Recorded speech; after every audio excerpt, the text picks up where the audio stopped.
Chapter 20. He packed his luggage and swung down from the tree lightly. His eyes were filled with excitement, and his movements were agile as he quickly headed into the depths of the mountain range. The barbaric mountains had existed for tens of thousands of years. There were ancient trees of thousands of years and all sorts of rare species everywhere. The trees were so big that even a few people wouldn't be able to wrap their arms around them. Unknown flowers and plants, ancient vines, thorns and poisonous insects were everywhere. Fortunately, Yi Qinghan wasn't a reckless person. He had bought some medicinal powder in Barbarian City and sprinkled it on his body. The poisonous insects didn't dare to get close to him, but he didn't dare to be careless either.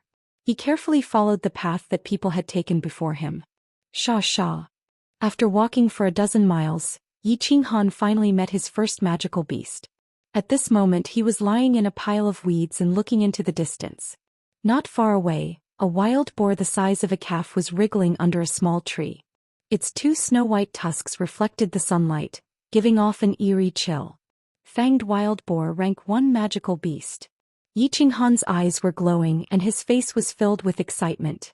Information about the fanged wild boar appeared in his mind. Fanged wild boar, rank 1 magical beast. A special breed of wild boar that liked to wander alone. Its tusks were long and sharp and it had extraordinary strength. And this is it. Yi Qinghan slowly took out his dagger and held it tightly in his hand. However, he didn't attack immediately. Instead, he carefully observed and listened to the movements in his surroundings. Swish. A moment later he stomped on the ground and arched his body slightly. Like a sharp sword he fiercely shot towards the fanged wild boar. Roar. The fanged wild boar seemed to have sensed danger and suddenly raised its head. Its two triangular eyes glowed with red light, and its two long tusks stabbed straight at Yi Qinghan's speeding figure. Such a fast reaction? Yi Qinghan was slightly surprised, but he didn't hesitate. He pulled back his body and tapped on the wild boar's tusks with one leg. With a backhand slash he borrowed the force to jump away. Roar. The fanged wild boar's back was slashed open and fresh blood flowed out. It became even more enraged. It roared twice and its triangular eyes became even redder. Its two thick hind legs scratched the ground, causing the grass and leaves to fly everywhere. Meanwhile, the fanged wild boar turned into a gray torrent and charged towards Yi Qinghan. So fast. As soon as Yi Qinghan turned around, he saw a gray torrent rushing towards him like a tide. Startled for a moment, he hurriedly activated his battle chi and quickly moved away. Bang! An ancient tree fell to the ground under the impact of the fanged wild boar, raising a cloud of dust. This strength was at least the strength of a few horses. If he was hit by it, wouldn't he be smashed into minced meat? Yi Qinghan was shocked, but he became even more excited. It was as if he had the blood to fight in his veins. He tightened his grip on the dagger in his hand and focused all his attention on defense. Boom, boom, boom. The fanged wild boar turned into a gray torrent and charged at Yi Qinghan again and again, as if it wanted to smash him into pieces. However, Yi Qinghan dodged it skillfully and from time to time he would slash the wild boar's body. Slowly, the fanged wild boar lost more and more blood, and its speed became slower and slower. Huff. Luckily, this fanged wild boar only charges in one direction. After all, it is a low-level magical beast with low intelligence. I can slowly grind it to death. Yi Qinghan panted heavily, his body slightly arched and his eyes narrowed. He held the dagger tightly in his hand and his eyes locked onto the fanged wild boar. Bang! With another collision, an ancient tree the size of a head was knocked down. However, this time the fanged wild boar didn't turn around and actually charged straight ahead. Trying to escape. Too late. Yi Qinghan smiled faintly. He quickly twisted his body and chased after them. Originally, he wouldn't be able to keep up with the fanged wild boar, but now that the wild boar had lost too much blood, and its stamina was being depleted very quickly, Yi Qinghan actually managed to catch up. Earth-splitting slash. Yi Qinghan leaped high into the air and his whole body curled up in the air. He held the dagger with both hands and fiercely stabbed it into the wild boar's head. Bang! Apart from the hilt, the entire dagger was buried in the wild boar's head. The fanged wild boar fell to the ground, and a large amount of blood flowed from the corner of its mouth. Its 4 thick legs trembled non-stop and after a while it completely died. Huff, huff. Yi Qinghan sat on the ground. This was his first battle and he had used up a lot of stamina and energy. He was momentarily exhausted and felt a little drowsy. He forced himself to stay awake, picked up the dagger and dug out a black magic crystal from the wild boar's head. He then cut off a few pieces of meat from its hind legs, wrapped them up with leaves and quickly left. In a few leaps he burrowed into the dense foliage and disappeared. Amidst the leaves of an ancient tree, Yi Qinghan sat cross-legged on a branch, circulating the Night Emperor mantra, to slowly replenish his battle aura. The battle just now had almost used up all the battle aura in his body, and it had also given him some insight. A real battle is indeed extremely dangerous. If my reaction speed was a little slower or if I didn't encounter a fanged wild boar, I would have been doomed eternally. Yi Qinghan squinted his eyes as he carefully thought about the battle just now. He reflected on his mistakes and calculated what he should do in similar battles in the future. He wanted to use the least amount of battle aura to achieve the greatest damage output. It was his first battle just now and he was a little nervous. His reaction speed was also very slow and his attack method was also wrong.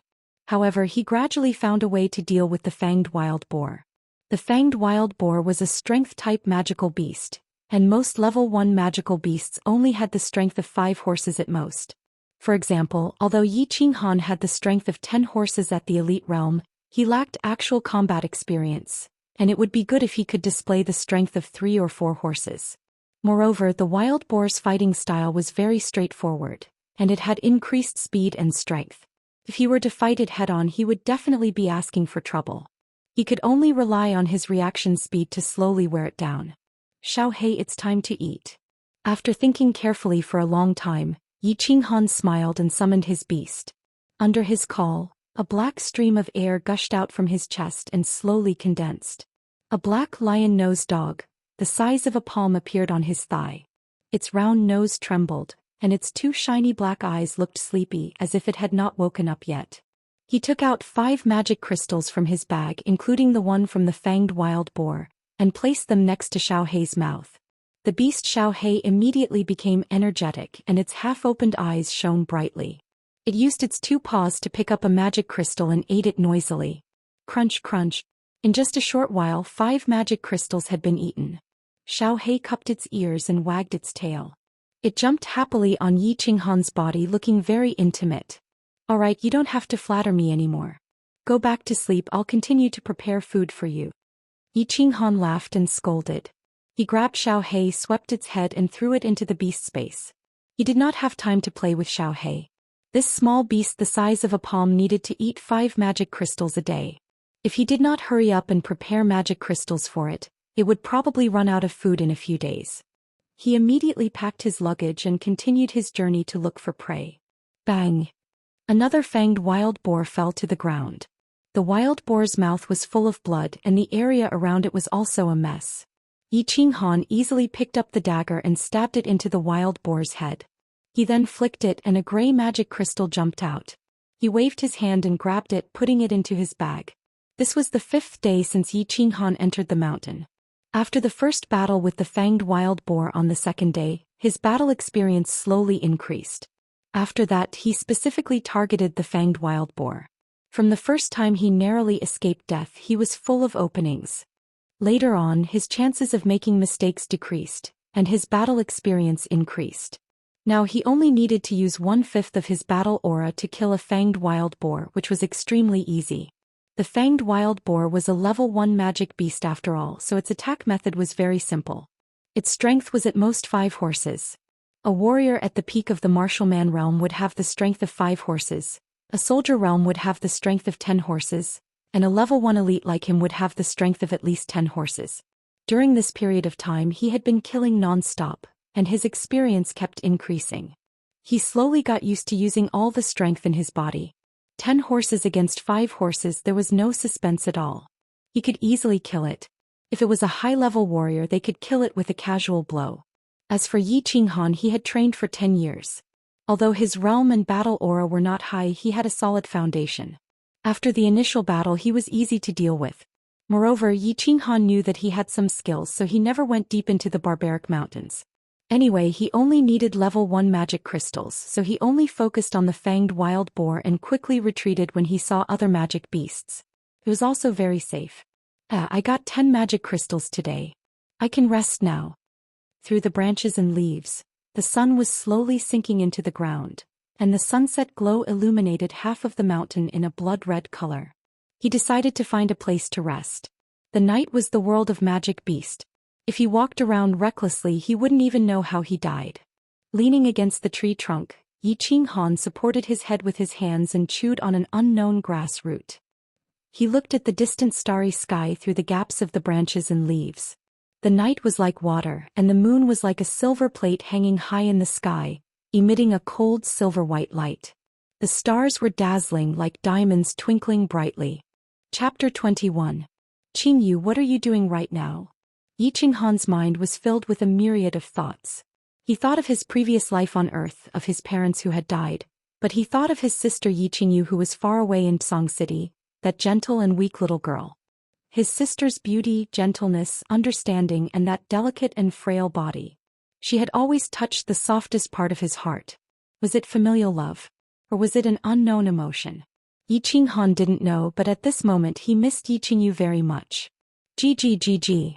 In his embrace, little Duo's 2 little claws kept scratching his chest, but its mouth kept chirping non-stop.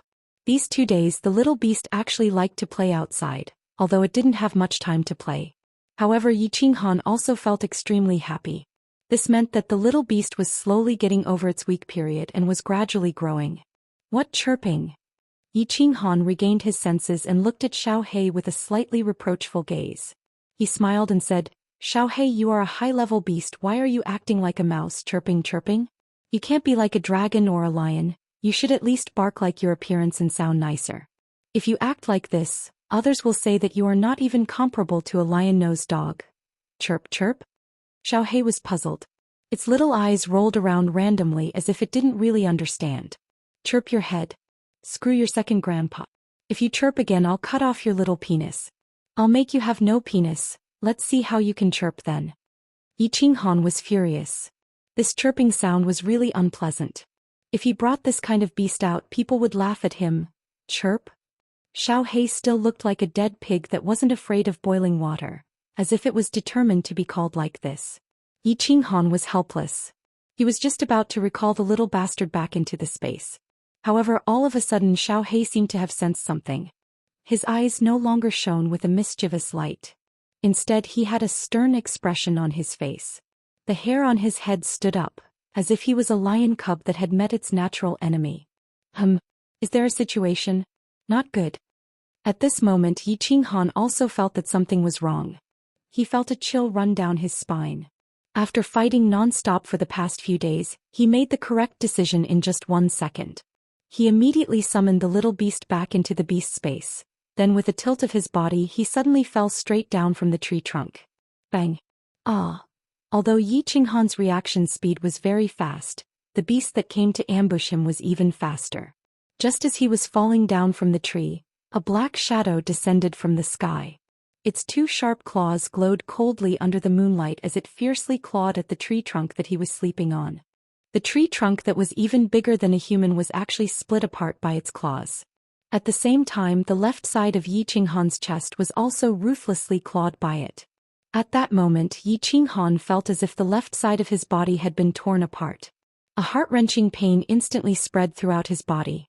He couldn't help but let out a low groan. He felt that at least 2 or 3 ribs on the left side of his chest had been broken. After the intense pain, the left side of his chest started to feel slightly numb. At this moment his brain started to work quickly. Calm down. Calm down. He told himself that he had to calm down, otherwise he would definitely die tonight. His body was still falling rapidly, and the black shadow above him also quickly jumped down, as if it wanted to take advantage of his weakness to take his life. Under the huge change, Xianxia's brain actually started to slowly clear up. Under the rapid thinking of his brain, it was as if time had slowed down a bit. Looking at the black shadow that was getting closer and closer, he actually grinned. Damn you, you want to kill me? Even if I die, I will drag you down to hell with me, you beast. He knew that if he tried to think of a way to escape at this moment, he would definitely die today. His body was seriously injured, and the black shadow above him had only slightly scratched his body, but a few ribs on the left side of his chest had been broken. The tyrannical strength was evident. He estimated that this beast had at least the strength of 15 horses, which meant that it was at least a level 3 beast or even a level 4 beast. Let me ask you, as an elite martial artist, even if he was at full strength, he wouldn't be a match for this beast, let alone now that he was seriously injured. Run. I can't live. Then I won't run. Doesn't this beast want to eat me? Then I will deliver myself to its doorstep. But even if I die, I will drag you, you beast, down with me. At this moment, Yi Qinghan had this kind of crazy obsession. He began to use the branches of the ancient tree to slowly descend. This allowed the beast to land at the same time as him, and he began to try his best to make his body flat, so that when he landed, his whole body would be in contact with the ground. The larger the area of impact, the lighter the injuries when landing. Level 3 Beast, Saber-toothed Tiger. Looking at the black shadow close by with the help of the faint moonlight, he saw a bloody and cruel mouth, spitting out a fishy smell. Its snow-white teeth were like sharp swords, and its 2 huge eyes glowed with a cold light. The word king twisted slightly. It was actually a level 3 beast, saber-toothed tiger. Moreover, it was one of the more advanced level 3 beast. Come on, beast. Let me feel your strength. Voila. The ground shook, and the 4 thick legs of the huge saber-toothed tiger pressed Yi Qinghan to the ground fiercely. 1 man and 1 beast, adding up to a few hundred pounds, completely pressed out a square on the weeds on the ground. Yi Qinghan felt as if he had been hit by a speeding car, and all the bones in his body were broken. A huge pain enveloped his whole body, and a mouthful of blood involuntarily gushed out from his stomach, violently spurting out. Like a prey that was about to die, he tried his best to shed the afterglow. And the saber-toothed tiger used its cold eyes to carefully size up the prey under its claws, as if to see where to bite. However, when Yi Qinghan madly spurted out a mouthful of blood, the saber-toothed tiger seemed to be unwilling to let the dirty blood of the weak human in front of it stain its noble head. It actually slightly turned its head to the side. At that moment, the eyes of the seemingly dead Yi Qinghan emitted 2 sword-like rays of light. With a cruel smile on his lips, he tightly held a black dagger in his right hand, and like a flying meteor, he heavily slashed across the neck of the saber-toothed tiger. Chi! The saber-toothed tiger slightly twisted its neck and looked at Yi Qinghan, its eyes filled with fear and despair. Then, like a broken dam, blood violently gushed out from its neck. With a tremble, the saber-toothed tiger loudly fell to the side. Its eyes were wide open as if it had died with a grievance. Huff, huff. When he saw that the saber-toothed tiger was completely motionless, Yi Qinghan violently gasped for breath, and his whole body began to curl up. Just now, because he was in a dangerous situation, he had to forcibly forget the pain, and put himself at death's door to live. Only by killing the saber-toothed tiger would he have the slightest chance of survival. Otherwise, he would definitely die in the mouth of the saber-toothed tiger. Hee, it seems like I won't be able to meet you again in a dangerous situation. But after killing a beast like you, I can die in peace. Father, mother, your son is coming to accompany you. Soft words, sigh. Soft words. Yi Qinghan was very clear about his injuries. Aside from his right hand and head, most of the bones in his body were either slightly or severely fractured. His body was bleeding profusely, and it was still bleeding. Most importantly, he had no strength left. He didn't even have the strength to move a finger, let alone sit cross-legged and forcefully suppress his injuries to circulate his energy to heal himself. I came gently, just like I left gently. With a wave of my sleeves, I didn't take away a single cloud. At this moment, such a poem appeared in Yi Qinghan's mind. Life is like a painting. I didn't draw the flame dragon continent well. I hope that in my next life I can draw a beautiful land and mountains again. Soft words, soft words. I'm going to leave soon. I don't know how much suffering you'll have to suffer if I leave you alone in this world. He sighed in his heart and felt the life force in his body slowly recede. He closed his eyes and quietly waited for death. At this moment, a warm current suddenly surged into his ring finger, and his gradually lost consciousness suddenly woke up. He carefully sensed it. Suddenly, his soul trembled as if he had encountered something unbelievable. In an instant, an incredibly ecstatic thought surged into his heart. This current is repairing my body. I'm saved. Heavens. I'm saved. Where did this current come from? Ring finger? It's the bronze ring on my ring finger. Could it be? Could it be? The knockoff is the original? Chapter 22. The knockoff is the genuine one? Yi Qinghan was pleasantly surprised. After feeling the white stream of energy circulating in his body once, his wounds had actually healed. After another round, the external wounds actually began to slowly clot, and the bleeding gradually stopped. The most important thing was that the white stream of energy was circulating in his body, and the pain in his body was slowly diminishing. His whole body felt as warm as if he was lying in a hot spring on a cold day. It was warm and comfortable. White stream of energy, right? I remember that during the awakening ceremony the meridians in my body burst due to the loss of blood. Seems like this white stream of energy also saved my life. This is too magical. This knockoff version of the ring actually has the ability to automatically protect its owner. Damn it. I've hit the jackpot. In the future, other than being instantly killed, will I be able to survive no matter how heavy my injuries are? Sacred tool. This ring is definitely a sacred tool. Feeling his body gradually recovering, Yi Qinghan was ecstatic. It should be known that the treasures in the Fire Dragon continent could be classified into different grades. Spiritual tools, treasured tools, sacred tools, and even the legendary divine tools. And a sacred tool with the ability to automatically protect its owner was the manifestation of a sacred tool. Sacred tool, sacred tool. It should be known that the Yi family only had one sacred tool after thousands of years of inheritance. Could be seen how precious a sacred tool was. Moreover, this sacred tool actually had the ability to heal. This was the most precious part. Having this ring was equivalent to having a life. As long as he wasn't instantly killed, Yi Qinghan could be resurrected. This was definitely a heaven-defying treasure. I didn't expect this. Dad, you really are my most awesome dad. I apologize for saying that you are a pirate, a vagabond, and an insurance broker. Fortunately, I didn't throw it away back then. Sacred tool as expected of a sacred tool. In such a short period of time, other than the broken bones that were slowly recovering, the rest of my body has actually recovered. This is too miraculous. Even the ruptured meridians can be healed. Wait. Ruptured meridians can be healed?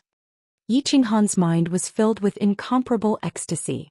As he was thinking, he suddenly seemed to have thought of something. His eyes suddenly opened and his body trembled. He was so excited that he was about to jump. The pain is killing me. He shouted. Just now he was lost in thought and excited. He had forgotten about his current injuries. He struggled to jump up, but in the end he triggered his injuries. The pain made him break out in cold sweat and his back was completely drenched. But at this moment his eyes were abnormally excited, even more excited than when he found out that his counterfeit ring was the genuine one.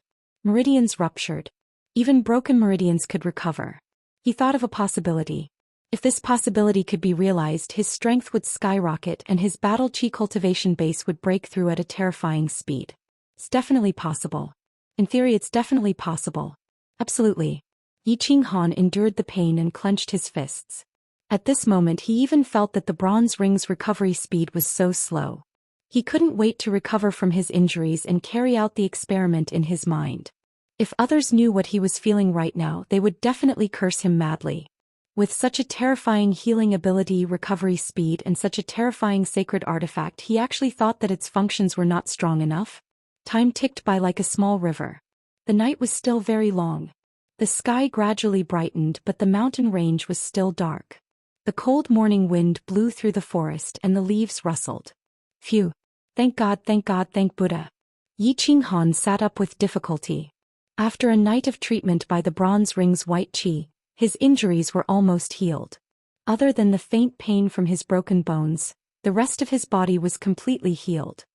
Looking at the situation, I should be completely healed by the afternoon. This ring is too awesome. I like it. He gently raised his left hand and kissed the bronze ring. His right hand fondled it fondly. This place isn't safe. I'd better hurry up and heal and leave as soon as possible. Once my injuries are healed, I can test whether my idea is feasible or not. If it really works, I'll be rich. Yi Qinghan looked around and sighed inwardly. Fortunately, he was lucky. The place where he fell with the saber-toothed tiger last night was a patch of thick grass.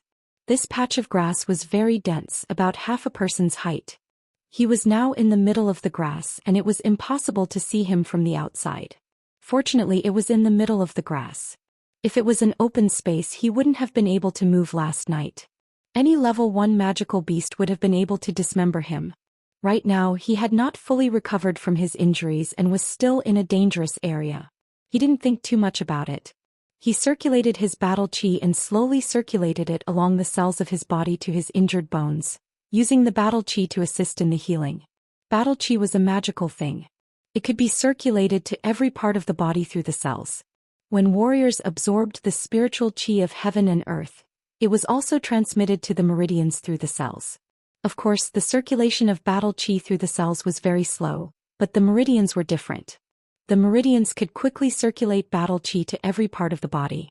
Therefore, when warriors cultivated, they first needed to open their meridians. 2 hours. 4 hours. Half a day passed. Yi Qinghan suddenly opened his eyes. His gaze was like lightning and he was very excited. He slapped the ground with his left hand and his whole body flew into the air. His hands and feet nimbly made all kinds of movements before he slowly landed on the ground. All healed. After half a day and a night, such a serious injury had actually recovered to its original state.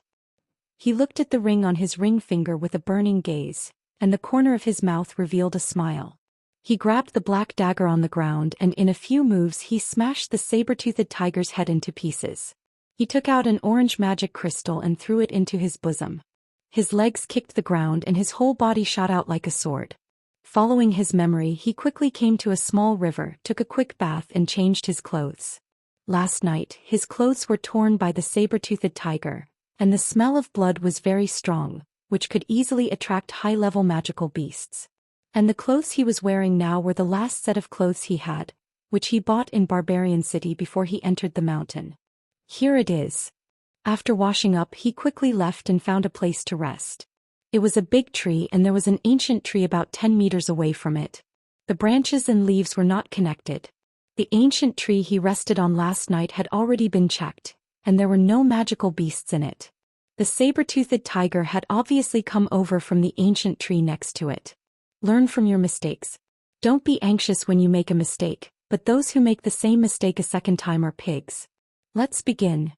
After hastily eating some dry rations, Yi Qinghan sat cross-legged on the trunk of the tree, his eyes closed and his expression was very excited. Calm down, I have to calm down. He told himself to be as calm as still water and to be calm. Because he had decided to do something very dangerous, something that no one had ever done before. He wanted to break the cultivation method of his predecessors, and use a cultivation method that no one had ever done before and no one would be able to do so in the future. If he succeeded, then his cultivation would advance by leaps and bounds, and he would be able to break through the hat of trash that had been on his head for the past 10 years. He decided to use battle aura to break through the blockage in his meridians. That's right. Not to dissolve, not to corrode, but to impact, a powerful impact. As everyone knew, the first 5 realms of a martial artist were the martial man realm, soldier realm, elite realm, commander realm, and general realm. The main purpose of these 5 realms was to absorb the spiritual chi of heaven and earth, and then convert it into battle aura in the cells. With battle aura, one could use battle aura to slowly corrode, dissolve, and divide the blockage in the meridians, thus giving battle aura a place to store and circulate. The human body had 9 minor meridians. 3 major meridians and 9 minor meridians were opened. A minor circulation was formed, allowing battle aura to circulate in the 9 minor meridians. This would allow one to break through the peak of the elite realm and reach the commander realm.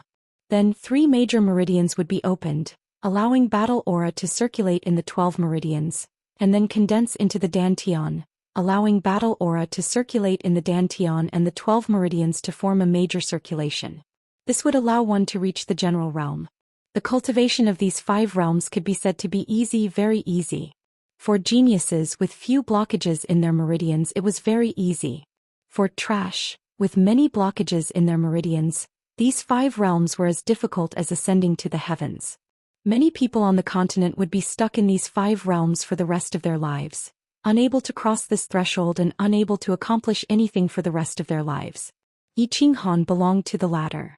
For an ordinary genius like Yi Qinghuang, it would only take him 10 days to half a month to clear a meridian, but Yi Qinghan would need a few years. 10 days to half a month and a few years. What kind of concept was this? That was why his father Yi Dao's Heart Sutra of Martial Arts said that everything below the realms depended on one's talent. If one's talent was not good, one would not achieve much in life. There were thousands of cultivation techniques in the House of Aries, and there were strong and weak ones. However, the cultivation methods for the first 5 realms were almost the same. The only difference was the speed of cultivation. Meridians. They were the weakest part of the human body, but also the most important part of the human body.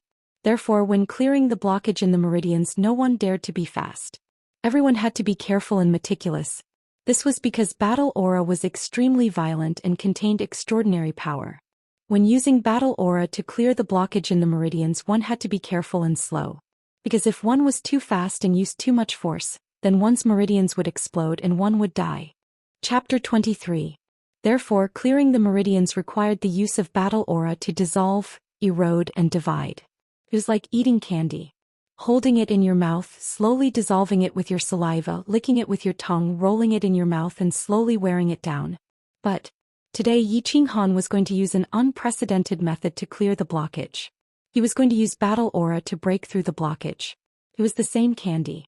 Others would hold it in their mouth and slowly dissolve it, but he had to bite it, chew it, and crush it. Bite it, chew it, crush it. The speed would definitely be dozens or hundreds of times faster than slowly melting it. But was he courting death? Cultivating like this would definitely cause his meridians to explode and he would die. Explode my meridians? It's not like I haven't done it before. Come on, let the meridians explode more violently. The bronze ring is up to you. Yi Qinghan took 3 deep breaths, gritted his teeth and ran his battle aura to smash against the blockage in his meridians. Smash, smash, smash. Yi Qinghan gritted his teeth and ran his battle aura to smash against the blockage in his meridians. Under his command, the battle aura in his 2 open meridians turned into a sharp sword. It suddenly sped up and slammed against the sticky blockage in his meridians. Bang! The sharp sword formed by the battle aura collided with the sticky blockage. Yi Qinghan seemed to hear the sound of metal colliding. The sticky blockage was smashed into pieces. Like a blossoming firework, it instantly disintegrated into granules and scattered in the meridians. It worked? But before Yi Qinghan could rejoice, the sharp sword-like battle aura suddenly exploded as well. The surging power was like an exploding detonator spreading in all directions. The meridians where the battle aura collided with the blockage instantly exploded. A burst of heart-wrenching pain instantly spread to his mind. In an instant his entire body began to twitch and the muscles on his face deformed, becoming ferocious and terrifying. No, I'm going to faint. Bronze ring, it's all up to you. In just a few seconds the intense pain made Yi Qinghan faint. Before he fainted, he had placed all his hopes on the bronze ring's white air current. The bronze ring did not disappoint him. When he was heavily injured and on the verge of death, the bronze ring automatically activated its protection function, emitting a white stream of air that instantly penetrated his skin and entered his body from his ring finger, finally stopping at his damaged meridian. In the Chong meridian, that meridian was already riddled with holes and was beyond recognition. However, under the nourishment of the white air current, it quickly began to repair itself. This air current was actually miraculous. 10 minutes. 20 minutes. Half an hour later, Yi Qinghan slowly opened his eyes. His entire body felt extremely comfortable, as if he had just taken a hot bath on a cold day. After a while, he quickly sat cross-legged and checked the condition of his body. In the Chong meridian, the meridians were as good as new, as if nothing had happened. On the other hand, the blockage of the viscous substance in the meridians had significantly decreased. This is crazy. The cultivation method that had never been done before and would never be replicated in the future had actually succeeded. After a while, a maniacal and joyful laughter came from the mountain range, causing the chirping of birds. In the blink of an eye, a month had passed. In the outskirts of the barbaric mountain range, a black-clothed young man was rushing through the mountain range. The young man looked gentle and delicate, his body slightly thin and weak. However, as he walked, his body was like the wind, steady and powerful. His expression was relaxed and his eyes were like lightning. His whole body unknowingly gave off a confident and calm temperament. At this moment the young man's hurried footsteps suddenly stopped, but his body did not sway in the slightest, as if he had been standing there all along. It was as if he could not feel the momentum and inertia from the high-speed movement.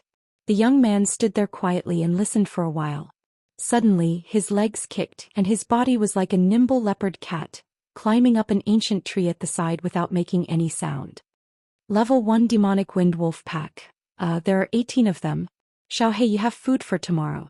Come out and work, summon your beasts. The young man smiled lightly and said in a low voice. His chest trembled and a black stream of air suddenly emerged from his chest. It slowly condensed and finally took the shape of a small beast that looked like a lion's nose. When the small beast appeared, it wagged its tail intimately and stuck out its tongue to please the young man. However, the young man did not mind and reached out his hand to pat the small beast's head. Let's get to work. With a low shout, his whole body shot towards the wind wolf pack not far away like a sharp arrow. Shoo! The small beast's tail stopped wagging and a red light appeared in its eyes. It followed the young man, its speed even faster than the young man's. Not far away, a pack of wind wolves was leisurely strolling in the forest looking for food. Suddenly, the fur of the two wind wolves in front of them stood up, and their eyes shone with a cold light as they looked towards the sky in alarm. Earth-splitting slash. In mid-air, two black shadows, one big and one small, flew towards the two wind wolves in front of them. The young man on the left was unarmed and he flew down from the sky at high speed. He raised his left leg high up, almost reaching his shoulder. Then he ferociously chopped down towards the wind wolf's head, and the faint sound of the wind could be heard. The wind wolf was a first-rank magical beast, and its speed was indeed top-notch. However, when faced with this swift kick, it didn't even have the time to react. All it could do was move its head slightly to the side. Bang! The black iron-like leg viciously chopped down on the wind wolf's head. With a crisp sound, the wind wolf's head, which was as hard as iron, was directly smashed to pieces. White brain matter and red blood sprayed everywhere. In a single exchange, a wind wolf had been chopped to death. On the other side, the small beast, which was only the size of a human head, was much more refined in its fighting style. The small beast flew towards the other wind wolf at high speed. Just as it was about to reach the wolf's head, it suddenly sped up again. Before the wind wolf could react, it opened its mouth, revealing 4 sharp canines and swept past the wind wolf's neck. Chi! Half of the wind wolf's neck was torn apart, and large amounts of blood immediately poured out from several of its major arteries. The wind wolf twisted its head, revealing a terrified expression, and then collapsed to the ground. Not bad. Let's see who kills faster. The youth looked at the small beast with satisfaction and said with a smile. His whole body sped up again and he used his palm as a blade, pouncing towards the pack of wolves behind him. Chirp chirp.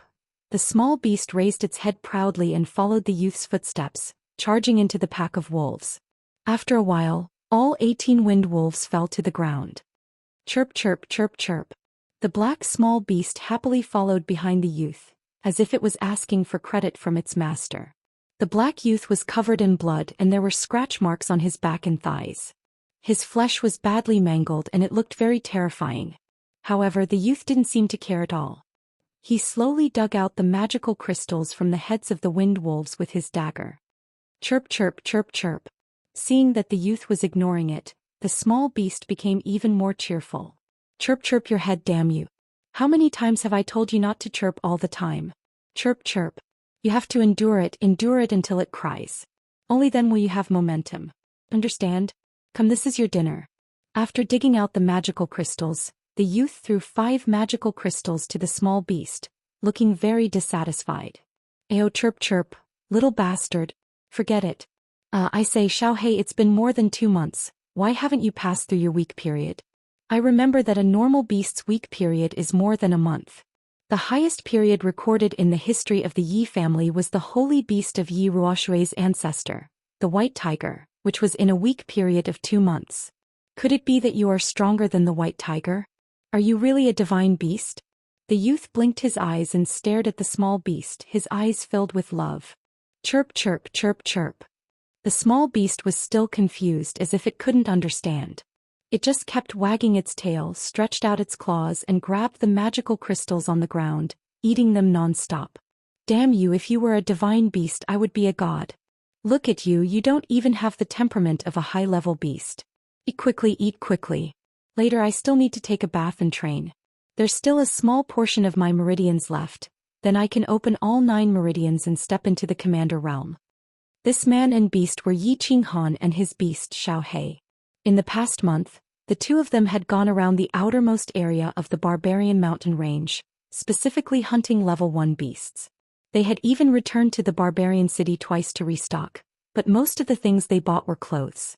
In the past month, Yi Qinghan relied on the mysterious white qi in the bronze ring to hunt level 1 beasts in the day, and at night he trained his battle qi and opened his meridians.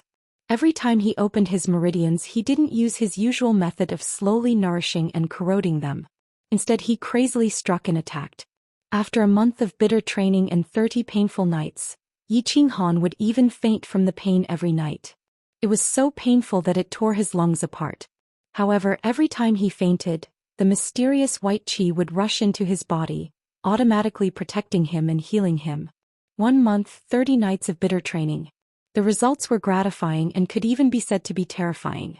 This month, Yi Qinghan's physical fitness had obviously improved greatly, and the most terrifying thing was his meridians. He had actually opened 6 meridians in a month. Currently, only a small portion of his 9 meridians was left, and he would be able to completely open the 9 meridians, form a small circulation of battle qi and step into the commander realm. 6 meridians in a month. This was a very impressive number even for the entire House of Aries. Only those geniuses, who were born with very little or no blockages in their meridians, would have such a number. Yi Qinghan's father Yi Dao was a genius, right? He had needed half a year to open all 12 meridians in his body. Opening 9 minor meridians and 3 major meridians in half the time would still require 3 months. Yi Qinghan clearly remembered that in the history of the House of Aries, the person who had opened the 9 meridians in the shortest time was a peerless genius from the Feng family who had opened 9 meridians in a month, shocking the entire continent. And Yi Qinghan had opened 6 meridians in a month. Most importantly, these 6 meridians were different from the meridians of those geniuses and prodigies. These 6 meridians were filled with blockages, and they were filled with a huge amount of blockages. If this situation was known by the Yi family, or if it was announced in the continent, Yi Qinghan would become famous overnight. Indeed, Moonlit Night Chill's improvement was unprecedented. However, after this huge breakthrough came repeated pain and torture. In fact, it could even be said to be self-mutilation time and time again. How many people in the world, how many 15-year-old youngsters, could have such determination? Could they have such tenacity? Could they have such perseverance and endurance? Could they have such a strong heart that was willing to cut off all means of retreat, to succeed or die trying? Even though Yi Qinghan's body was only 15 years old, he had lived 2 lives, so his mental age was more than 30 years old. In his previous life he was an orphan and had experienced the warmth and coldness of the human world. In this life, after his father passed away, he suffered even more humiliation. The rainy night in the Elder's Hall, the oath he made in front of his mother's coffin, the casual strike from Shui Wuhan on Yulon Street, the cold and murderous gaze of his first uncle in the Warbeast Hall. Everything appeared in his mind, reminding him to become stronger, to become stronger. If he wanted to control his own fate, if he wanted to go against the heavens and change his fate, the only way was to become strong. Moreover, in this world, who else had the bronze ring that Yi Qinghan wore on his finger? Who else had the abnormal healing ability of the bronze ring that came out of the bronze ring? All of these had led to Yi Qinghan's terrifying training speed today. However, with regards to his own training speed, although Yi Qinghan was a little surprised, it was still acceptable. What shocked him the most was the beast Xiao Hei's strength and speed of improvement. Xiao Hei had only been summoned for 2 months. In the first month, other than eating, he had been sleeping. After entering the barbarian mountain range, his sleeping time had gradually decreased. According to Elder Yi Tianxing of the Warbeast Academy, after a beast had passed the week period, its sleeping time would gradually decrease. If it didn't sleep for a day and a night, then there was a high chance that it had entered the growth period, and its body would also have obvious changes. Xiao Hei would spend at least 1/3 of its time in deep sleep every day. Moreover, its body had only grown a little, from the size of a palm to the size of a baby's head. There were no obvious changes. This meant that the little beast was still in its weak period. Elder Yi Tianxing had clearly stated that a beast in its weak period had almost zero fighting power. However, 10 days ago Xiao He had accidentally killed a level 1 beast in an instant during a battle. Now a level 1 beast could kill a level 1 beast in one bite. They were not on the same level at all. What was even more terrifying was its speed. With Yi Qinghan's current cultivation level at the peak of the elite realm, his speed was actually far inferior to Xiao He's. Xiao He's fighting power had increased greatly, but its appetite had also increased rapidly. It had grown from 5 magic crystals a day when it was born to 10 magic crystals a day now. It had increased by 2 times. Thus, Yi Qinghan's daily schedule began to change. During the day, one man and one beast would wander around the outskirts of the barbarian mountain range, specifically looking for groups of level 1 beasts, and then rush forward to slaughter them. Relying on the bronze ring's mystical airflow, Yi Qinghan had nothing to fear. As long as one did not lose an arm or a leg and die on the spot, no matter how serious the injury was, the white airflow could quickly heal and recover. Xiao He was even more terrifying. With his terrifying speed, level 1 beasts could not even touch his fur, not to mention injuring him. His sharp teeth were even more terrifying. Level 1 and level 2 beasts' skin and flesh seemed to be made of water under his teeth. With each bite, pieces of flesh and blood flew everywhere. At night, Xiao He would return to the beast dimension and sleep soundly. Yi Qinghan began his painful training every night. At this time at night, on top of an ancient tree, Yi Qinghan began his painful journey again. Tonight, he wanted to break through the remaining blockages in the 9 meridians of the heavenly circuit in one go. Tonight he wanted to completely open up the 9 meridians of the heavenly circuit, forming a small heavenly circuit and step into the commander realm. Qinghan, third uncle, has already tried his best. It's just that your first uncle and Yi Rong used all their strength to suppress him. The elders are also very helpless and they have also violated the clan's rules. Now you can only train hard and break through the commander realm before the age of 16, or summon a level 6 or above beast, and join the ranks of the core disciples of the clan. At that time I will speak to the Elder Hall again. At that time, there will definitely be hope for you to fulfill second sister-in-law's last wish. In his mind, on the night his mother died of illness, and the words that third uncle Yi Chong said to him while kneeling in front of the Elder Hall, Yi Qinghan's heart was filled with excitement. After tonight he would be in the commander realm. Right now he was only 15 years old. Furthermore, with the help of the bronze ring's mysterious white gas, the general realm was not that far away anymore. Furthermore, he had a beast that was comparable to a holy beast, Xiao He. This time when he returned to the clan and joined the core disciples, he would definitely succeed. Mother, your son will soon be able to fulfill your last wish. Your son did not disappoint you. Yi Qingquang, Yi Rong, Yi Jian, you big shots, one day I will definitely step on you. The corner of Yi Qinghan's mouth rose, revealing an evil smile. He closed his eyes and began his painful training tonight. Where there was light there would be darkness. Where there were people there would be Jianghu. Of course, where there were benefits, there would always be people doing things that would not make people happy. These few days Yi Qinghan was in a good mood. That night he finally broke through his useless physique and successfully opened up the last small meridian in his body, the terminated meridian, and entered the commander realm that many people could not enter. To the countless warriors in the House of Ares, the commander realm was not a high realm. To the powerful 5 great clans it was even more common. However, to reach the commander realm at 15 years old, no matter in the Yi family or the House of Ares, was still considered a good result. Therefore, the Yi family set one of the requirements for core disciples to enter the commander realm before 16 years old. Battle chi was wine, and the body was a container to hold the wine. If the container was too small and sturdy, it would affect the amount of wine it could hold in the future. Of course, the speed at which the container was produced was even more important. Therefore, the speed at which the meridian was opened up in the early stages was very important and highly valued. Now the problem that had troubled him for more than 10 years was finally solved after 30 painful nights. Yi Qinghan felt a sense of exaltation even though the training every night was really painful. Suffering, tiredness, pain, and mental torture were things that many people did not want to experience. However, for those who had a tough and mature mind, this was nothing. They were afraid that after suffering, tiredness, and torture, there would be no results and there would be no effect. Having a dream, working hard, and finally achieving it was actually a very joyful thing. At least for Yi Qinghan, he felt an unprecedented satisfaction in his heart. Although Xiao He was still so small, his instantaneous burst of speed and his terrifying sharp teeth always made Yi Qinghan happy again and again.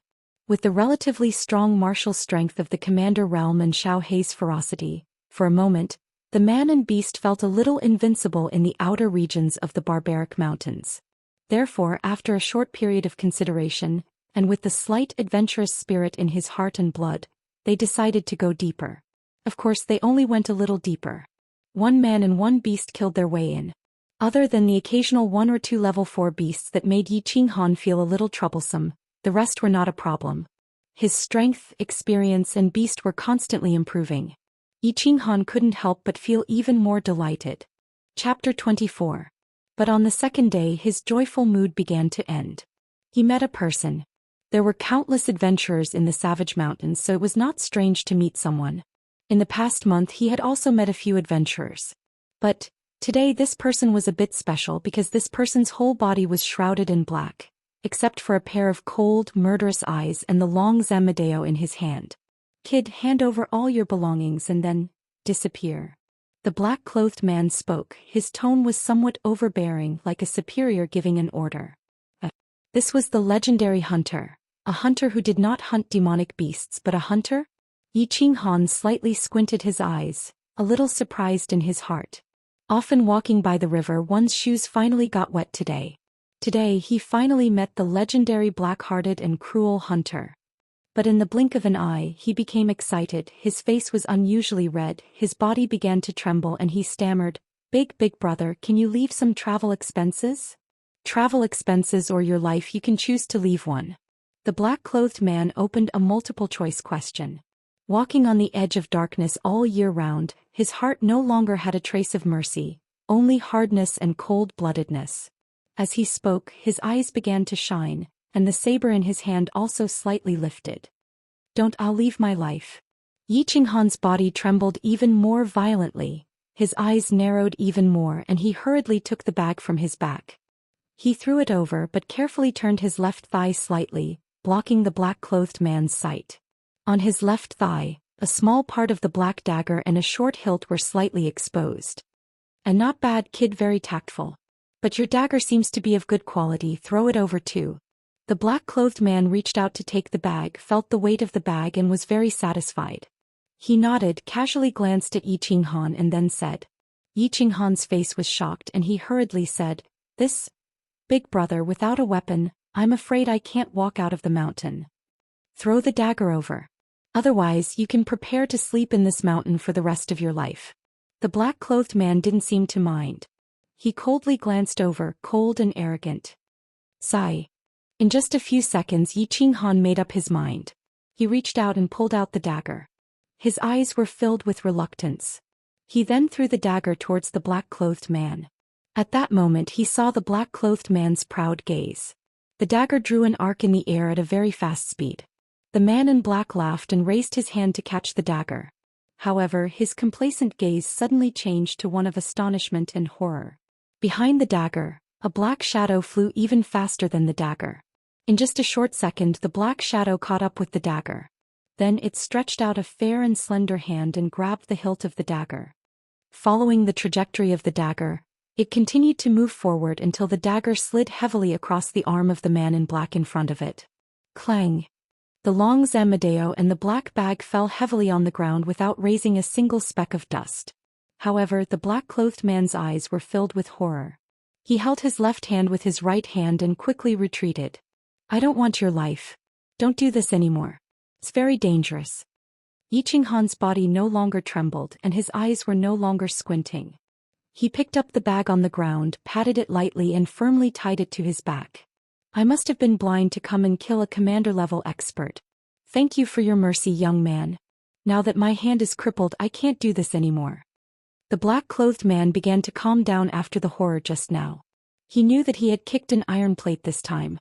This speed, this knife technique. It was obvious that the young man in front of him had reached the commander level at such a young age. Moreover, his acting skills were too good. He was actually able to deceive a veteran hunter like him who had been in the dark for many years. His left hand was crippled. It seemed that he would never be able to use a knife with his left hand in this lifetime. There was a hint of anger in his eyes. However, as he had said just now, he was also a tactful person.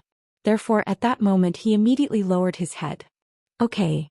After Yi Qinghan finished packing, he moved his leg and kicked the long Zamadeo to the feet of the black-clothed man.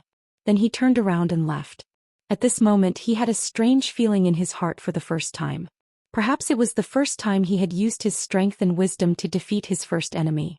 Perhaps it was the first time he had used a lecturing tone to teach someone a lesson. Or perhaps it was the first time his confidence had increased a little after his first victory. Therefore, at this moment his feelings were very complicated. He was a little excited, a little happy, and a little inexplicable. The complicated feelings made him forget to look at the black-clothed man behind him. When he raised his head, there was a trace of hatred in his eyes. Ah, a monster. A cry of surprise awakened his complicated thoughts. Yi Qinghan turned around in shock, only to see a white powder and the flash of a knife mixed in the powder. After more than a month of life and death battles and many years of foundation, he immediately reacted in a short second. However, the powder came too fast and the flash of the knife came too strangely. He only had time to quickly close his eyes and twist his body slightly to the side. No matter how fast he closed his eyes, some of the white powder entered his eyes. When something strange entered his eyes, they immediately went on strike. Pain, spiciness, numbness. All kinds of adverse reactions suddenly rushed into his brain and his nerves. His body twisted well and the flash of the knife avoided his vital parts. It fiercely slashed across his chest, bringing with it traces of blood and splitting his flesh. The powder was lime powder and the hand that wielded the knife was a right hand. The person who wielded the knife was dressed in black and his eyes were full of hatred. Yi Qinghan fell heavily to the ground. His green robe had turned into a white robe. The red liquid that oozed out of his chest dyed the white robe red. At this moment his eyes were tightly closed and the muscles on his face were slightly twisted. One hand was vigorously wiping the white foam from his eyes, and the other hand was waving the knife randomly. He looked very embarrassed and somewhat miserable. You have made the biggest mistake, and that is to be kind. This is not the city and this is not your family. This is the mountain. The person in black carried a knife dripping with blood and walked slowly. The heavy footsteps sounded like the soul reaper from hell walking step by step on the road to hell. You destroyed my left hand, but you don't know that my right hand is better than my left hand. And I have a very bad habit, which is that I will always take revenge. It is not that 10 years is not too late, but that one night is too long. The person in black nodded. It seemed that he felt that the level of his speech today had improved a little. With a cruel look in his eyes, he raised his hand and waved the knife casually at Yi Qinghan, who was rolling on the ground. In his view, Yi Qinghan, who was seriously injured and could not see, was not a threat at all when he waved the knife randomly. Under the long Zamadeo, Yi Qinghan, who was rolling on the ground, suddenly stopped. His eyes were still closed, but the corner of his mouth suddenly rose and he seemed to be smiling. The person in black was surprised by the smile on Yi Qinghan's face, but he did not think too much about it. The knife in his hand did not tremble or stop and he continued to swing it down. But suddenly, a trace of surprise appeared in his indifferent eyes, and then it turned into endless fear. He saw a black small beast that was frighteningly fast. Before his knife could swing down, the black small beast flew out from the torn cloth on Yi Qinghan's chest. Then he felt a chill on his neck and his mind was occupied by a sharp pain. Then he fell into endless darkness. Yi Qinghan snorted softly. Although the owner of the long Zamadeo had died in an instant, the Zamadeo still managed to stab him in the chest. His already badly mutilated chest now had a new wound. He did not care about the injury on his chest. Instead, he sat up with difficulty, pulled out the bag on his back and took out a leather bag filled with water. Then he used a large amount of water to clean the powder in his eyes. The white air current in the bronze ring had already started to heal his wound. Yi Qinghan was already used to this kind of superficial wound. The powerful healing ability of the sacred tool had already been proven over the past month. Therefore he was very relieved. Therefore the first thing he did was not to clean his wound but to clean his eyes. When he saw Xiao Hei's shiny black eyes again, he could not help but feel a lot of emotions. This world was no longer the pure earth that he used to know, especially after he left the city and went up the mountain. This was the mountain. The 5 great clans, the House of Aries, and even the great divine city in the center of the mainland had no influence on the mountain. This was a world of slaughter. Natural selection, survival of the fittest, survival of the strong. He was very glad that he did not rashly come here more than a month ago. Looking at the person in black in front of him who had died with his eyes wide open, he let out a deep sigh. Although I made a mistake once, it doesn't mean that I will make it a second time. As for revenge, I also feel that one night is too long. Chapter 25. Early in the morning, the barbarian city was busy and noisy. Although it was not as majestic as Tsong City, nor as intoxicating as the Yu clan's Pink City, the people here fought with magical beasts all year round, risking their lives, giving the barbarian city a somber atmosphere. Therefore, the people of Man City slept very late, but also woke up very early. The sky had just started to brighten, and there was an endless stream of people on the streets. But today Man City welcomed a special group of guests. 5 middle-aged men in white robes. The 5 looked calm, walking like the wind, and the people on the street moved out of the way. The Xue clan. The snowflakes dancing on the chest of the 5 people's white robes made the passers-by realize that they were from the Xue clan, one of the 5 major clans. The House of Aries had a population of more than 4 billion. There were 6 main cities, 100 large cities, 500 small cities, and countless small towns and villages. Apart from Dragon City, where the House Master lived, the 5 major clans had dominated the House of Aries for thousands of years. They had earned their reputation through bloody battles. Therefore, the members of the 5 major clans were all high and mighty in the House of Aries, even if they were the 5 low-level white deacons of the Xue clan. Therefore, it was normal for passers-by to move out of the way when they saw the Xue clan. The 5 people didn't seem surprised or confused by the behavior of the people on the street. His expression was still calm as he walked quickly. Finally, he walked into an average-sized hotel. In a small courtyard behind the hotel, the 5 people sat in the courtyard. In the courtyard, a white-haired old man was bowing with his head lowered. "Greetings, 5 white deacons." One of the 5 people nodded and said, "Head Steward Lu, we are the young master's secret guards. You can call me Xue Yi. I believe you know why we are here." Head Steward Lu nodded and smiled. As the Xue clan's head of intelligence in Man City, he had the same status as the 5 white deacons. But these 5 people were the subordinates of young master Wu Hen, who was the young master of the Xue clan. Therefore his attitude was humble, even flattering. "Lord Xuewan, as soon as the young master gave the order, I immediately began to investigate. The target, Yi Qinghan, did come to Barbarian City and stayed there for more than 10 days. However, by the time young master gave the order, the target had already left." "Gone? Where did he go?" Xue Yi frowned in dissatisfaction. "They've entered the mountains, they've entered the Savage Mountain Range." Although Head Steward Lu didn't know why the young master cared about Yi Qinghan, this destitute and useless young master. But since young master was doing things, he must have his reasons. "Enter the mountain?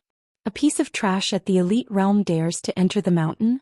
He can't be dead, right?" Xue Yi's expression turned even colder. They had come all the way from Tsong City. If their target died, they would have come all the way for nothing. "He's not dead. The target has returned to the city twice to resupply. Currently, the target is in the outskirts of the mountains. I've already ordered people to plant invisible insects on the target. The target's position can be detected at any time." Head Steward Lu hurriedly explained. After the target returned to the city for the first time, he happened to receive an order from Xue Wuhen. He immediately ordered people to follow the target and released a few invisible insects. The invisible insects were as small as a strand of hair. They didn't attack, but they could stick to the target's hair and skin. They were the best tracking insects. "Outskirts? He's just an elite realm trash, how could he not die?" A trace of doubt flashed in Xue Yi's eyes. Did this piece of trash Yi Qinghan have some fortuitous encounter or some unknown trump card? How could he dare to enter the outskirts and not die? One had to know that the Savage Mountain Range was divided into the outskirts, inner and core regions. Elite realm warriors might be safe in the outskirts if they were careful, but the outskirts were filled with level 3 demonic beasts. There were also a few level 4 demonic beasts and level 5 demonic beasts. Moreover, the Savage Mountain Range was even more sinister than the demonic beasts. The cunning hunters often appeared in the outskirts and inner regions. This kid would definitely die if he encountered them. This won't do. Head Steward Lu, immediately call the family members who are tracking the target. We have to enter the mountain immediately and capture the target. A trace of sternness flashed in Shui Yi's eyes. He didn't think too much about it. Shui Yi was a second-level general realm warrior. Moreover, there were 4 third-level commanders by his side. How could he not deal with a mere elite realm trash?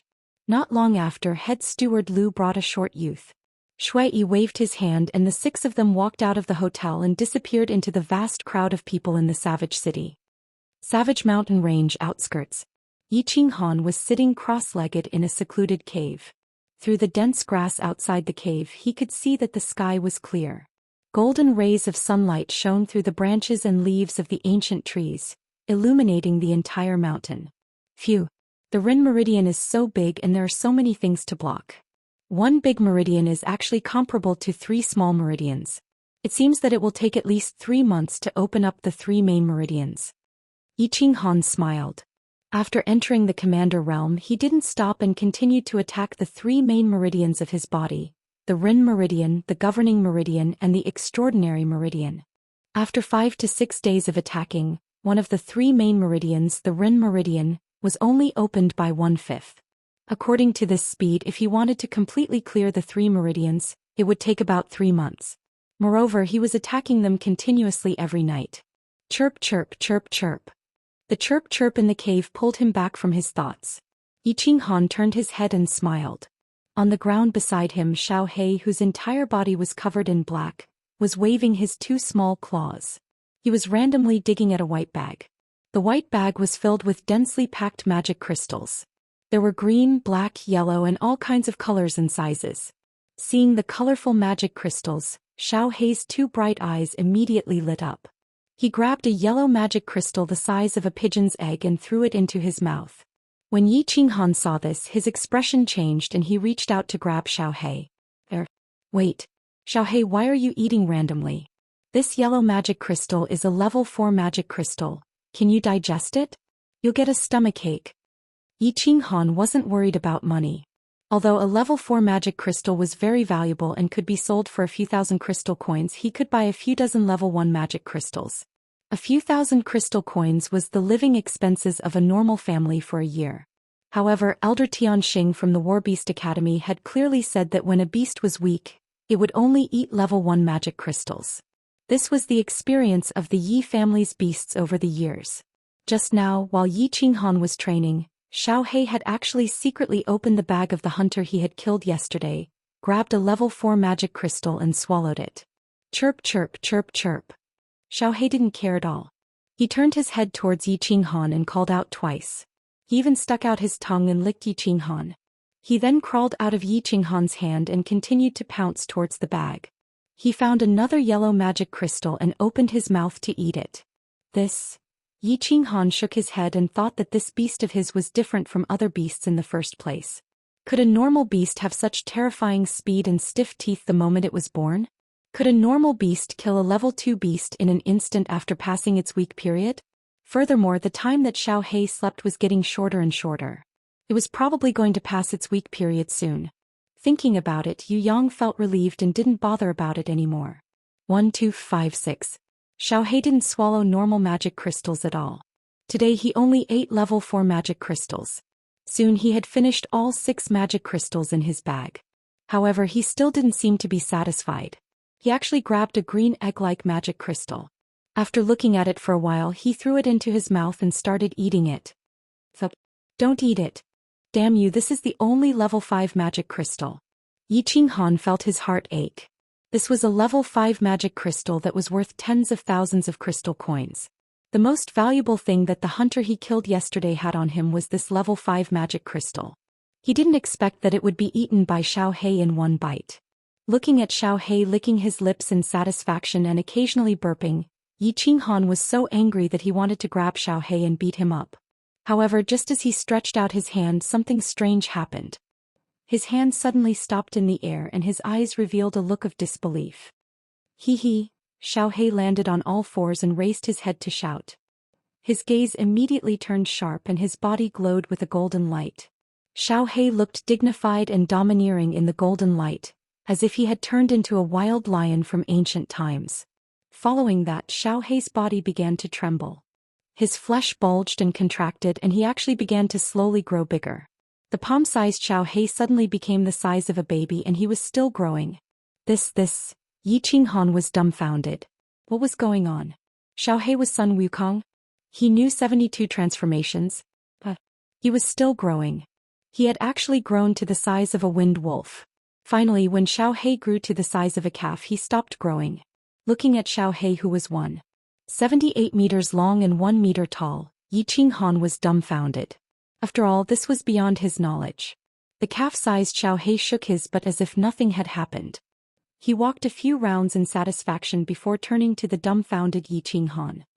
His dark eyes flashed with a hint of a smile, and he opened his mouth to reveal 2 rows of eerie white teeth. Just as Yi Qinghan was staring at the growing Xiao Hei, something happened that scared him half to death. A voice suddenly sounded in his mind. Hello, boss. Chapter 26. Who is it? Anyone who heard a voice out of nowhere in a quiet and gloomy cave would jump in fright. Yi Qinghan was no exception at this moment. He jumped up and down in a flurry, his eyes scanning his surroundings cautiously. His face looked like he had seen a ghost. Calm down. Boss, it's me, Xiao Hei. Just as Yi Qinghan was looking around wildly and was about to go out and take a peek, the voice rang out of nowhere again. Hey, with Xiao Hei. Yi Qinghan wondered in his heart. Suddenly he turned around and looked at the calf-sized beast. He opened his mouth in astonishment and stretched out his finger, stuttering, Xiao Hei, was that you talking? Yes, boss.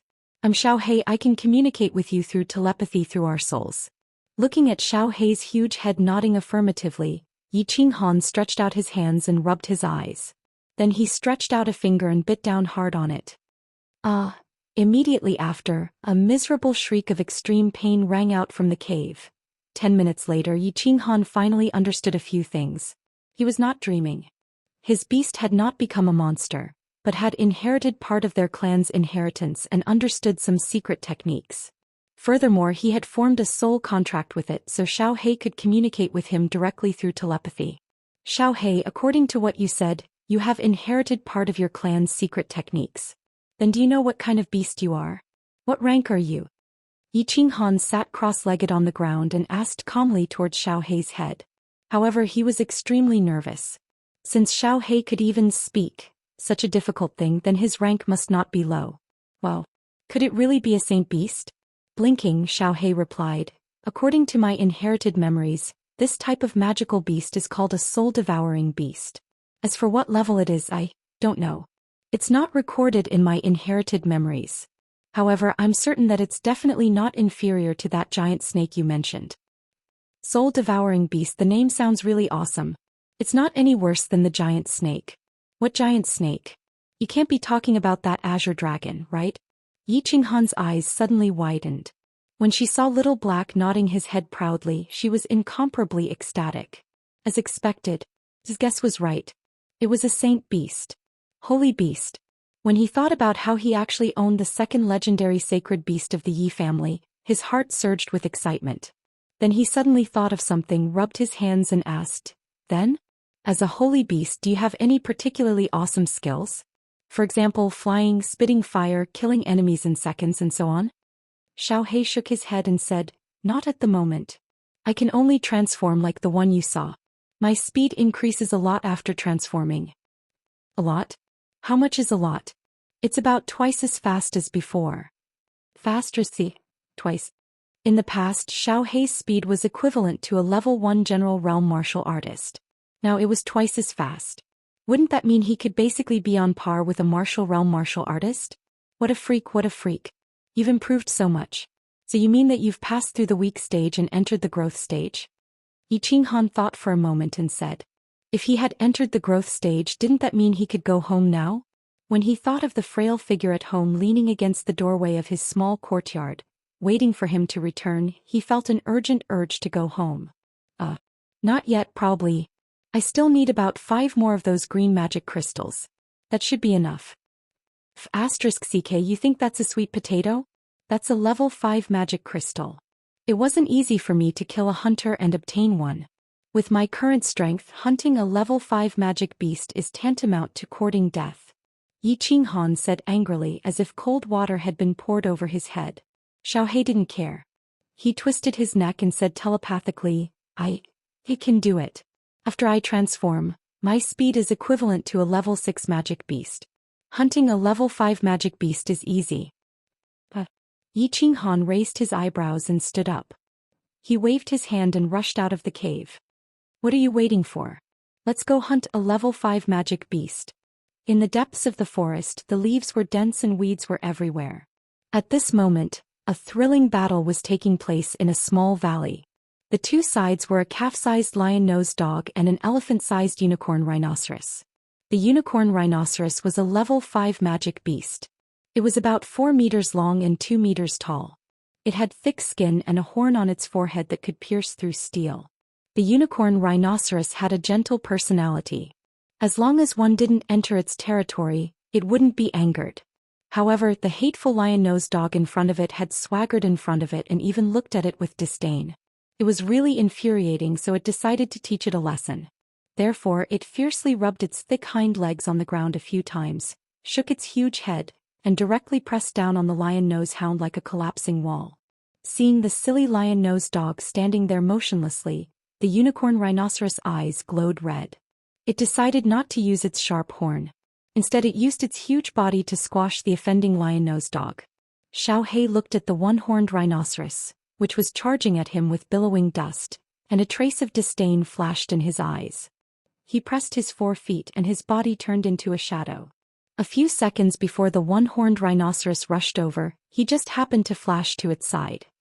He opened his mouth to reveal a mouthful of sharp snow-white teeth and bit down hard on the unicorn rhinoceros's back. Rip! The sound of cloth being torn rang out and a mist of blood sprayed through the air. The tough rhinoceros's skin was easily torn apart by Xiaohei as if it was a piece of decaying paper. Roar roar! The one-horned rhinoceros did not cower even though a piece of its flesh had been torn off. Instead, it turned around angrily and charged at Xiaohei at an even faster speed. This time, it lowered its head and swung its sharp horn, leaving a trail of afterimages in its wake. A brutal and savage aura enveloped the entire valley. Xiaohei's eyes did not change in the slightest. At the most critical moment, he dodged and opened his mouth to take another bite, causing another mist of blood and a piece of flesh to appear. Tsk. This speed, this reaction as expected of a sacred beast. Looks like this level 5 magical beast will not be able to hold on for long. Unfortunately, Xiaohei has not passed through his period of weakness and can only transform once a day. Including the magical crystal of this unicorn rhinoceros, there are only 3 level 5 magical crystals in total. There are still 2 more days before it can successfully pass through its period of weakness and go home. On a big tree in the valley, Yi Qinghan hid in the dense foliage and watched the battle between Xiaohei and the unicorn rhinoceros anxiously. He sighed in his heart. According to Xiaohei, it had not passed through its period of weakness and could only transform once a day. Furthermore, each transformation only lasted for 2 hours. Hence, the man and the unicorn would set off every morning and enter the inner area from the original cave for a few dozen kilometers. It was easier to find level 5 magical beasts in the inner area. Then they would carefully search for level 5 magical beasts that lived alone or alone. After finding it, Yi Qinghan went into hiding. Little Black transformed into a level 5 magical beast. After killing it, it quickly went back, left the inner area and returned to the small cave where it used to live. Today was already the 4th day. In the first 3 days, the two of them had killed a level 5 shadow fox, a level 5 carnivorous sheep and a level 5 berserk lion. Including the unicorn rhinoceros, they had a total of 4 level 5 magical crystals. After killing another level 5 magical beast, Xiaohei would be able to enter the growth stage. Boss, it's done. Just as Yi Qinghan was deep in thought, Xiaohei suddenly transmitted his voice. He raised his head in shock and saw that the unicorn rhinoceros had already fallen to the ground. Its mouth was wide open and blood was dripping from its mouth.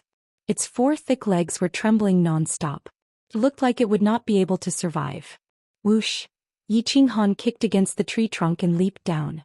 When he landed, he pulled back his legs and rolled on the ground. Then he stood up naturally and ran quickly. When he reached the unicorn rhinoceros's head, He extended his dagger and began collecting the magical crystals and materials. He took out the green magical crystal and threw it to Xiao. The materials from the unicorn rhinoceros's body were very expensive, but Yi Qinghan could not carry them. He could only dig out the long, thin horn on its head. This thing could be sold for a few thousand crystal coins in Song City. Good stuff. Good stuff. It was crystal clear and looked like ivory. Yi Qinghan held the horn in his hands and observed it carefully. He opened the bag on his back and put it away. Just as he was considering if he should cut some of the rhinoceros's skin and bring it back, Xiao, who had just finished eating the magical crystal, suddenly stood up. It looked to the right in fear. The fur on its head that looked like a lion's hair stood up, as if it had encountered something that terrified it. What's wrong?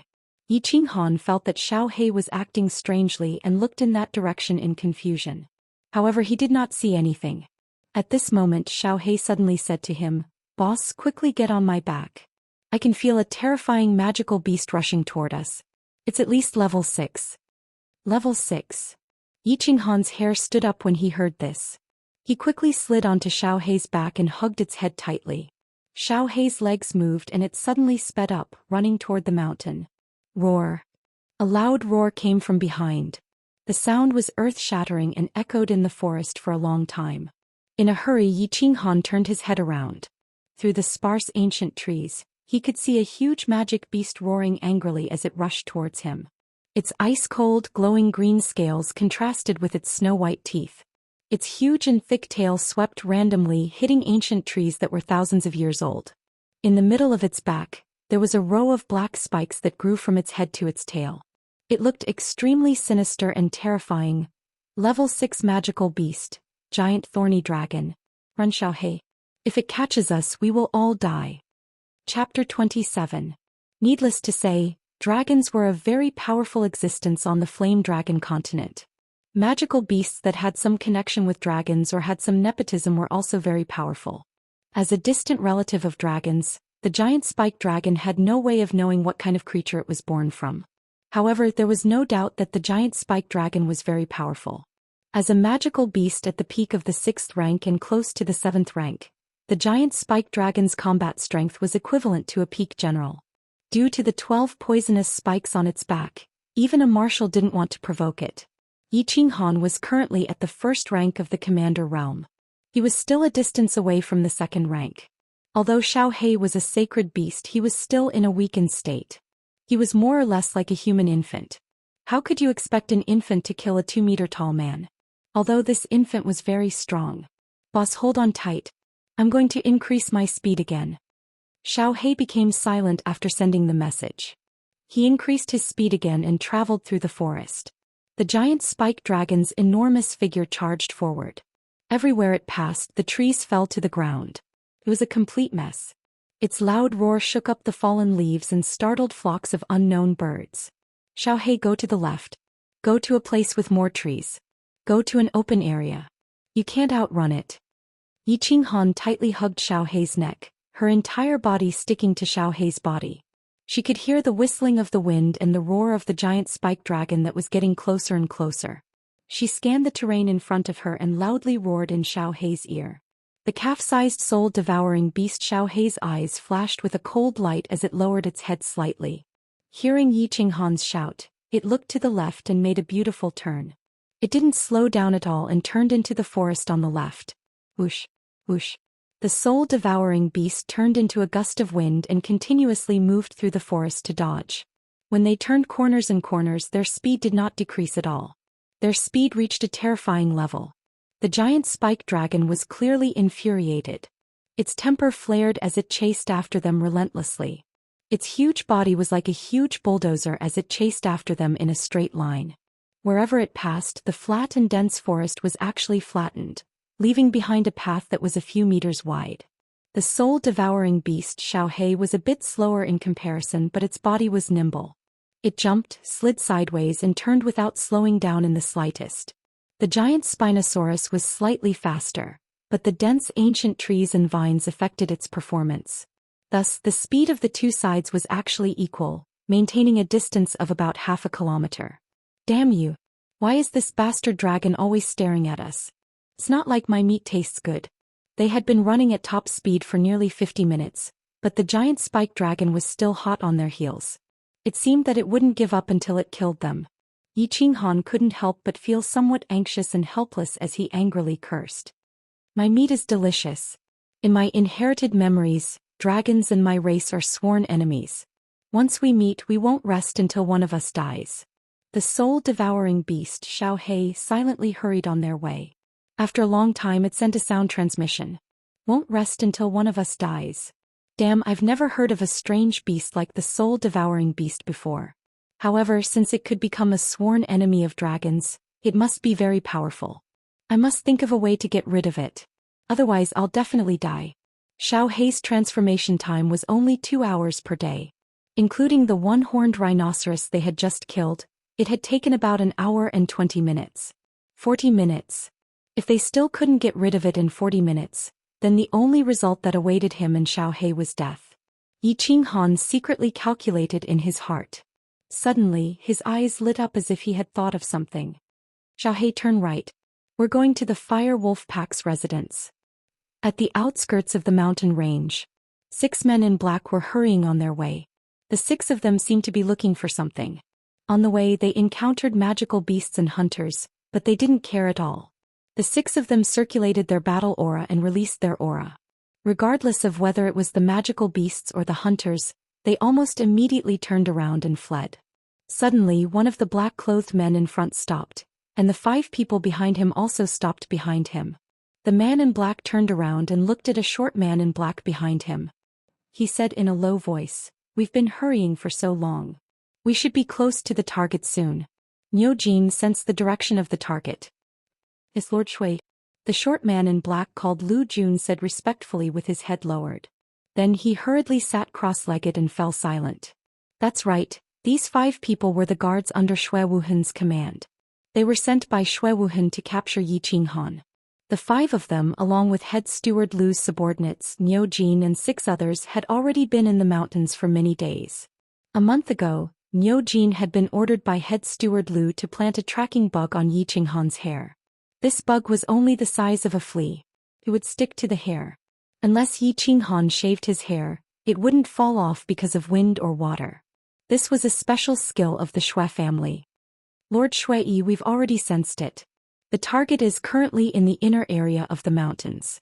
He's walking in our direction. If we move fast, we'll probably meet him in half an hour. The short man in black, Xiaohe, opened his eyes and said happily after a while. Shui glanced at him coldly, his eyes revealing a hint of coldness. You barged into hell. Shui, take Lu Jun with you. We'll speed up. We'll bring the target back today. I don't want to stay in this damn place any longer. Yes, big brother. A man in black answered and prepared to carry the short man in black. Unexpectedly, Niu Jin suddenly waved his hand and said, Lord Shui, if we continue in this direction, we can indeed meet the target quickly. However, it's the territory of the fire wolves. Might be a bit troublesome. Fire wolves? 4th-level magical beasts. Shui frowned and showed a hint of dissatisfaction. How many are there? 80 to 100, Niu Jin answered honestly. Let's go. Shui heard this and showed a faint disdain in his eyes. Although 100 fire wolves was a bit troublesome, if he wanted to kill them, the 5 of them could kill all of them. Therefore, he waved his hand without hesitation and led the way. Xiaohe, how much longer can you last? Sitting on Xiaohe's back, Yi Qinghan's complexion wasn't very good. However, no matter who it was, after being chased by a terrifying giant spike dragon for over an hour, their complexion and mood wouldn't be good either. 10 minutes at most. It's all up to you now. The soul-devouring beast, Xiaohe, panted heavily as he continued to run quickly. He had formed a soul contract with Yi Qinghan. He knew very well that if Yi Qinghan died, his soul would also dissipate. Therefore, although his physical strength was at its limit, he still planned to last for another 10 minutes. 10 minutes? That's enough. Looking at the familiar terrain and the familiar mountain in the distance, Yi Qinghan felt a bit more at ease. That mountain was called Fire Wolf Mountain by adventurers. There was a pack of about 100 fire wolves inside. Fire wolves were rank 4 magical beasts. Because they could spit fireballs, they were called fire wolves. One fire wolf might not be scary, but a pack of fire wolves was very scary. Moreover, the fire wolves were extremely united. As long as one fire wolf was attacked, the rest of the fire wolves would rush over and spray a dense fireball towards the enemy. Warriors who hadn't reached the general realm and couldn't form battle armor outside of their battle aura would definitely die if they were surrounded by a pack of fire wolves. Moreover, it was said that the leader of the fire wolves was a peak rank 5 magical beast. The fireballs it spat could melt battle armor formed from battle aura and instantly kill a general realm warrior. Therefore, Fire Wolf Mountain was a forbidden area for low-level warriors in the Savage Mountain range. Yiqinghan was currently at the Commander realm.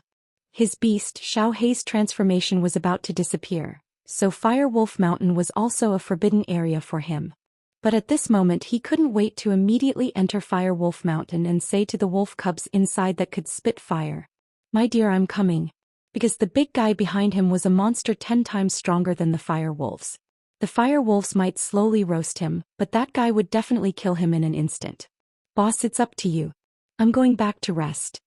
Looking at the Fire Wolf Mountain that was close at hand, Yiqinghan nodded heavily and jumped off Xiaohei's back. Circulating his battle aura to the limit, his footsteps were steady and powerful as he quickly rushed towards Fire Wolf Mountain. Xiaohei took a few deep breaths, turned into a wisp of green smoke and caught up with Yiqinghan. It entered his body and entered the resting area of the warbeast space. As soon as he entered Fire Wolf Mountain, Yiqinghan suddenly lightened his footsteps, as if he was a thief who had burgled into someone else's house. He started to sneak around. From one tree to another, his body was as light as a swallow, like a leopard cat in the night. Roar. Ayo, ayo. The giant spike dragon behind him rushed into Fire Wolf Mountain without hesitation. Its brutal and tyrannical aura immediately caused the owner of Fire Wolf Mountain to be dissatisfied. Wolf howls that refused to be outdone immediately rang out in the mountain. "Let's do it, we must do it." Yiqinghan mumbled non-stop. His footsteps became even more light, afraid that he would wake up the sleeping owner of the mountain. Xiu. A few fiery red shadows shot over from afar. Yiqinghan immediately stuck to a thick tree trunk, held his breath and restrained his aura. Only when a few wolf shadows passed under his body and quickly retreated did he heave a sigh of relief. Touching his forehead, he found that it was full of cold sweat. Lightly turning around, he glanced back.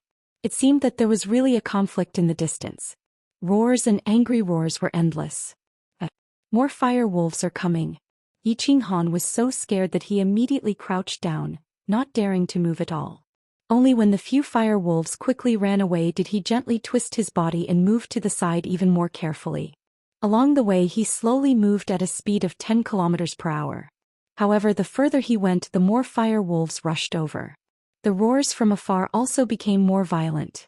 From time to time he could hear the sound of trees falling and the charging footsteps of the giant spike dragon. Good, they finally started fighting. But why do I feel that the giant spike dragon is still approaching me?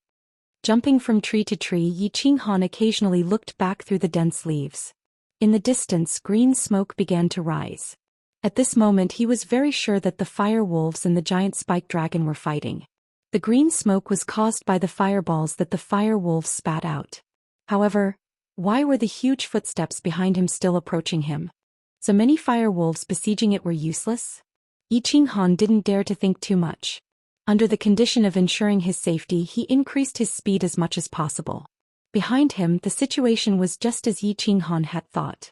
Although there were more than 30 fire wolves gathered, the giant spike dragon, as the overlord of the inner area of the mountain, didn't care about these low-level wolf cubs.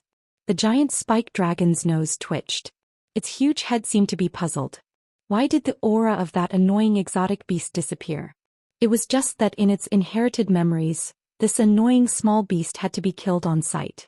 Now that the small beast's aura had disappeared, it could only tear apart the human that was with the small beast to ease its annoyance from chasing after it for half a day.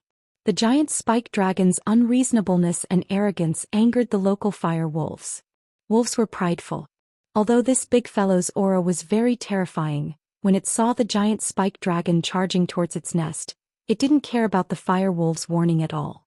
Thus the fire wolves began to attack. Overwhelming fireballs surged forward, leaving the rapidly advancing giant spike dragon with nowhere to hide. The giant spike dragon indeed had nowhere to hide, or rather it didn't want to hide at all. It relied on the huge green scales on its body to resist more than 30 fireballs. Bang bang. The huge fireballs smashed onto the scales, causing sparks to fly everywhere.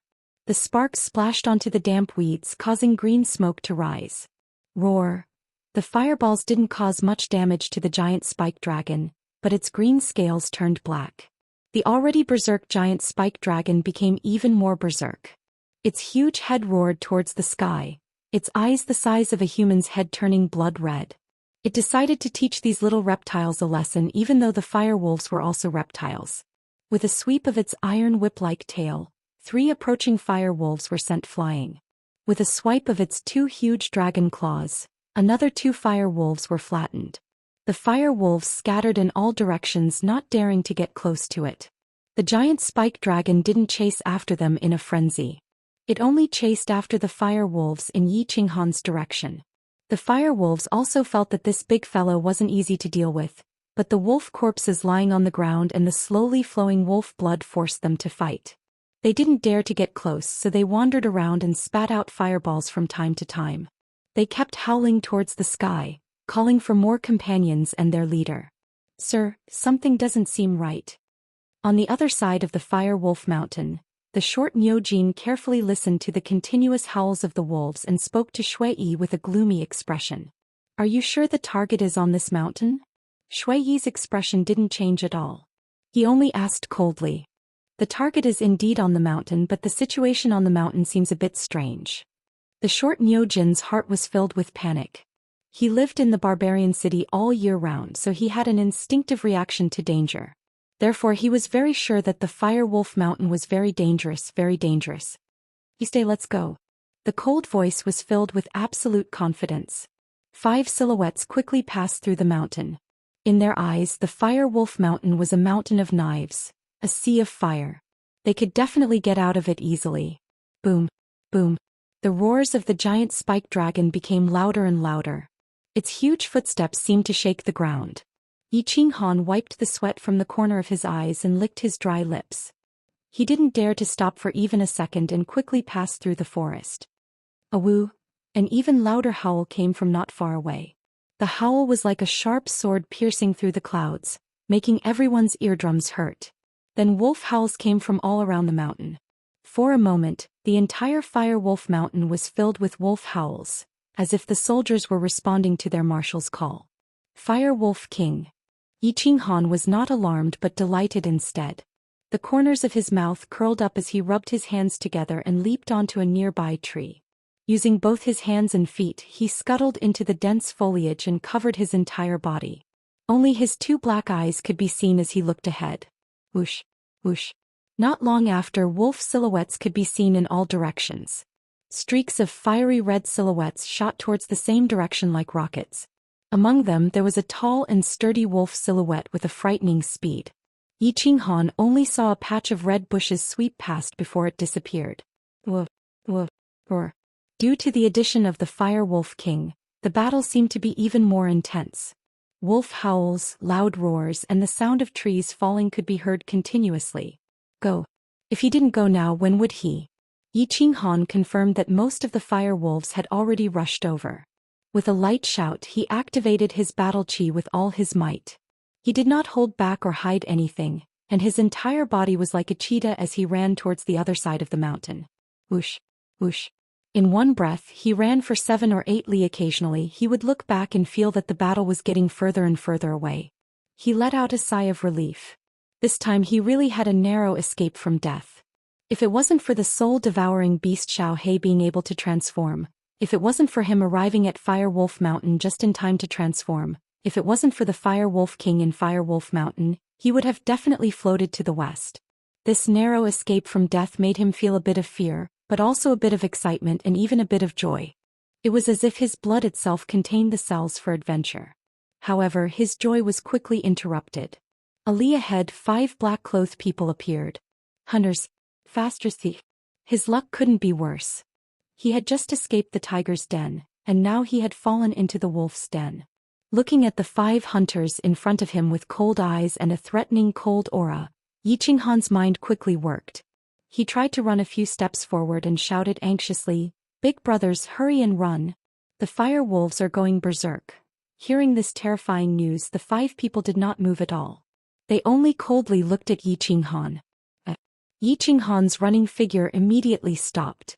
These people were actually not afraid of the fire wolves. Seemed like he had to change his strategy. Who knew when the battle would end? No matter who won, he would not have an easy time at that time. Thus he could only untie his bag and throw it on the ground. With a trembling and stuttering voice he said, Big brothers, all of my valuables are here. Can you let me live? The 5 people still did not move. Only the one in the middle took out a drawing and compared it to Yi Qinghan. Then he put it in his pocket and waved his hand saying, Catch him. The 5 people were Shui Wuhan's bodyguards. Shui Yi, Shui Wu and Shui Yi waved his hand. The 4 people quickly spread out in a fan shape, blocking the way forward. Then they quickly rushed towards Yi Qinghan. Faster, thief. They came especially for me. I didn't offend anyone. What should I do? What should I do? These 5 people are obviously masters.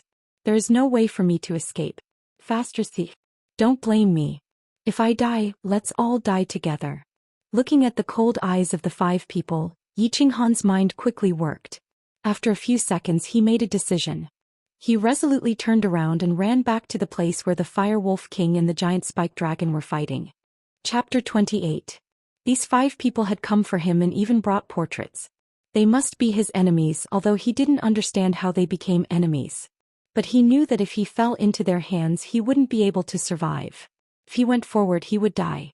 He could only go back where there was a chaotic battle. Perhaps he could survive. Run. He used all the strength in his body to run quickly. At this moment he was very glad that he had been running on Xiao Hei's back, so he didn't consume much of his physical strength and battle aura. Otherwise he would be speechless if he couldn't run at such a critical moment. This place was only 7 or 8 miles away from where the Fire Wolf King and the giant spike dragon were fighting. Usually if he ran at full speed it would only take him a minute. A minute was very short, the time to eat a meal. But when he heard the approaching footsteps, Yi Qinghan felt that time was passing too slowly. Shui Yi frowned slightly. Wasn't the target the useless young master of the Yi family? Looking at his running speed, how was he an elite? It was obvious that he had reached the commander realm. Reaching the commander realm at the age of 15 meant that he had reached the standard of a core disciple of the Yi family. The young master said that it was best to capture the target alive. What he meant was that if he couldn't capture the target alive he could only bring the corpse back. But in the current situation capturing the target alive was a bit difficult. What if he killed the target? If he killed a core disciple of the Yi family, how much trouble would there be if the Yi family found out about it in the future? Shui Yi's mind raced as he weighed the pros and cons. Finally Shui Yi made up his mind. The mission was more important. If anything happened the Shui family would take care of it. Seeing that his target was about to enter the area where the fire wolves were fighting, although he didn't know who the fire wolves were fighting with, he knew that if he let his target enter that area he would be able to take advantage of the situation and escape. So he didn't hesitate to move. He used his battle aura and suddenly sped up, closing the distance. Fast. Fast. Fast. He was almost there. Seeing the bustling scene in front of him, Yi Qinghan's heart flashed with joy. According to his plan, as long as he got close to the battle site he would immediately rush in from the side. He would be alone and run quickly and he would probably not attract the attention of a large-scale wolf pack. In that case he would still have a way to survive. However, the 5 people behind him were too big of a target. As long as they were discovered they wouldn't be able to escape. Then he would be able to shake them off like how he had shaken off the giant spike dragon. However, dreams were always beautiful but reality was cruel. As Yi Qinghan ran he used the corner of his eyes to keep an eye on the 5 people behind him. Just as he was about to enter the place where the fire wolves were fighting. From the corner of his eye, he saw that the black man in the middle had suddenly sped up. His speed was actually more than twice as fast as before. The distance between them was not that far to begin with, but now it was very close. Then he discovered something that terrified him even more. Suddenly the black-robed man's entire body shone with battle aura. It left his body and formed a huge yellow palm that slammed towards his back. Release of battle chi. General realm. Yi Qinghan smiled bitterly. This enemy of his really thought highly of him. He actually sent a general realm powerhouse to kill him. Just as he thought about this he felt a huge force slam into his back. His entire body felt like it was falling apart. He spat out a mouthful of blood, and an intense pain surged into his mind, instantly causing him to faint. But his body was like a kite with a broken string, floating straight forward and finally smashing hard on the ground. Big brother, did you go too far? It wouldn't be good if he died. Looking at the unconscious Yi Qinghan on the ground, the 5 of them stopped in their tracks. The person on the left asked. He shouldn't die. Second brother, go and bring him back. We'll leave quickly. Xuan withdrew his battle aura and stood there proudly. He looked at the noisy battlefield not far away and said in a deep voice. Xuan nodded and quickly moved forward. Looking at the motionless Yi Qinghan on the ground, his heart was filled with hatred. For this brat, the 5 of them had struggled for more than a month. They hadn't tasted women for more than a month. They kind of missed the smooth thighs and plump breasts of the prostitutes on Song City's 13th Street. Thinking about it, he felt unbalanced. Should he give this brat on the ground a hard memory later? However, just as he was about to approach Yi Qinghan, something strange happened. A fiery red shadow suddenly flew in front of him. What was that? Xuan didn't dare to be careless in the face of this sudden situation. He stretched out his fist and smashed it towards the fiery red shadow. Bang! The fiery red shadow was a huge fire wolf. It was more than 3 meters long. At this moment, this fire wolf was already lying quietly on the ground. It was panting heavily and its limbs were trembling. Seemed like it had lost its way. The giant spike dragon's whip and Xuan's punch caused the fire wolf king, which was already riddled with wounds, to suffer a fatal injury. Fire wolf king? Xuan looked at the fire wolf king who was trembling and whimpering on the ground. How could the power of his fist be so great? Killing a level 5 fire wolf king with one punch. It seemed that the woman he had slept with last time was still very nourishing. Brother 2, retreat. Xuan was daydreaming, but Xuan's face was solemn. A dazzling light shone in his eyes. With a loud shout, he stomped his right leg and clenched his fist. His whole body shot forward like a cannonball. Xuan 3, Xuan 4 and Xuan 5 looked at Xuan's back in shock. At the same time, they took out their weapons and quickly followed. Behind Xuan, a huge black head appeared in the dense forest. It was black and covered with scales. Its 2 lantern-sized eyes were filled with coldness and brutality.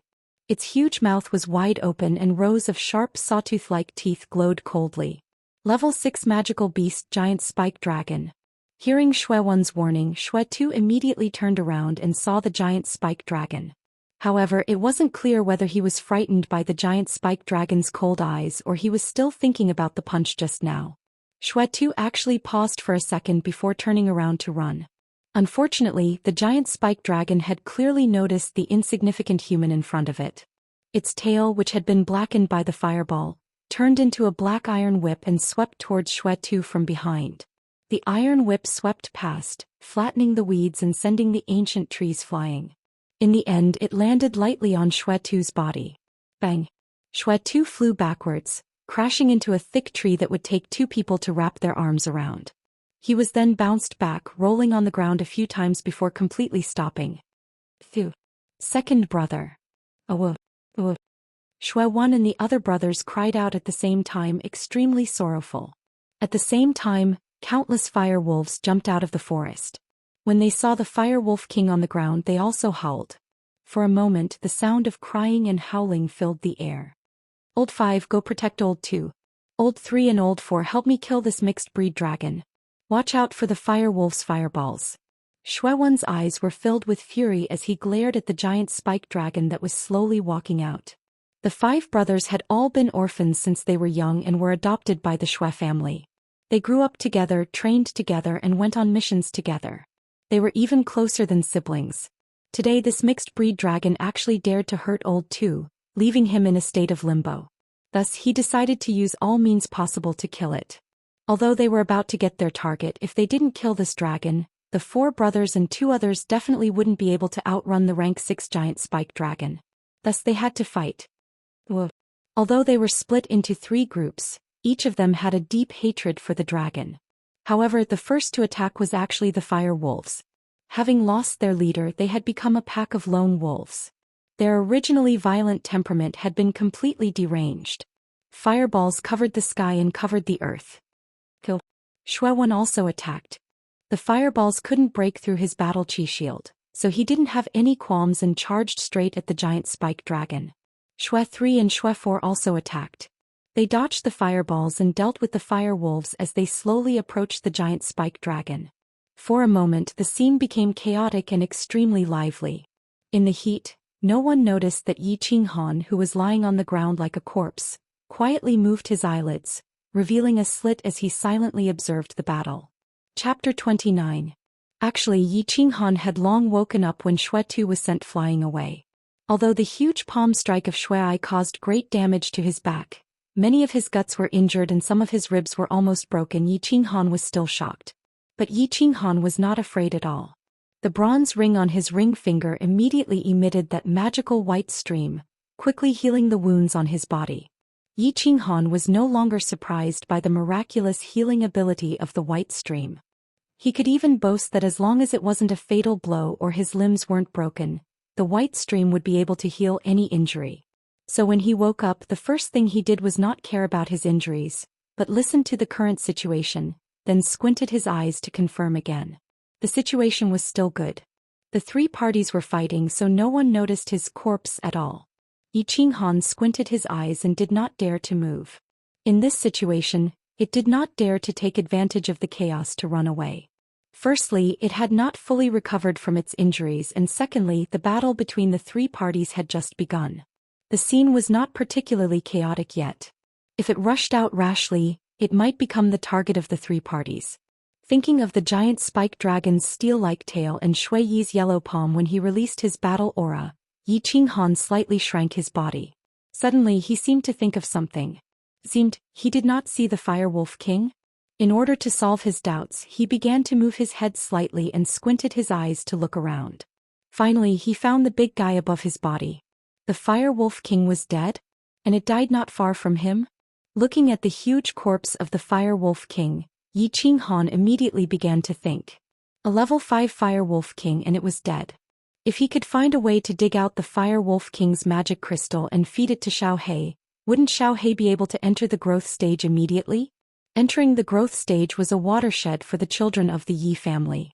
This was because only when the beast entered the growth stage could it merge with its master, rapidly increasing the master's strength, speed, reaction, and so on. Once they merged, their strength would skyrocket. Moreover, there was a chance for the legendary fusion skill to appear. There was no doubt that Xiaohei was a holy beast.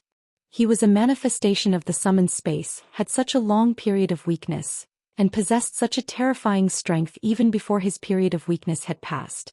Most importantly, he could communicate spiritually with his master. Everything pointed to how extraordinary Xiaohei was. If he merged with Xiaohei, how much more powerful would he become? He was looking forward to it. Yi Qinghan was lying on the ground. His mind was working quickly on how to approach the Firewolf King silently. He didn't dare to sneak up to the Firewolf King, dig out the Firewolf King's head, and take out the magic crystal to summon Xiaohei. Not to mention the fact that the men in black would definitely stop him. Even if the firewolves found out that he was desecrating their leader's body, they would tear him to pieces in an instant. Bang! A trace of bad luck and helplessness suddenly flashed in Yi Qinghan's eyes. He was shot. A fireball accidentally sprayed on his trousers. He didn't care about the pain of the fireball hitting his calf, but the flames that were slowly spreading on his trousers made him want to vomit blood. At this moment he hated these wolf cubs who could spit fire. It was fine if you were a fierce wolf, but why can you spit fire? Fine. I can forgive you if you can spit fire, but why do you spit it everywhere? You should know that even if you don't spit on people, it's not good to burn the flowers and plants. Moreover, you spit on innocent people. You guys fight, it's not against the law for me to watch, right? Feeling that the fire was continuing to spread, and smelling the pungent smell of roasting meat, Yi Qinghan decided that he couldn't bear it anymore. If he continued to bear it, he would become a roasted pig. Just as he was about to roll around and put out the flames on his trousers, a wolf corpse suddenly flew from behind him.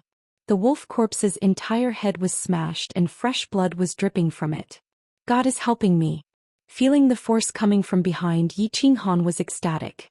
His body no longer exerted force and his whole body relaxed. With the huge impact of the wolf corpse, he naturally rolled. But when he was rolling, he slightly controlled the direction of his left foot. He rolled and was finally blocked by the Fire Wolf King's corpse in front of him. So Yi Qinghan naturally lay on the Fire Wolf King's head face down. The flames on his calf were also extinguished, revealing a section of blackened meat and tattered trousers. Good chance. Ignoring the burning pain on his feet and the fireball flying at him at any time, Yi Qinghan began to communicate with Xiaohei in his soul. After a while, a black airflow slowly appeared under his body. The airflow slowly condensed and a small beast the size of a palm appeared. As soon as Xiaohei came out, he immediately burrowed into Yi Qinghan's clothes. He extended a small claw and began to dig at the Fire Wolf King's head. Although Xiaohei's claws weren't as sharp and hard as its teeth, it wouldn't be a problem for it to deal with a mere dead wolf head. Xiaohei was only afraid that it would cause too much of a commotion, so he could only follow Yi Qinghan's instructions and carefully dig. At this time the situation was the most chaotic. Although Xue Wan and the giant spike dragon were slowly moving to the left under Xue Wan's guidance, the giant spike dragon's long tail could still sweep in this direction. Xue 5 had already tied Xue 2 onto his back, and began to help Xue 3 and Xue 4 slaughter the fire wolves. Although the fire wolves were rank 4 magical beasts, Xue 3 and the others were all commanders, so they were not afraid of them. As long as they quickly dodged the fireballs and got close to them, they could easily kill or injure them. More than 20 fire wolves had already fallen on the ground. Only Xue 5 had to protect Xue 2, so he took a direct hit from a fireball. His abdomen and chest were burned and he was injured. Xue 3 and Xue 4 only had minor injuries, so the situation was gradually controlled by the Xue brothers. On the other hand, Xue 1 became more and more courageous as he fought. The frustration brought about by the boring mission for more than a month, and the anger from Xue 2 being whipped into a coma by the giant spike dragon had all turned into powerful combat strength. He was at the second level of the general realm and he often went through life and death situations, so his current combat strength was incomparably powerful. The giant spike dragon, whose strength was originally only comparable to that of a general realm, was slightly injured by the Fire Wolf King's final attack before its death. Therefore Xue 1 was gradually gaining the upper hand, and was suppressing the giant spike dragon. "Hurry up, Xiaohei." Fireballs whistled past his ears from time to time. Yi Qinghan knew that the situation had become chaotic. He didn't dare to let Xiaohei continue digging slowly. Perhaps a fireball would land on his back in the next second, and his plan to play dead would be completely exposed. Therefore he could only take the risk and speed up while the chaos was still ongoing. "All right." Xiaohei responded cheerfully and sped up. Although the Fire Wolf King's skull was very hard, Xiaohei's sharp claws easily tore it open. Xiaohei reached out 2 thin claws and fiddled with the huge wolf's skull. White brain matter flowed out and a green magic crystal was also dug out. Xiaohei's eyes lit up and he swallowed it. Then he closed his eyes and lay down. "Boss, hold on for a while. This magic crystal is full of energy. It should be able to help me get through this period of weakness, but I need some time to digest it." After the transmission, Xiaohei fell into a deep sleep. Yi Qinghan rolled his eyes, but he was very depressed. Why did he still need to digest it? Didn't he digest it immediately before? Why did this kid sleep just like that? His body was already starting to feel numb. Although his internal injuries had been mostly healed, his body was still numb and he still felt uncomfortable. Woo!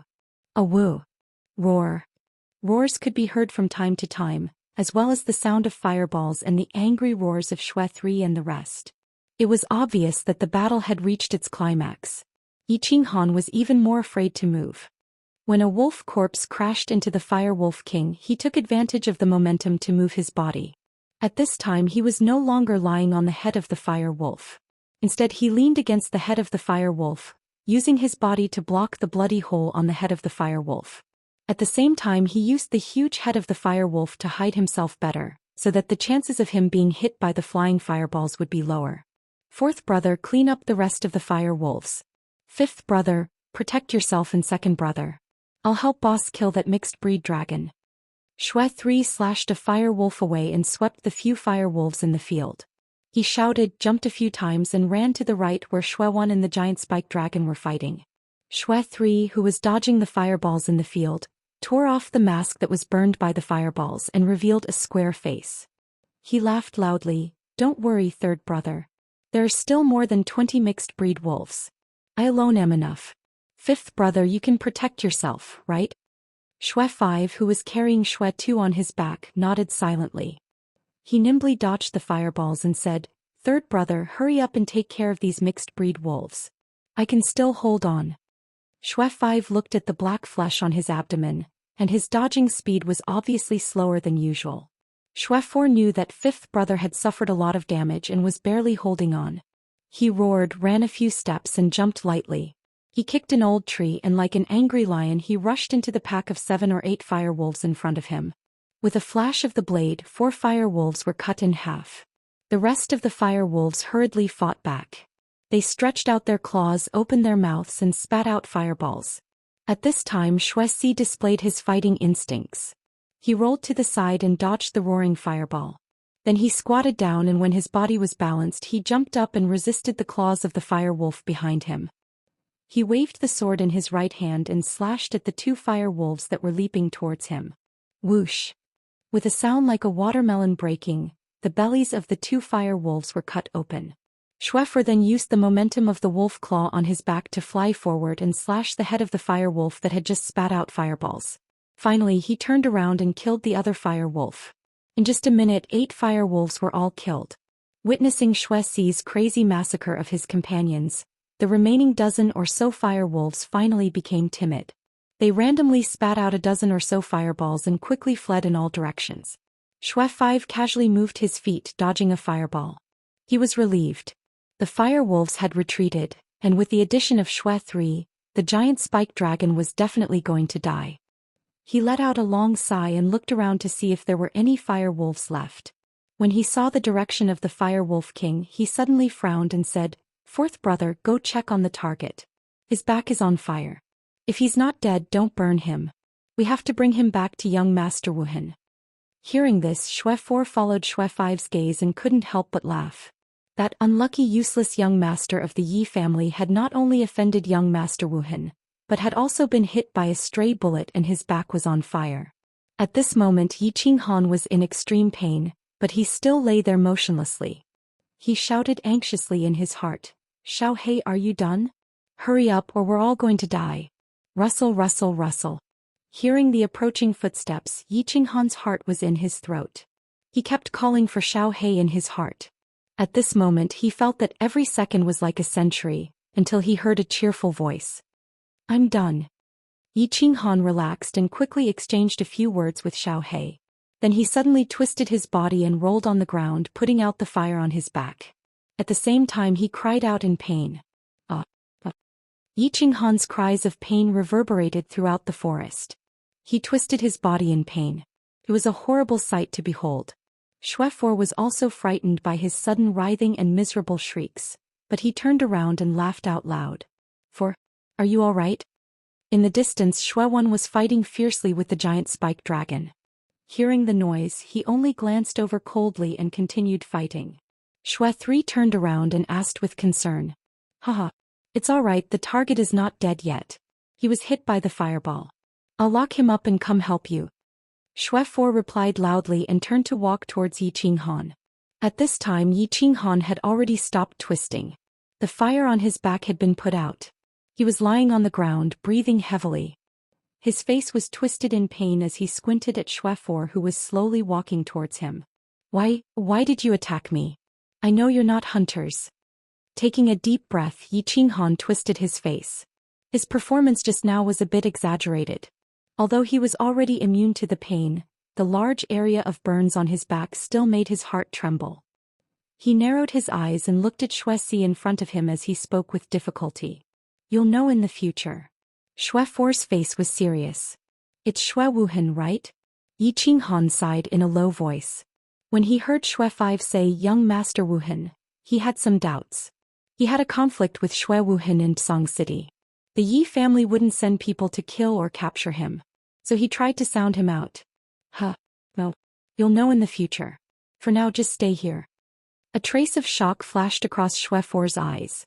Although it was soon covered up, it didn't escape from Yi Qinghan's eyes. Seeing Xue 4 stretching out his fingers in a flurried way, trying to block his battle chi, Yi Qinghan narrowed his eyes. Battle beast fusion. Yi Qinghan growled. His hand, which was pressed under his body, tightly gripped the dagger at the base of his thigh. Following his growl, the phantom of a single-horned lion-nosed hound suddenly appeared in front of him. The lion-nosed hound's eyes were like lightning, and its imposing manner was overbearing. It inadvertently revealed an ancient and noble aura. The phantom merely swept a cold glance at Xuefor before turning into a shadow and gradually disappearing into Yi Qinghan's chest. Gulp gulp. At this moment Yi Qinghan felt a powerful energy quickly drilling into his body, his meridians and every cell of his body. Along with the rumbling sound, the muscles all over his body began to tremble, and a warm current continuously flowed through his body. Every time it reached a certain part of his body, the muscles there began to tremble, contract and then swell. This feeling didn't feel like he was going to burst. Instead, it was very comfortable and enjoyable. At this moment, a small black tattoo of the soul-devouring beast slowly appeared at the corner of his left eye. The black line tattoo did not make his delicate little face ugly. It only made his entire person look abnormally demonic. A second later, Yi Qinghan's slightly narrowed eyes suddenly widened. His pure black pupils flashed with a bright light like lightning, dazzling and dazzling. Looking at the dumbfounded man in black, he moved. With a light wave of the dagger in his right hand, he turned into a blur and swept past Xuefor. Is this the Yi family's battle beast fusion? How could it have such a huge momentum? What was that single-horned exotic beast's tear? How could it have such a huge pressure? Just a simple glance was enough to make my soul almost leave my body. The Yi family's battle beasts might only be legendary to ordinary people. Of course, the Yi family's disciples wouldn't wander around the streets with their battle beasts out of boredom. Therefore, ordinary people wouldn't have the chance to see the Yi family's battle beasts. However, Xuefor was different. As Xue Wuhan's guards, they had seen many of the Yi family's battle beasts. They had also seen Yi Qinghuang's battle beast, the violent bear. The violent bear was very imposing, violent and tyrannical. When Xuefor saw the violent bear, he didn't dare to breathe too loudly. However, Yi Qinghuang's violent bear was about to reach maturity. According to the information, this little guy in front of him had just successfully awakened his bloodline. He had only summoned his battle beast for 2 months. It seemed to be a rank 4 lion-nosed dog? No, it was definitely not a rank 4 lion-nosed dog. Faster see. The information was wrong. Just by looking at its imposing manner, this battle beast was definitely above rank 7. Forget it, I'll control it first. Chapter 30. After the soul-devouring beast shadow flashed, Xuexi's mind spun rapidly as he kept thinking. Although the brat in front of him had summoned a very dangerous beast, Xuexi didn't take it seriously. Xueyi's palm just now would have seriously injured him, and then he was hit by a fireball from the fire wolf, so he concluded that Yi Qinghan couldn't resist at all, even if he merged with his beast. But just as he continued to stretch out his hand to seal Yi Qinghan's battle aura, he saw 2 dazzling lights and a black shadow. Not good. He quickly retreated, but the black shadow passed by. He felt a chill on his neck and then he lost consciousness. He slowly fell to the ground, but his eyes were still wide open. He couldn't believe it at all. How could this brat have such a fast speed? He was even faster than Big Brother. Yi Qinghan didn't have time to look at Xuexi's expression. He was a little shocked and also a little dumbfounded. Although the energy emitted from his body made him know that he was extremely powerful, the speed and power that was released just now still scared him silly. The powerful performance of the man in black who had fallen in front of him and instantly killed 8 firewolves was still vivid in his mind. Although this man in black was a notch weaker than the black leader who had released his battle aura to injure him, he definitely had the combat strength of a peak commander realm. A peak of the commander realm couldn't dodge his slash? Didn't that mean that his current strength had reached the terrifying general realm? Elder Tianxing's knowledge about beast fusion from the War Beast Academy was still in his mind. When the Yi family's high-level beast fused with its master during its growth period, it could increase the master's strength by 1 to 2 levels. Yi Qinghuang was currently at the 2nd level of the general realm. His beast was a level 7 violent bear, so after he fused with his beast his strength would reach the 3rd level of the general realm. But Yi Qinghan's current strength was at the 1st level of the commander realm, and after fusing with his beast his strength had reached the terrifying general realm. It was unknown what level of general realm he was at. This meant that after Yi Qinghan fused his strength had increased by at least 3 levels. Terrifying. Pervert. as expected of an existence like a holy beast. Merging with a war beast allowed his strength to soar to a whole new realm. Although this realm was still different from a real general realm, Yi Qinghan was still incomparably satisfied and delighted. Fourth brother. Eldest brother, third brother and fourth brother are dead. Yi Qinghan was in a good mood, but Xuewu wasn't happy at all. Seeing Xuexi lying on the ground like a pile of mud with his eyes wide open and the shocking bloody wound on his neck, Xuewu screamed in fear. Old fourth. Xue 1 and Xue 3's expressions changed drastically when they heard Xue 5's cry. They turned around at the same time. When they saw Xuexi lying on the ground like a dead pig and his eyes wide open, the two of them roared at the same time. Xue 1 charged towards the struggling giant spike dragon even faster, while Xue 3 turned around and brandished his sword, charging towards Yi Qinghan like a mad lion. Third brother, don't be impulsive. Protect second brother and fifth brother. Xue 1 dodged the giant spike dragon's slightly slow claw and fiercely punched the side of the giant spike dragon's back. He turned around and roared. Hearing Xue 1's voice, Xue 3's sprinting body trembled for a bit. In the end he resolutely rushed towards Yi Qinghan. Good timing. Yi Qinghan was just about to test his current strength when he saw Xue 3 rushing towards him furiously. He squinted his eyes slightly. Yi family scum, I want you to die today. Xue 3 descended from the sky with an incomparably violent anger. The sound of his blade piercing through the air was heard as he fiercely chopped down towards Yi Qinghan's head, as if he was going to split him in half. Those who kill will be killed. Today the 5 of you will stay here forever. As for your master, one day I will also send him down to meet you all. After merging with the battle beast, not only did Yi Qinghan feel that his strength had increased a lot, even his hearing and vision had reached a terrifying level. Xue 3's seemingly fierce and domineering blade was too slow and full of loopholes in his eyes. So he responded very leisurely, but his eyes were very squinted. When the blade was only a meter away from his forehead, he moved. His body took a few steps at an incredible speed and avoided Xue 3's violent blade. Then before Xue 3 could react, his body turned sideways and flew into the air. He swung his right leg up high and then quickly pressed it down, smashing it on Xue 3's back. The dagger in his right hand smoothly stabbed down. Bang! Dust flew everywhere and blood spurted out. Xue 3 dead. Instant kill. Another commander-level powerhouse was instantly killed. Yi Qinghan licked his dry lips in excitement. He was extremely excited. Power, the feeling of having power was very good.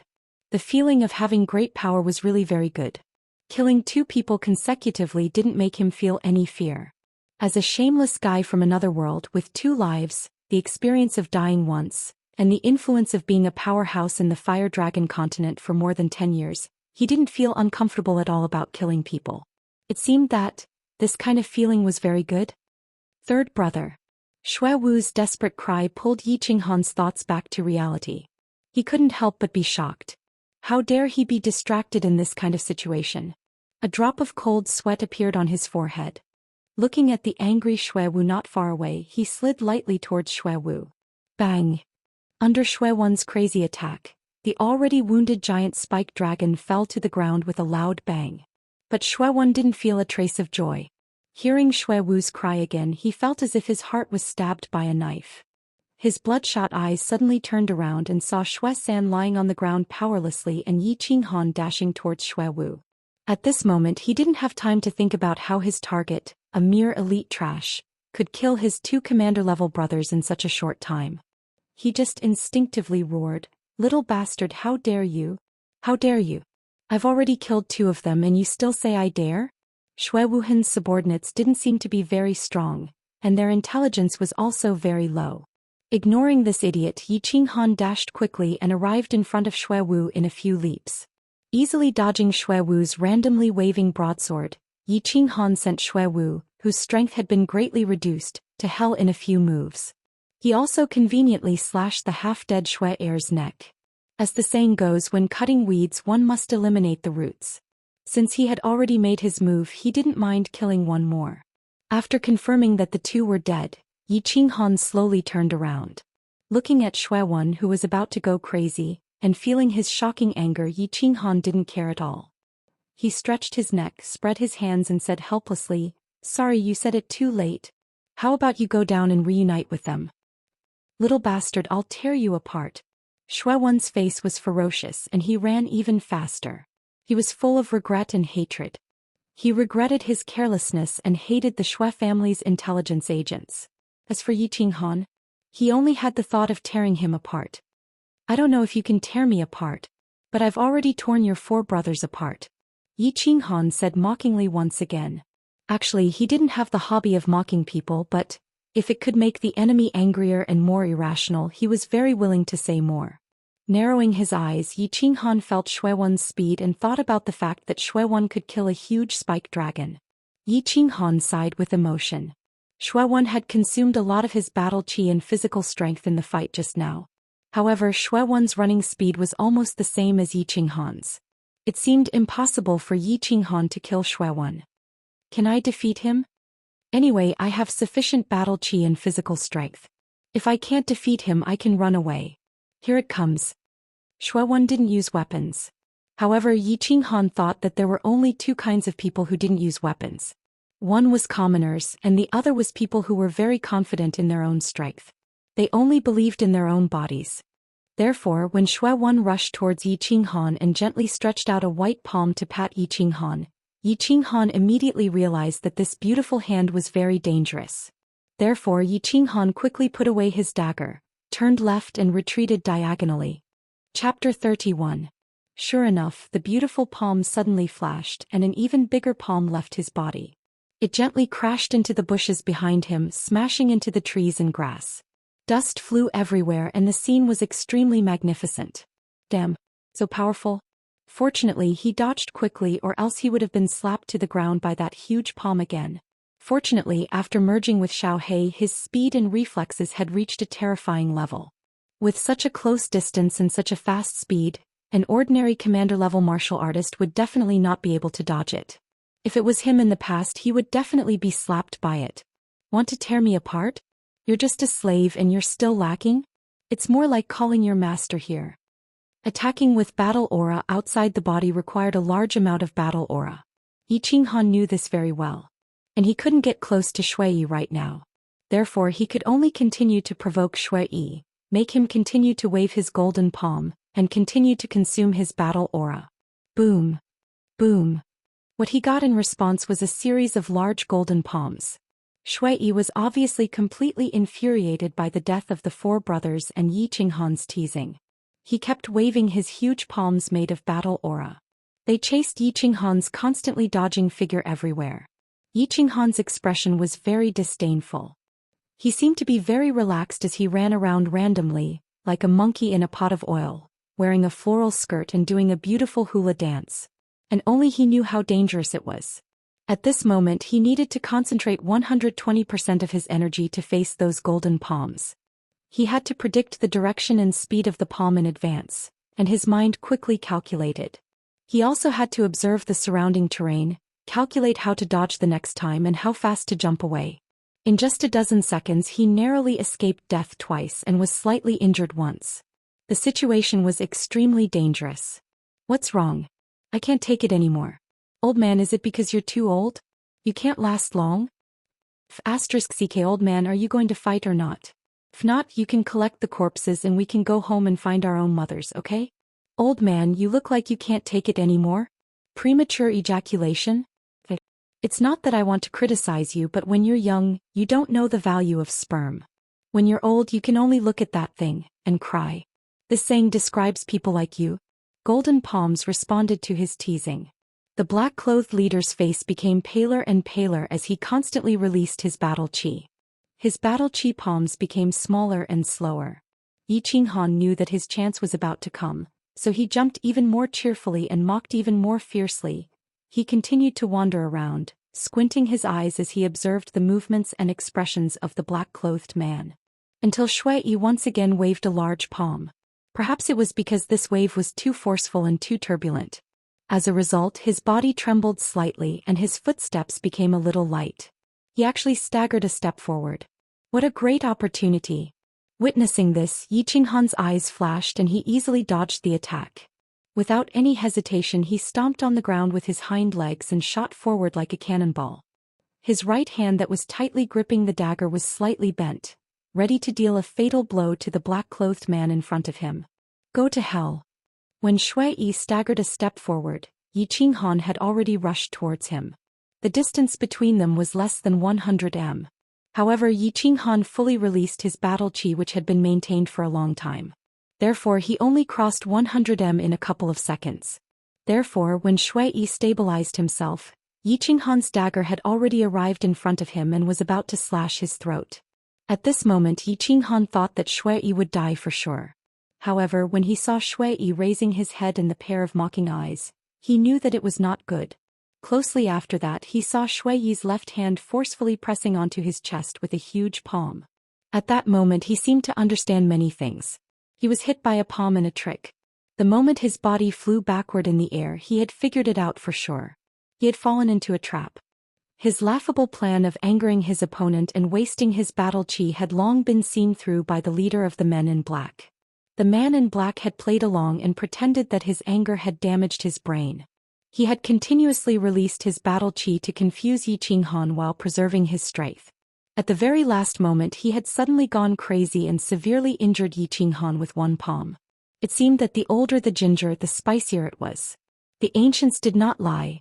Yi Qinghan landed heavily on the ground. His mind was filled with regret and helplessness. His internal organs had been severely injured, and a few of his bones must have been broken.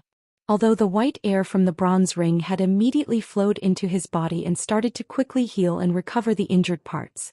However, it was too late. The man in black would not give him another chance. Doing a stupid thing might be due to an accident, but if he made the same mistake twice at the same time, then he would really be a pig. Since the leader of the men in black could become the leader of the team of 5, he was obviously not as stupid as a pig. Therefore he slowly walked over with a dark expression. One wrong step and the whole game was lost. The slow footsteps were like a hypnotic death knell, gradually getting closer and closer.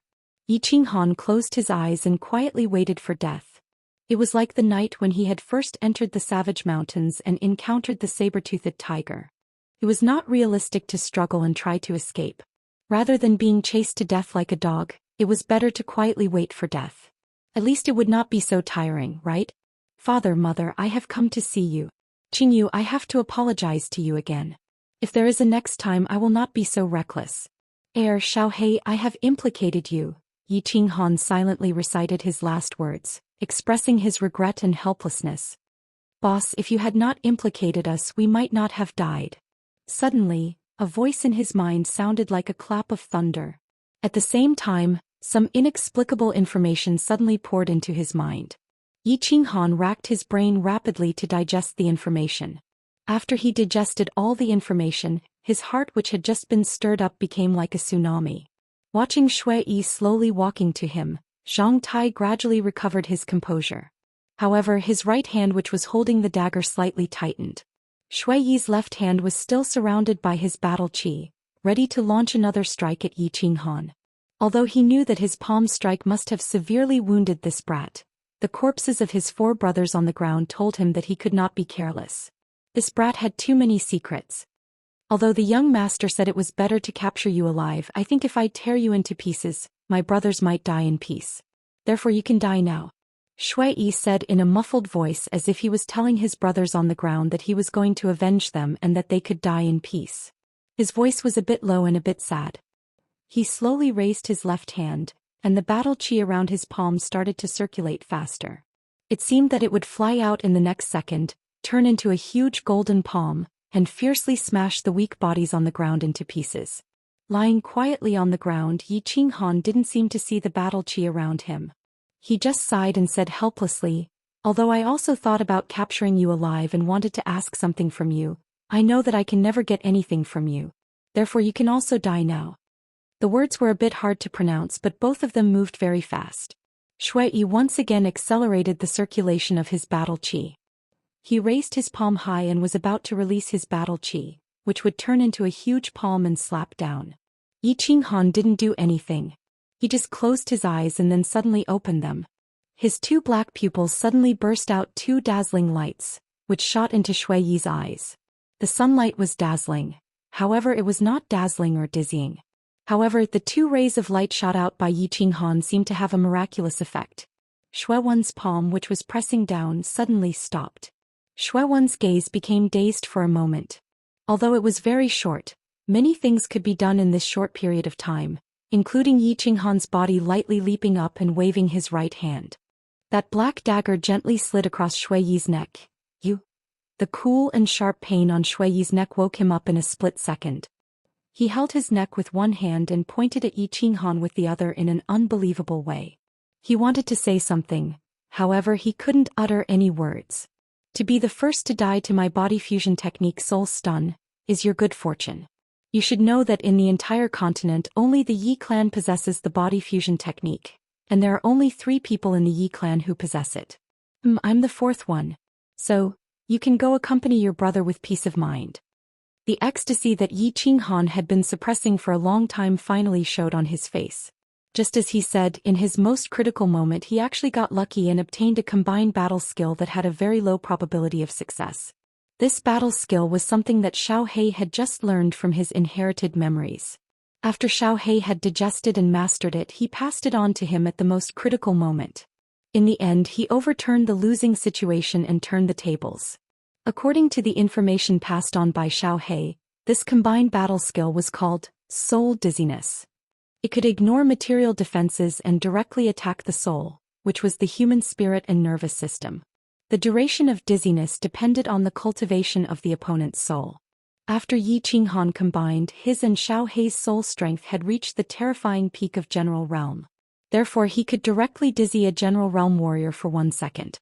At the level of General Realm, if they fought at close range, 1 second of dizziness was equivalent to an instant kill.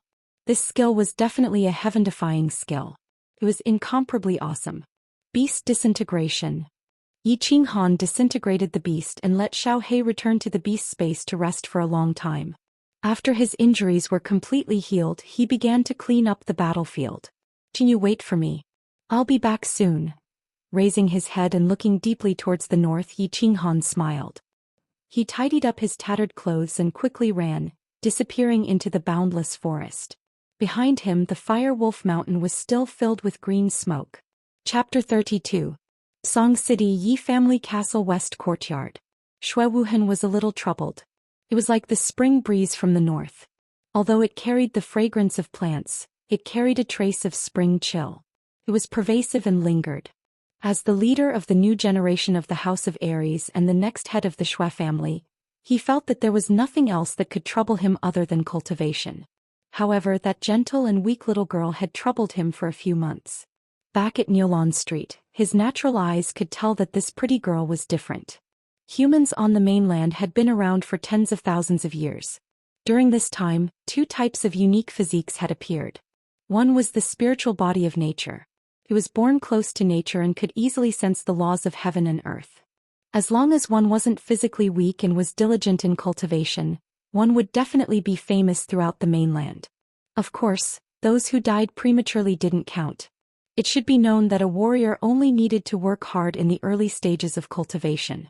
However, after reaching the Duke realm, one would need to sense the laws of heaven and earth in addition to hard work. Only by understanding the laws of heaven and earth would one have a chance of entering the Emperor realm. There were countless marquee realm martial artists on the continent, but Emperor realm martial artists were incomparably rare. Therefore, Emperor realm experts were the cornerstones of every family clan and were high-level figures. The spiritual body of nature was born close to nature and could easily sense the laws of heaven and earth. Therefore, every spiritual body of nature that appeared on the mainland cultivated at least the Emperor realm. Some of them even entered the Sage realm and were about to become gods. The other type of spiritual body on the mainland was called the Jade Spirit Body. There were only 5 people with the Jade Spirit Body in the history of the mainland. All of them were women. Including the current Yi Qingyu, there were 6 in total. The 5 people with the Jade Spirit Body in the history of the mainland didn't have high achievements in cultivation. The highest one was only a general realm warrior.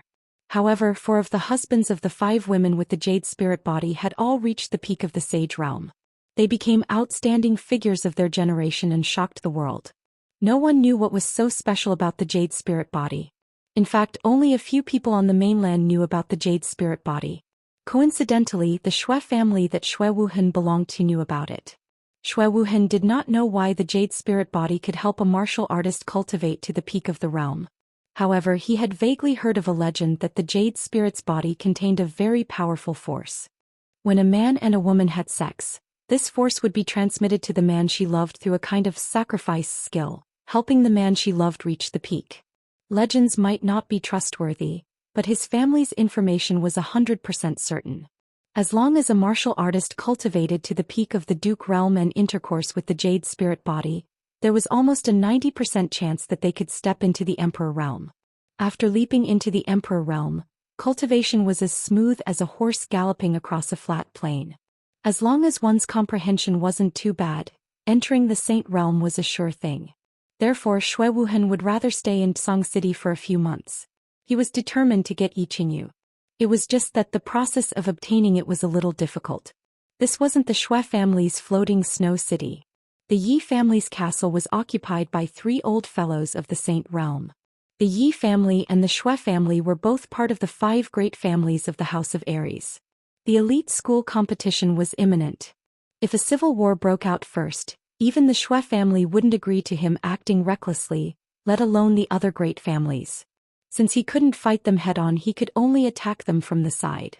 Therefore he brought the 20 top-grade snow panacea to Old Mo. The snow panacea had indeed attracted 2 people to work for him, but he didn't do well. He didn't expect that the gentle and weak girl to be so unyielding. She would rather die than submit. If Shui Wuhan didn't know about the jade spirit body, it would have been best to have intercourse with her when she was at the peak of the Duke realm. Otherwise Shui Wuhan would have climbed over the low wall and raped her. Alright, if the side didn't work, then he would do it from the back. After that he split into 2 groups. One group consisted of his 5 family guards. Shui 1 and Shui 5 went to the barbarian city. However, these pieces of trash, 1 general and 4 commander-level warriors, went to capture a useless young master of the elite realm, but there was still no news after more than a month. On the other group he scattered money and valuables, bribing countless members of the Yi family to persuade Yiqingyu. They were all about how good her life would be after marrying Shui Wuhan, what opportunities her brother would have after marrying Shui Wuhan, and what kind of training he would receive. He listed out a bunch of conditions including many benefits and a bright future. However, Yiqingyu was helpless. Perhaps it was because Yiqingyu seemed to have been frightened earlier and had a trace of vigilance in her heart. Or perhaps it was because Yiqingyu already had someone in her heart. In any case, she was stubborn. She only said coldly, "Wait for her brother to return, otherwise I would rather die than marry." Therefore at this moment Shui Wuhan was very vexed. The cold of spring had entered his body and couldn't be dispelled.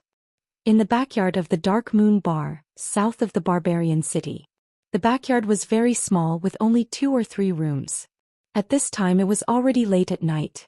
The door of the courtyard was closed, blocking the bright starlight and the faint spring cold. In a room, there was no special decoration in the room, only a large wooden barrel that was faintly discernible in the fog.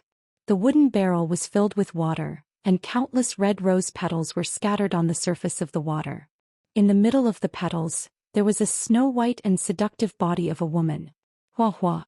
The woman gently plucked the flower petals in the water with her smooth, jade-like arms. As the water rippled, 2 towering peaks were revealed. Occasionally 2 peach-colored pinkness could be seen.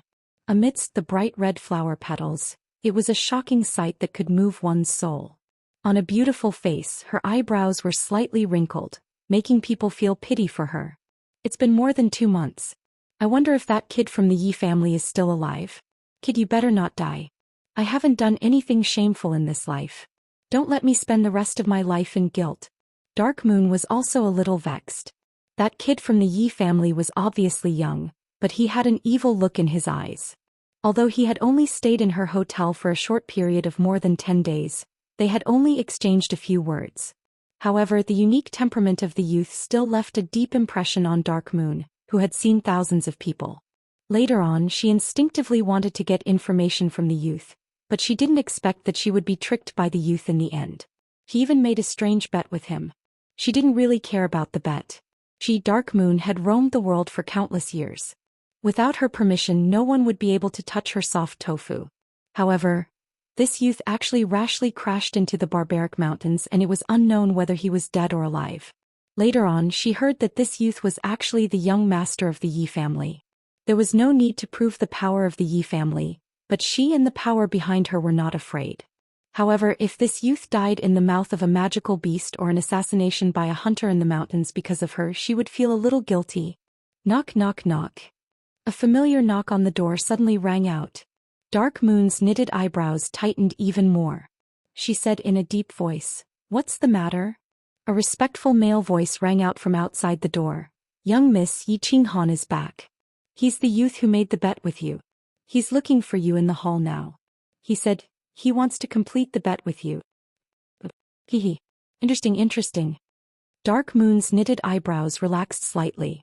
Her lips curled into a smile that was as beautiful as a flower and as beautiful as jade. Her giggling caused her chest to tremble and ripple, as if confirming the old saying of surging waves. After a while she said softly, "Bring him here and seal the backyard." Raptors was also very troubled. Although his name was very bold, he was tall and strong, and his battle aura was also ranked among the top in the barbarian city. However, he who was as fierce as a tiger on the outside, was like a sick cat at the moment, curled up in a corner of the front hall of Dark Moon Bar, drinking alone and sulking. It was already late at night. The spring wind passed through the cracks of the window and the door, silently sneaking in, bringing with it a trace of cold air. Perhaps it was the effect of the alcohol, or perhaps it was the excessive secretion of hormones in his body, but Raptors didn't feel cold at all. Instead, he felt that the air was getting stuffy, his body was getting hotter, and his mood was getting more and more troubled.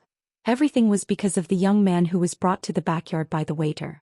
The backyard of Dark Moon Hotel had always been the holy land for the single men who stayed in the hotel. This was because the charming Dark Moon lived there. Countless people wanted to enter the backyard but they didn't and they couldn't. It was just that the young man who looked a little familiar had gone in. It was because the young man shouted to the old man, "Bring me to your lady boss, I'll finish the bet." At first, Raptors snorted at the young man. He knew very well what kind of power and background this charming lady boss, Dark Moon, had. As long as the lady boss didn't agree, no one in the barbarian city could step into the backyard. But after a while the old man actually nodded at the young man and the two walked in naturally. "Wait. Bet. That young man." Yes. So it was him. Raptor shook his head a few times and became a little more clear-headed. He thought back to the game-like bet from 2 months ago. Why did this youth look so familiar to him? After figuring it out, he didn't feel so troubled anymore and poured another glass of wine.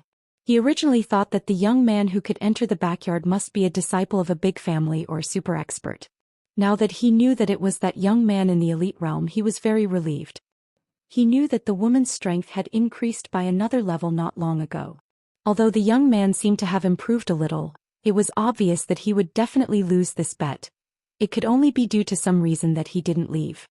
He decided to continue waiting here, waiting for the young man to be beaten black and blue, and then obediently work in Dark Moon Bar for 3 months. Yi Qinghan didn't know whether he would be beaten black and blue, but he knew that the woman in front of him was really beautiful, dazzlingly beautiful. There was once an ancient saying that the 2 most beautiful moments for a woman were right after taking a bath, and when she was undressing. He agreed with this saying very much. The beauty had just taken a bath, and as long as he could win the bet, he would be able to carefully appreciate the moving scenery when she was undressing. Tonight he could enjoy the 2 most beautiful moments of a woman. Yi Qinghan felt very happy. The door was already closed and the beauty was wearing a bathrobe. Her cheeks were red and her eyes were like silk. She was a feast for the eyes. At this moment Dark Moon was indeed very beautiful and very attractive. After a moment of silence, his eyes began to shine. He licked his lips, rubbed his hands and said with a slightly shy smile, "Do you think I need to take a bath again?" Chapter 33. You do need to wash it. Seeing the shy young man in front of her, Dark Moon smiled and her mood gradually became better. Her snow-white face became even redder, and her soft voice floated in the night sky.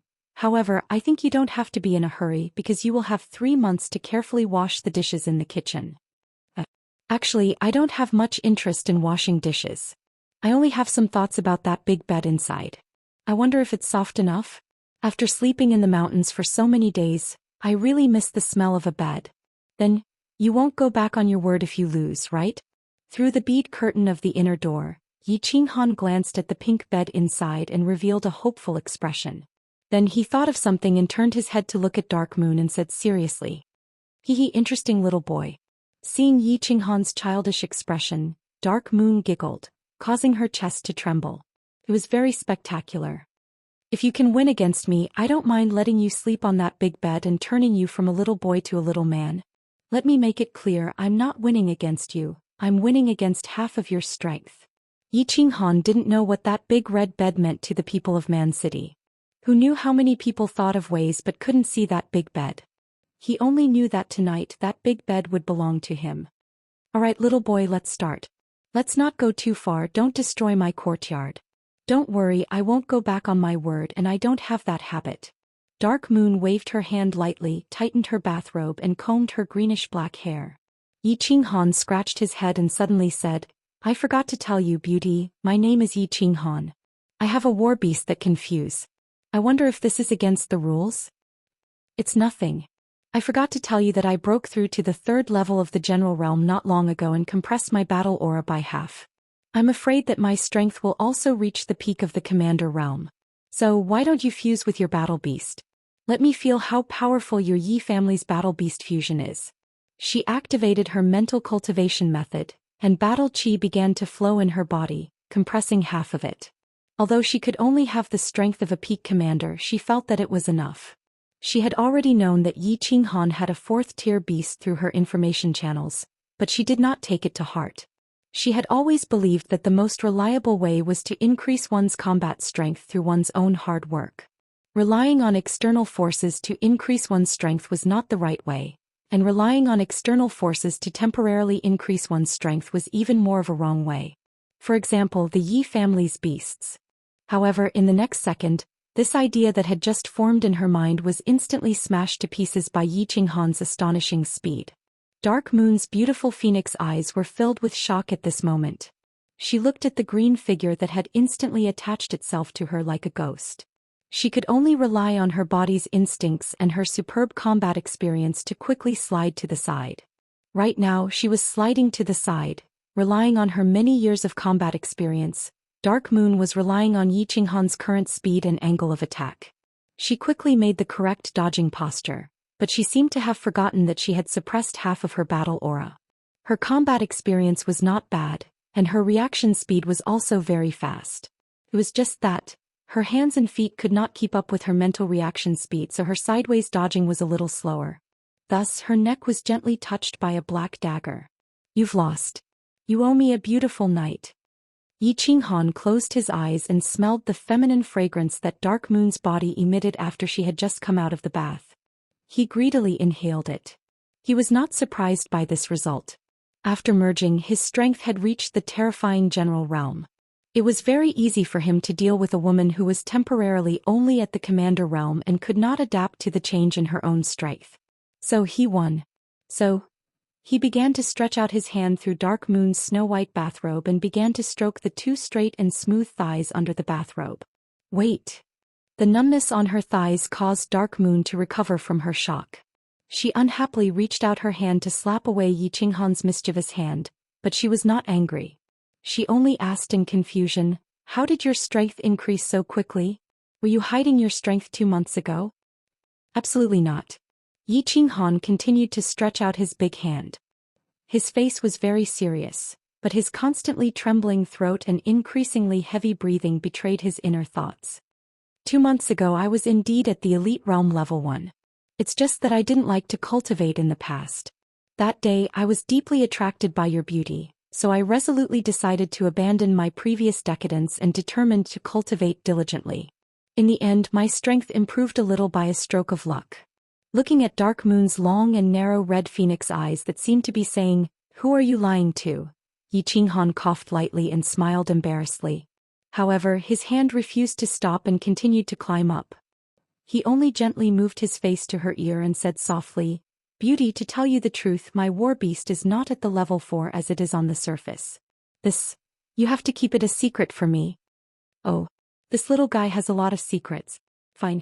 I admit that I lost the bet. Tonight I belong to you." Dark Moon blinked her eyelids, revealing a trace of naughtiness.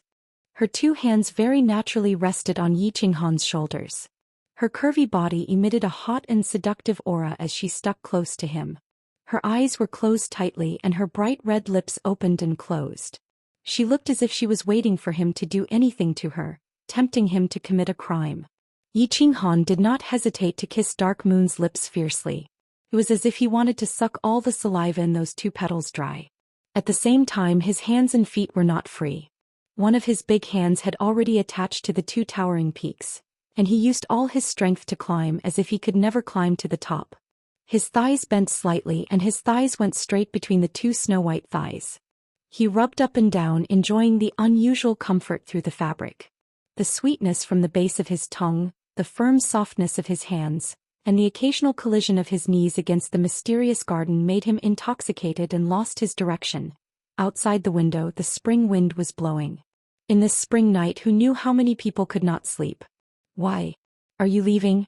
In a daze, Dark Moon was awakened by a slight sound. She turned her head and found that there was no one beside her pillow. The little man was tidying up his clothes and looking at her with a smile. There was a trace of love in his eyes and a trace of sadness of parting. Although I really want to have a second time with you, you are now my woman. I think this opportunity will come sooner or later, so I think it's better to finish my business first and then arrange your business. Although it's very irresponsible to say this. The transformation from a boy to a man made the confidence and domineering in Yi Qinghan's eyes inadvertently revealed. He looked at the warm big bed and the woman on the big bed that made him extremely infatuated, and there was a trace of disappointment in his heart. Little man, don't think that I will be responsible for you. Dark Moon wanted to tease him freely, but when she saw the little man's sincere eyes, she couldn't help but say a few words from the bottom of her heart.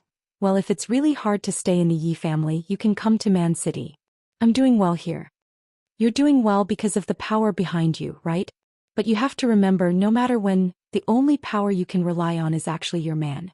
I forgot to tell you in the bet last night, even if you used your full strength, I could still defeat you. Remember, my name is Yi Qinghan and I am your man. The door was pushed open and a cold night wind blew in. In the cold wind, the little man's figure slowly disappeared. Dark Moon was a little lonely, wrapped in a blanket and leaning against the door. She carefully thought about the little man's words, but a storm was set off in her heart. He actually dared to say that he could defeat a powerhouse in the third level of the general realm? How could he defeat him? But when she thought about it, a few months ago the seventh child of the Yi family was still an elite martial artist, and now he could defeat a martial artist at the peak of the commander realm. This little man's growth was really too fast, and his body was filled with a mysterious aura. Maybe he really could do it. After thinking for a long time, she didn't know if it was because of the spark of love between her and the little man just now, or because of the little man's confident and sincere eyes, but Dark Moon finally chose to believe him, even though she also felt that this matter was ridiculous. It wasn't just Dark Moon who felt that this matter was ridiculous. Raptors, who was drinking in the front hall, also felt that this matter was ridiculous. Several jars of wine had already been drunk and a few hours had passed, but why hadn't he seen that young man with a bruised nose and swollen face come out yet? Perhaps it was because he drank too much and what he saw just now was an illusion. However, in his drunken haze, he suddenly realized that the door to the backyard had suddenly opened. The young man who had just walked into the backyard actually walked out in a refreshed manner. He even smiled and nodded at the old man who was guarding the night. Then he walked straight out of the hotel and disappeared into the night. After being stunned for a while, he suddenly sobered up and shook his head violently. Then he supported himself on the table and stood up with difficulty. He wanted to say something to the back of the figure that disappeared into the night, but he didn't know what to say. In the end, he didn't say anything. He could only point at the back of that figure with a trembling arm. His expression was bitter, angry, and sullen. It was as if something that belonged to him had suddenly been stolen, but he had forgotten that it didn't belong to him in the first place. Others seemed to have stolen it fair and square. Chapter 34. Nightstick was a little annoyed. However, no matter who it was, anyone who was woken up after a hard night of farming would be extremely annoyed and furious. Nightstick was a collateral descendant of the Yi family. He was not very strong, only a level 3 general. However, his awakened beast was not bad. It was a level 6 double-headed tiger. After merging with it, its battle strength reached the level of a martial. Although a martial was considered a mid-tier power in the Yi family, it was still a big deal. However, Barbarian City was located in the southernmost part of the House of Ares. It was the best supply city in the Barbarian Mountains. Not every martial had the ability to own it. Hence, Nightstick had to pay a huge price and put in a lot of effort to become the Lord of Barbarian City. Since he paid a huge price and put in a lot of effort to become the Lord of Barbarian City, he had to enjoy himself. Of course, he had to enjoy himself. Hence, Nightstick started to collect money in order to enjoy himself better and stabilize his position as the city lord. Now that his position was stable, he continued to collect money. Hence, he started to enjoy himself. For example, he enjoyed the beautiful daughter of a small family sleeping next to his pillow for an entire night. However, after a busy night of climbing mountains and wading through rivers, he was exhausted. Just as he was about to rest, the annoying knocking on his door kept ringing. Thus he was incomparably furious. He opened the door and glared at the guard's bitter face with eyes that were about to burst into flames. He roared, "If you can't give me a reasonable explanation, I think your 14-year-old sister might become a young married woman in advance. Sir, my sister is as ugly as me. Someone is looking for you outside." When the guard heard this, the bitter expression on his face seemed to become even more bitter, and he hurriedly opened his mouth to explain. F***CKU, is your pig brain filled with sh*T? Do I have to see him just because someone wants to see me? Tell him to come back tomorrow afternoon. Nightstick slapped him hard. As the Lord of Barbarian City, he had always thought that he was the god of Barbarian City. How could it rain just because he said it would rain? Barbarian City was the territory of the Yi family. Unless someone from the Yi family came, he could ignore anyone who came. Seeing that Nightstick was about to leave, the bitter face of the guard hurriedly said, "Sir, that young man has the family's golden token." Golden token? Nightstick immediately stopped in his tracks. His ferocious face twitched and his two thick black eyebrows twitched. Then his thick palm swept across again. Mother****, why didn't you say so earlier? Lead the way. The hierarchy of the Yi family was very strict. The rank of the family was determined by the token. The token represented the power and status of the family. Don't think that he, the Night Rod, was so powerful in the Barbarian City, but he only had a golden token. The person who wanted to see him tonight was a young man with a golden token. It was obvious that he was a direct descendant of the family. He didn't dare to be negligent. After all, that was a prince's grandson. Yi Qinghan didn't think that he was a prince. He was just eager to go home, so he came to the city lord's mansion with the attitude of trying. Although he was a young master on the surface, he had always been forgotten in Song City, so he always thought that he was the seventh son of the Yi family, not the seventh son of the Yi family. However, when he took out the golden token, the originally fierce and arrogant guard suddenly became as docile as a kitten. He seemed to understand that he could become the seventh son of the Yi family. Furthermore, with his current strength, he should become the seventh son of the Yi family. From the castle? Nightstick walked in and looked at the unfamiliar young man in front of him. He squinted his eyes and squeezed out a smile on his fat and ferocious face. Yi Qinghan greets City Lord Nightstick. Yi Qinghan raised his eyebrows, smiled and bowed. Nightstick nodded his head slightly and sat on the main seat. Yes, please show me the proof that you are a descendant of the family. It's just a rule, please don't mind it. Yi Qinghan nodded his head secretly. Although this city lord who was as fat as a pig looked like a corrupt person, he was not stupid. He understood that the proof that Nightstick was referring to was not only the golden token, but also the symbol of the Yi family, the beast. In order to better intimidate this city lord and make his journey home smoother, he decided to show a little of his strength. Swimming Dragon Slash. Activating his battle aura, Yi Qinghan's body turned into a shadow and danced wildly in the hall. Following that, his chest lit up, and a dog-like beast with a lion's nose and a thin horn on its head appeared faintly, then disappeared into thin air. Receiving the golden token from Yi Qinghan, Nightstick was puzzled. Since when did the family have another young man who could meet the requirements to become a core disciple? However, he did not think too much about it. This young man had the golden token of the family, could summon beasts, and even knew the family's swimming dragon Slash. He was definitely a descendant of the family and a quasi-core disciple at that. He believed that in no time this young man's golden token would be changed to an emerald token of a higher grade. Thinking about this, Nightstick's ferocious face trembled even more happily. Nephew, you have a good cultivation, your future is limitless. Since you have come to the barbarian city, Uncle must entertain you well and have fun for a few days. Servants, prepare the morning feast. I appreciate City Lord's good intentions, but Yi Qinghan has a favor to ask. Yi Qinghan smiled and said, Speak your mind. Nightstick waved his hand casually and answered straightforwardly. Yi Qinghan nodded his head and said, I am ashamed to disturb you so early in the morning. I have just returned from my training, and I have an urgent matter to attend to in Song City.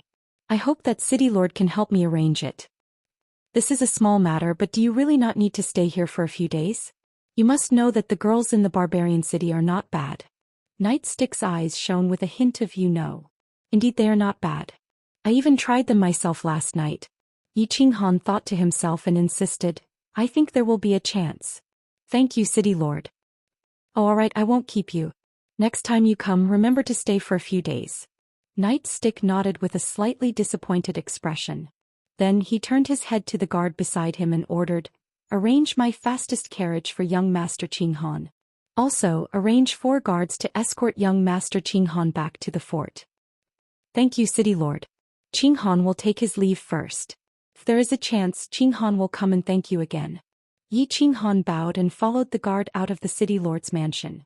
In front of the City Lord's mansion, a luxurious carriage was already parked there.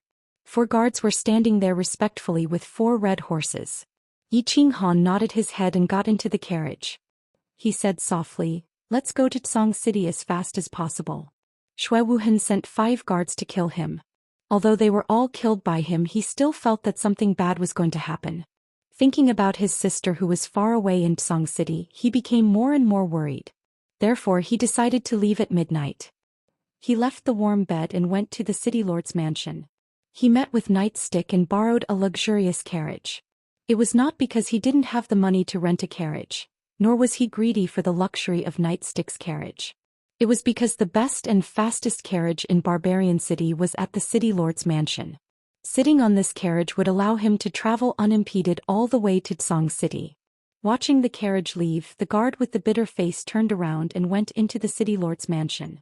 Looking at Nightstick who was sitting quietly in the hall, he said in confusion, Sir, the person who just left is the 7th child. Mother Astersker. You think I don't know? I even know he is the son of Yi Dao. Nightstick coldly glanced at him and said mockingly. The guard with the bitter face was even more confused. The bitter gourd looked like it was about to turn into a loofah. But sir, isn't the 7th child the famous useless young master in the castle? Why are you so polite to him? Useless? I think you are useless. The muscles on Nightstick's face twitched. He slapped the piece of bitter gourd again and scolded, Have you ever seen a piece of trash that can cultivate from the 1st level of the elite realm to the commander realm in 2 months? Have you ever seen a 4th level beast with such a domineering aura? Yi Dao is a hero, how could he not have some tricks up his sleeves? How could he give birth to a useless person? Just wait and see, the castle will definitely be bustling soon. The muddier the water, the more chaotic the situation. Only then will 3rd master be able to fish in troubled waters, ha. Not long after the carriage left, a black-clothed man rushed over from the south of Barbarian City. The black-clothed man was short and his body was covered with dust. He looked a little embarrassed and anxious. He quickly turned a few corners and entered a small hotel. He went straight to the backyard and knocked on a door. Head steward Lu was still awake, not because of the charming concubine beside him, but because he was very worried. The guards of the 5 young masters had already entered the mountain for a long time, but there was still no news. Could it be that something happened to them? Their target was only in elite trash, so he was not worried that the 5 masters could not capture him. He was only worried that they had encountered an inexplicable situation. Dong dong dong. A rhythmic knocking sound came from the door. He quickly climbed out of bed, put on a thick coat and walked out of the room. What? You said that the 5 masters were all killed by Yi Qinghan? Looking at the embarrassed Niu Jin in front of him and hearing the shocking news, head steward Lu's hands unconsciously trembled. He did not know if it was because of the chill in the spring breeze or because of the shock in his heart. This subordinate definitely wouldn't dare to speak carelessly about such a huge matter. This subordinate was hiding nearby at that time and observed everything clearly. Niu Jin wiped his face and recalled the scene at that time. Even now his heart still trembled slightly. After the death of the Shui brothers, he did not dare to stay any longer and immediately rushed back to inform them. It was only because he encountered a group of level 3 demonic beasts, wild boars on the way that he was delayed until now. Someone immediately arrange for the 3 fastest horses. Niu Jin, I will send 2 people to escort you. You have to pass the news to the young master as soon as possible. Otherwise, you will not be able to keep your life if you mess up the young master's plan. Not long ago, head steward Lu received the news that the mayor had sent out the fastest carriage to Tsong City. Combined with the current situation that Niu Jin described, head steward Lu's hands trembled even faster and he quickly shouted. Although his voice was loud, it seemed to be trembling a little. After a while, the 3 tall horses braved the cold morning wind and disappeared from the city gate. Chapter 35. The nights in Tsong City were still so beautiful and intoxicating. This ancient city that had been standing south of the House of Aries for God knows how many years still continued to exude its charming yet desolate atmosphere. Ever since a man named Night Emperor walked into this ancient city and built the Yi family castle thousands of years ago, this ancient city had been firmly imprinted with the traces of the Yi family. Tsong City belonged to the Yi family and the Yi family belonged to Tsong City. Shui Wuhan was bored to death as he casually walked on the 13th street. Old Shi and Old Mo followed him closely. The nights in Tsong City were indeed beautiful, and the girls on the 13th street were more passionate than the brothels in the floating snow city. However, he was still a little bored and helpless. He had been living in Tsong City for more than 2 months. There seemed to be rumors in his family that they were dissatisfied and worried that he had gone to the 13th street when he went out for training. There seemed to be some unfavorable rumors about him in the Yi family castle, such as that he was lecherous and was a playboy. However, only Elder Shi and Elder Mo beside him knew, young master really had no choice. If he didn't find something to do, if he didn't put on an act, if he continued to stay in the Yi clan castle and Tsong City, people would become even more suspicious. Therefore, in the past month, the 3 of them seemed to have visited every brothel on the 13th street. They could even recite the names of the red cards in each brothel. Is there still no news from Man City? Shui Wuhan looked at the entrance of the brothel. The girls kept throwing flirtatious glances at him. Their snow-white breasts shook from time to time. They smiled, nodded and waved the folding fan in their hands. Hearing his master's question, Old Mo, who was beside him, took a step forward and replied respectfully, "Not yet, but I think it should be soon." A few useless things. Shui Wuhan cursed in a low voice and went into a brothel. The brothel was called 100 Flowers Brothel. It was located in the middle of Tsong City's 13th street. The brothel's madam was called Sister Feng. Although Sister Feng was old enough to be the mother of several children, she still looked like she was in her 20s. Her pair of phoenix-like eyes were very alluring. However, not only were her phoenix eyes beautiful, they were also very good at reading people. At this moment she was swaying as she walked down the stairs. From afar she saw Shui Wuhan and the others who had just entered the door. Her pair of phoenix-like eyes suddenly lit up. She opened her mouth and spoke in a voice that was even more pleasant to the ears than that of an oriole. "Oh, I've heard the chirping of magpies since early this morning. I didn't know what good things were going to happen. Now that I've seen young Master Shui, I finally understand." "You're too polite, Mother Feng." Shui Wuhan nodded his head lightly and didn't take it to heart. This kind of flattery was quite comfortable at first, but it was a little boring to hear it every day. Same old rules. Sister Feng smiled sweetly. Shui Wuhan nodded his head lightly. He walked straight up the stairs and entered a room that was exclusive to him. This room was not like the other rooms, which had a pink bed and a special sandalwood incense. Instead, it was clean and simple. There were a few sandalwood tables and chairs and a few landscape paintings. It was as if he had entered a study instead of a brothel. "Greetings, young master." The side door of the room suddenly opened. Mother Feng's phoenix-like eyes shone brightly. She bowed with a solemn expression and didn't look like a prostitute at all. "How's the preparation going?" Shui Wuhan nodded his head lightly and picked up a cup of tea. Mother Feng hurriedly bowed and said respectfully, "Young master, I'm preparing to take action in 5 days. I've already made the necessary arrangements." Unless the 3 old guys from the Yi family make a move, this mission will definitely be completed. It's not that serious. I'll make arrangements for the Yi family.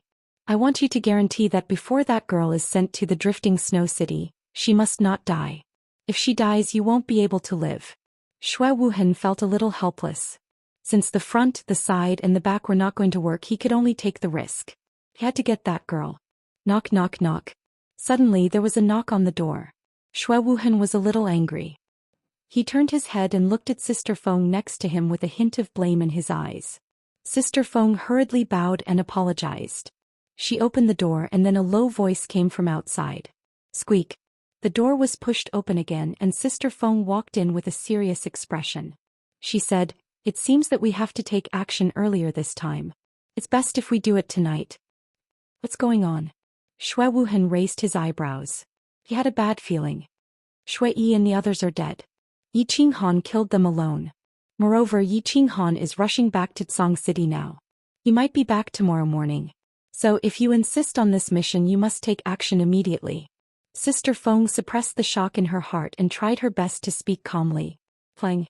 The teacup in her hand fell to the ground and broke into pieces. Xue Wuhan opened his mouth and wanted to say something, but he didn't say anything.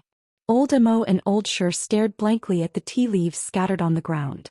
They silently digested the deep meaning of the message. Call the person who delivered the message in. After a long time, Xue Wuhan suddenly spoke with a cold voice. Niu Jin and 2 intelligence agents were called in. Looking at the handsome but calm young man sitting at the head of the table, they hurriedly bowed to him. Then he narrated everything that he had seen, heard, and thought without missing a single detail. He did not add any embellishments or omit any details. He knew that one wrong sentence could mean the death of a life. He knew that the young man had the right and the ability to do so. All right, you 3 can leave now. Sister Feng, make arrangements for them and have fun for 2 days.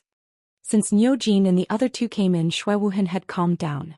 Although there was a huge wave in his heart, he could only suppress it. In front of the servants, he needed to be calm and he had to be calm. Take action tonight. After thinking for a long time, he resolutely stood up and said these 4 words. Then he pushed the door open and left in a hurry. Yi Family Castle, West Courtyard, Garden of Enchantment. As the young master of the Yi family, Yi Qingquang didn't waste his youth and semen on the 13th Street like ordinary young masters. He didn't act like other rich playboys in Song City, showing off the wealth and power of his family and parents on certain occasions. Instead, he sat quietly in his courtyard, closed his eyes and worked hard to cultivate his battle qi. Many people didn't understand. They didn't know that Yi Qingquang spent more time cultivating than resting and playing. Only Yi Qingquang himself knew. Why did he work so hard? Why did he work so hard? Because he was Yi Qingquang, the young master of the Yi family and the first heir of the family. If he didn't work hard, maybe he wouldn't be the young master or the first heir in a few years. Because he was Yi Qingquang, he needed to be arrogant and he needed the capital to be arrogant. Therefore he had to work hard and put his life on the line. Many years ago he knew that his father, the Castellan of Tsang City, had great power and influence, but he wasn't happy. He knew that his father had been suppressed by a name all his life. When the owner of that name was alive, his father couldn't even lift his head. However, after so many years, that person was still suppressing his father like a mountain, and he couldn't surpass him. At least he couldn't surpass him yet. That person died, his grandfather retired, and his father took over. However, many people felt that it was a bit forced and awkward for his father to sit in that position. Therefore, he had to work hard on cultivating so that his father's position would be more stable and comfortable. And he, Yi Qingquang, would surpass that person one day. He would cover all the halos of the Yi family, and smash the mountain that had been suppressing his father with one punch. He would make his name shake the House of Aries and even the Fire Dragon continent. Xue Wuhan didn't know what kind of ambition and goal Yi Qingquang had. He only knew that he had to see him tonight and persuade him to cooperate with him. Therefore he left the 13th Street and hurried to the Enchanted Garden. Young Master Xue, why are you in such a hurry? Yi Qingquang tidied his hair and asked his servants to prepare tea. I want to talk to you about something. Xue Wuhan looked a bit anxious. He stopped Yi Qingquang and said softly, "Oh, that's good." Yi Qingquang hurriedly signaled his servants to leave and smiled sweetly. Last time Xue Wuhan talked to him like this and he got 10 bottles of snow panacea. Although he didn't complete the task, Xue Wuhan was generous and didn't ask him for it. Therefore, when he saw Xue Wuhan's expression, he felt that something good was going to happen to him. He couldn't help but say excitedly, "You said that young Master Xue's business is my business, and I will do whatever I can. Here are 10 bottles of high-grade snow panacea, the same grade as last time." Xue Wuhan didn't say anything. He took out 10 white jade bottles and put them on the table. "How can I accept this? I haven't finished the task last time." Yi Qingguang smiled embarrassedly, but he didn't want to hide the fire in his eyes. This was good stuff. Last time he gave 4 bottles to Yi Rong and it hurt him for many days. After all, after a martial artist entered the general realm, he needed to accumulate a large amount of battle aura before he could enter a higher realm. How did he get his battle aura? It required diligent cultivation and a large amount of medicinal pills. Although the Yi family had medicinal pills, they weren't as good as the Xue family's snow panacea. Moreover, he wasn't like Xue Wuhan, who was directly appointed as the young master. The first successor and the young master seemed similar, but in reality, there was a huge difference in treatment. Xue Wuhan pretended not to see Yi Qingguang's fiery eyes and said embarrassedly, "I'm not afraid of Child Guang laughing, but that girl actually looks very similar to my first love. My first love was killed by the family when I was 16, so cough cough, I just received a message from the family. I have to rush back to the family tomorrow morning, so I want to see if I can bring that girl along with me." This. Yi Qingguang frowned slightly and stared at the white jade bottles on the table. He seemed to be in a difficult position. "I can understand young Master Xue's feelings, but this matter is not easy to handle. The main thing is that the girl has an unyielding personality and I'm afraid she will seek death." Xue Wuhan looked at Yi Qingguang's expression and smiled slightly. He took out a yellow jade bottle from his bosom and said, "This is the 3 days drunk, colorless and tasteless. As for what will happen after 3 days, Child Guang doesn't need to worry about it. I can guarantee one thing, I will definitely treat that girl well. As for the aftermath of the Yi family, Child Guang will have to worry about it. I'm not worried about other things, but I'm afraid that the useless Yi Qinghan, who is also Yi Qingyu's brother, has a bad temper like a wild horse. You saw it in Yolon Street last time. I'm afraid that he will go to the Elders' Hall to cause trouble." Yi Qingguang sighed and expressed that he was in a difficult position. "This is an Emperor rank secret combat technique, but it's broken. I'll also give it to Child Guang." Xue Wuhan sneered coldly in his heart and threw out a bronze-colored book. Of course, he knew that Yi Qinghan was Yi Qingyu's brother, and he also knew that Yi Qinghan's temper was as bad as wild horses, and his combat strength was probably even fiercer than wild horses. If it weren't for Yi Qinghan, he wouldn't have been so cruel to throw out such a priceless Emperor rank secret combat technique. Emperor rank secret technique? Yi Qingguang's eyes were immediately attracted by the bronze-colored book, and a storm was set off in his heart. Secret combat techniques were divided into 4 ranks: human, king, emperor, and saint. Although he, Yi Qingguang, was the young master of his family, he hadn't had the opportunity to learn any emperor rank secret combat technique. Unexpectedly, he had an unexpected harvest today. Although it was broken, it was really priceless. After quickly flipping through it, Yi Qingguang suddenly stood up and said to Xue Wuhan very seriously, "See you tomorrow morning at the north gate of Tsong City." Xue Wuhan smiled happily and thought of an old saying, "Loyalty comes from not having enough bargaining chips for betrayal." He sighed in his heart. The saying was really F***king, right? Yi Xianxia got up very early, even earlier than the chickens raised by the farmers outside Song City. Although he had never had the habit of getting up early, today was different because today it was his master who personally woke him up. His master's name was Yi Qingguang. Although his name was only one character different from his master's name, their status and strength were worlds apart. He was the son of the governor of a small city, a collateral descendant of the family. However, because of his talent in martial arts, he was recruited as a core disciple at the age of 15. Later, he joined Yi Qingguang's team and soon gained Yi Qingguang's high trust, becoming his right-hand man. His status in the family was even higher than that of his father, who was the governor of a small city. However, he understood very well that his status was not because of his strength or his father's status, but because of Yi Qingguang. Therefore he had to work for Yi Qingguang, and so he had to get up earlier than the chickens today. With 2 subordinates he took a yellow jade bottle and turned out of the enchanted garden. The subordinates were given by his father, the governor of the city, and the jade bottle was ordered by his master to take. The destination of this trip was the east courtyard of the Yi family, a small and remote building. He quietly came to this very familiar small courtyard. It was familiar because not long ago he had suffered a setback here. That beautiful and seemingly weak girl had resolutely rejected him, causing him to be severely scolded by his master, and he had lost a lot of face. This time he did not want to be scolded again, so he called 2 subordinates to stand outside the courtyard, and personally climbed over the wall. He took out a dagger from his bosom and with a light slash he opened the door bolt of a room.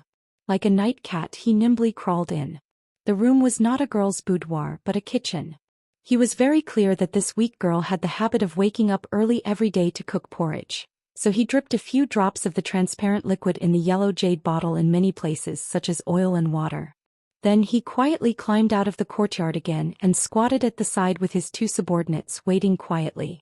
The reason why he made a simple matter complicated and did not directly crawl into the room, knock the girl unconscious, and make her drink a few drops of 3-day drunk. It was because of his master's solemn warning, or perhaps he thought that this was in line with the methods of a person who walked in the dark. Creak. An hour later the sky began to break and the sky was white. That girl also opened the door on time, walked out and crawled into the kitchen. Xianxia was also a little nervous, not because she was afraid of being discovered, but because this place was a little remote, and no one would come so early in the morning. She was nervous because this was the first time she had done such a thing, and using such dishonorable methods, there was an indescribable feeling in her heart. Yi Qingyu looked at the empty rice jar with some disappointment, and thought of her brother who was thousands of miles away. In the past her brother had always been the one to buy rice. The big jar of rice was finished, why wasn't her brother back yet? Didn't he know that he couldn't lift such a heavy bag of rice? She touched the small knife in her bosom. Although it was a knife used to cut fruits, it successfully stunned those annoying lackeys more than a month ago. Since the knife was still there she felt a little more at ease and so she began to wash up. She glanced at the few cornbread in the cupboard and thought to herself, "Brother, if you still don't come back today I can only eat cornbread for the whole day." Picking up a cup of water and a cornbread, Yi Qingyu once again sat in the courtyard, welcoming the sun as it rose from the east. She gazed at the dim sky in the south. Who's there? The 8 door gods wore thick armor and with heavy eyelids, stood in front of the mayor's residence with difficulty. Only the sound of galloping horses disturbed their sleepiness, and the 8 of them woke up at the same time and shouted loudly. "It's me, open the door." Yi Qinghan's face was a little pale and he was a little tired after a few days of non-stop travel. But when he thought that he could see that delicate figure soon, he couldn't help but feel a little excited. Getting off the carriage he looked at the familiar door and the 8 familiar door gods. He really wanted to laugh and say, "I'm back again, Hu Han-san." But after thinking about it he didn't say it. He took out a small bag of purple crystal coins from his bosom and threw it to the 4 guards beside the carriage. He said, "Sorry for troubling you, brothers. This is a small gift. Drink some wine for you to warm up." "Young master is too polite." The 4 guards and a coachman smiled and nodded, then turned and left. Their tone was polite and respectful. The 8 door gods looked at everything in front of them with their mouths agape. Years of observing people's words and body language had trained them to have a pair of fiery eyes. They knew very well how expensive the carriage was, as well as how respectful the guards, who were obviously of high rank, were. Looking at the familiar yet strange 7th child, the few of them seemed to feel that he had changed a little, but they couldn't tell what exactly had changed. They could only vaguely feel that the sky above 7th child's head was about to change. "Good morning, 7th child." One of the door gods was the first to say politely, and the other door god beside him quickly opened the door. Yi Qinghan nodded faintly as if he wasn't used to the change of the door gods, but he didn't stop and quickly walked back to his own courtyard. Chapter 36. Xianxia had a bad feeling. He had wanted to complicate a simple task, but now it seemed that it was better to keep things simple. He looked at the sky that was getting brighter and the red morning glow in the east. He knew that he couldn't wait any longer. Thus he started to jog and quickly flipped over the wall. Stepping on the corner of the wall, he leaped into the air and turned his palm into a knife. He aimed it at the back of Yi Qingyu's neck, who was sitting in the yard. His speed was so fast and his movements were so light that they didn't even make a sound in the wind. He was going to knock out Yi Qingyu, pour a few drops of 3-day drunk on her, throw her into a sack and send her to the north gate of Tsong City. It was just that, he saw a saber causing his leaping body to come to a halt and fall to the ground. It was a fruit knife, thin and brittle. Xianxia could crush it with his bare hands. Holding the handle was a snow-white slender hand. The jade-like hand was slightly raised and trembling. The blade was pressed against a snow-white neck. There was a thin cut on her neck which was slowly overflowing with bright red blood. Don't come over. Although Yi Qingyu had never cultivated battle qi, she had never been sick since she was a child due to her special physique. Furthermore, her eyes and ears were better than others. Although Yi Qingxia's movements were light and gentle, his kick on the wall had startled her. She didn't think much and immediately took out the fruit knife and pressed it against her neck. But because she was too hasty and agitated, she actually cut herself. Yi Qingyu, don't be rash. I'm just here to see you. Yi Qingxia was helpless and annoyed. He spread his hands and explained, although he didn't believe his own explanation. Yi Qingyu's delicate face was cold. I said that before my brother comes back I won't agree to anything. Leave. Why do you have to do this? If you follow young Master Shui you can have any life you want. Why do you have to suffer in the Yi family? Yi Qingxia calmed down and began to persuade her. For this mission the target had to be alive, so he didn't dare to move. He could only be patient and talk nicely. My brother won't come back. If you continue to force me, only death awaits you. Yi Qingyu was still stubborn. She shook the knife in her hand as if warning something. Sigh. Yi Qingxia let out a deep sigh. He glanced around and stopped his two subordinates from pushing the door open. He reached into his robes and prepared to use his last move. There are some things that I didn't want to tell you. Originally, the family wanted you to marry into the Shui family happily and live the rest of your life happily. But why are you still so stubborn? Half a month ago, the family received news that your brother met with danger in the barbaric mountains. The news came from the barbarian city. The family has confirmed that your brother is dead. Danger? My brother is dead? Impossible, impossible, you're lying to me, I don't believe it. Yi Qingyu was still cold, her tone stubborn, but the hand holding the knife trembled even more. Yi Qingxia shook his head with a gloomy expression. He turned and said to one of his subordinates outside the door, Yi Bao, take the death letter from the family and let Miss Qingyu take a look. Looking at the white paper in Yi Bao's hand, Yi Qingyu's heart tightened. She looked at the words on it in disbelief. Fire Dragon Calendar Year 9998, March, Barbaric Mountains, demonic beasts rioted. Barbarian City's city Lord Yi Bang led the people to defend against the demonic beasts. The family's disciples unfortunately died in battle. Yi Tiandong Yi Ziyu, Yi Qinghan Yi Shaoshi, please give the family of the hero who died in battle a generous compensation. Yi Qinghan. Brother. Impossible, I don't believe it, this is fake, it's fake. The dagger in Yi Qingyu's hand drooped down powerlessly. She shook her head and kept muttering in a low voice.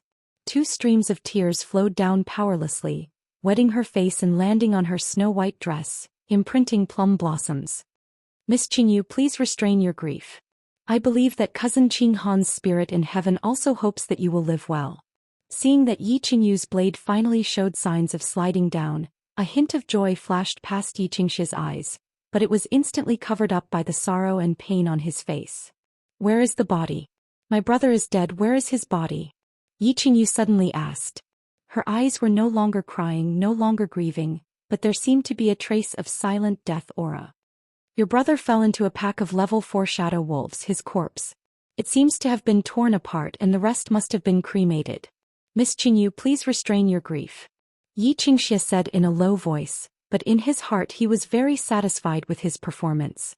It seemed that if he really couldn't make a living in the future, it was not bad to be an actor. Torn apart? Ugh, torn apart. Yi Qingyu easily believed Yi Qingxia's words, because she thought that although the family went against her will and forced her to marry Shui Wuhan, at least they didn't force her too much, nor would they use such a big matter to deceive her. The Yi family was one of the 5 great families, so they wouldn't abuse such methods. However, she didn't know that all of this wasn't the family's idea. But someone was extremely daring, using the family's name to use despicable methods and do shameless things. Gazing at the gradually rising sun in the east as well as the patches of captivating red clouds, Yiqingyu felt as if she wasn't looking at clouds, but rather her brother's smiling face. Clang!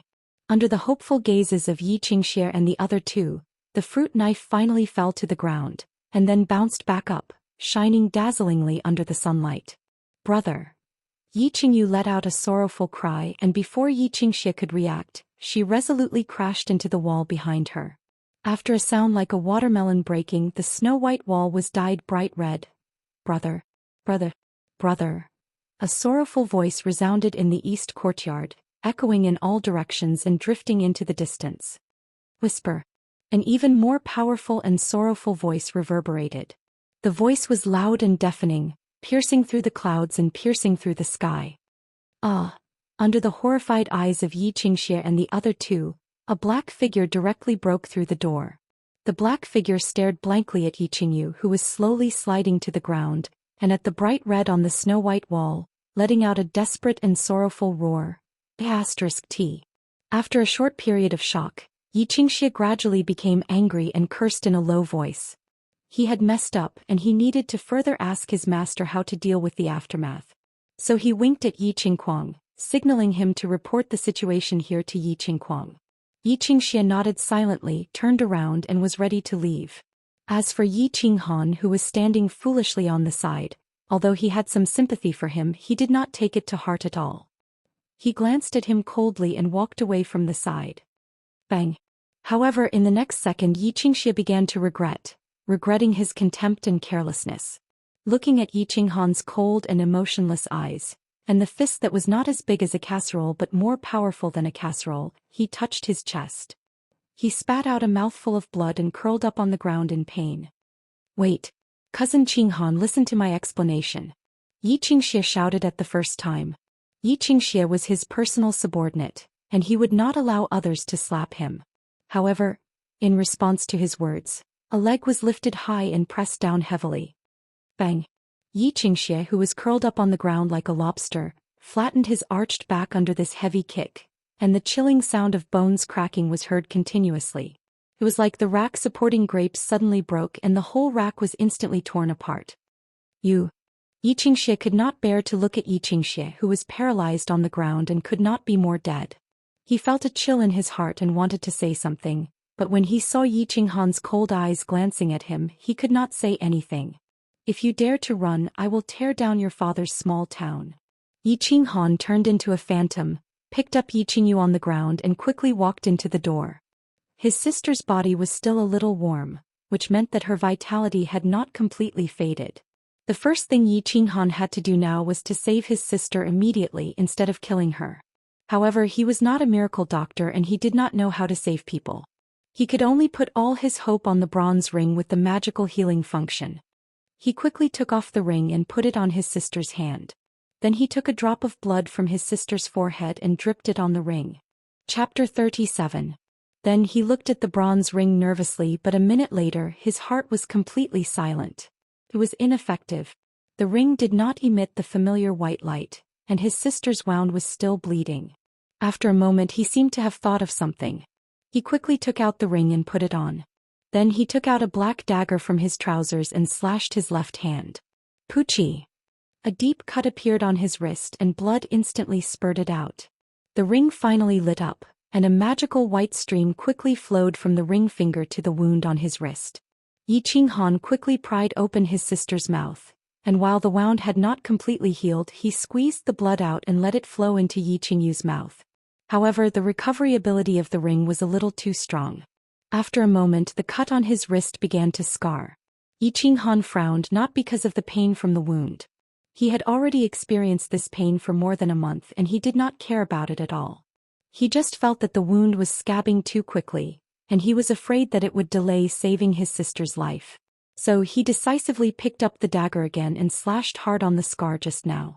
This cut was very deep and the white periosteum could be faintly seen from the wound. Cut, blood dripped, scabbed and continued to cut. Just like that, Yiqinghan did this over and over again. He was very busy and there was no expression on his face. There was only silence and the sound of blood dripping. After a long time he did not know how many cuts he had made or how much blood he had lost. Yi Qinghan's face became paler and paler, but his eyes, which had never left Yi Qingyu's side, became brighter and brighter. There was a faint smile on his weak face. Fully. As more and more blood flowed into Yi Qingyu's mouth, and as his face became paler, Yi Qingyu's face gradually became rosy, and a scar began to form on her forehead. She began to breathe slowly and her chest also began to rise and fall. Gently stroking his sister's face, Yi Qinghan began to cry silently. If he had come back earlier, one day earlier, no, a moment earlier, his sister would not have to suffer like this. Looking at his sister's peaceful sleeping face, he felt slightly relieved. He gently wiped the remaining blood from his sister's mouth and covered her with a blanket. Then he slowly stood up and his eyes suddenly became fierce. An invisible murderous aura shrouded the entire room. Yi Qingxia did not run away and stayed in the small courtyard. He wasn't afraid of Yi Qinghan's vicious stomp on the night leopard, nor was he frightened by Yi Qinghan's words about tearing down his father's small city when he entered the room. Instead, it was because he felt that the matter had not been settled properly, and now that Yi Qinghan had unexpectedly appeared, the situation would become more and more troublesome. Hence he wanted to stay here and stabilize Yi Qinghan, so that Yi Qingquang would have time to rush over to deal with the aftermath. Another subordinate had already gone to report the news, and the corpse of the night leopard was still lying there quietly. Yi Qingxia was a little surprised at the speed of Yi Qinghan's improvement. Wasn't this trash only at the first level of the elite realm a few months ago? How could he kill the first-level commander night leopard with one punch and one kick? However, he was not overly worried. He was at the first level of the general realm, and after merging with his beast his strength would reach the second level. He felt that with this kind of strength he would definitely be able to control anything that happened here. However, in the next second his whole body was enveloped by a chill. What a strong murderous aura! Yi Qingxia looked at the thin young man standing at the door in shock. He did not know why that small body could radiate such a strong murderous aura. Why? Yi Qinghan stood at the door and said faintly, his voice was a little cold. Why? There's no why. Actually, I just arrived and found that cousin Qingyu is taking things too hard. Yi Qingxia was just about to explain something, but halfway through he shut his mouth in embarrassment. This was because he realized that Yi Qinghan's expression was getting colder and colder as he spoke, and his murderous aura was getting stronger and stronger. But although Yi Qinghan still said the same three words and asked the same question, the three words this time seemed to have a magical power. But this time the three words seemed to have some sort of magical power. Each word struck his heart, causing him to feel a trace of panic, palpitations and even a slight tremble. Yi Qingxia took a few deep breaths and told himself, why am I trembling? He was just trash and he was a first-level general. Why would he be afraid of him? Hence he continued, Yi Qinghan, I can understand your feelings but I hope you can be more rational. I think the family will give you an explanation. Fusion. Yi Qinghan didn't waste any more words and immediately merged with his battle beast. A surging power once again enveloped his body, making his aura even stronger. He slowly took a step forward and said again, I'll ask you again why? Fusion. Yi Qingxia didn't say anything else and also merged with his battle beast. In his opinion, there was something wrong with Yi Qinghan's brain. Since he couldn't use words to make him understand, he could only use force to explain to him. He wanted to make this arrogant brat understand that in this world, the bigger the fist, the bigger the reason. However, in the next second he saw two rays of white light shining from Yi Qinghan's indifferent eyes. The light was dazzling like the scorching sun at noon. It made him dizzy and he couldn't find his direction. Yi Qinghan immediately used his fusion technique. Soul dizziness. At present he was very sure that this technique was very powerful. It was so powerful that it could ignore the defense of a general realm warrior and directly attack their soul, making them dizzy for 1 second. 1 second was very short and it passed in the blink of an eye. However, for warriors of their level, 1 second could kill a person countless times. For example, Shui Yi of Fire Wolf Mountain, and Yi Qingxia at this moment. Yi Qinghan shot out with his hind legs. He opened his right hand and turned it into a claw, grabbing Yi Qingxia's neck and lifting him into the air.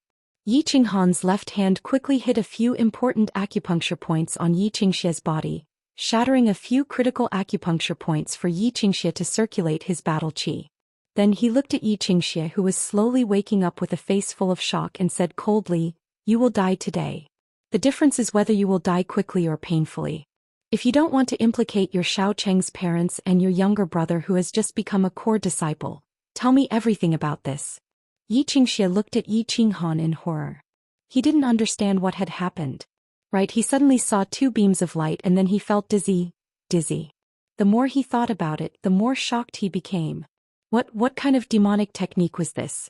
It could actually make a general realm warrior dizzy for a moment. One had to know that in a battle between warriors, life and death could be decided in a single second. Yi Qinghan could ignore physical defense and directly attack the soul. This was too terrifying. He could practically kill a general realm warrior in a second. Feeling the important acupuncture points in his body being shattered and unable to circulate battle chi, he knew that he had completely lost. Losing meant death. But just as he was thinking, Yi Qingxia's eyes suddenly widened in fear.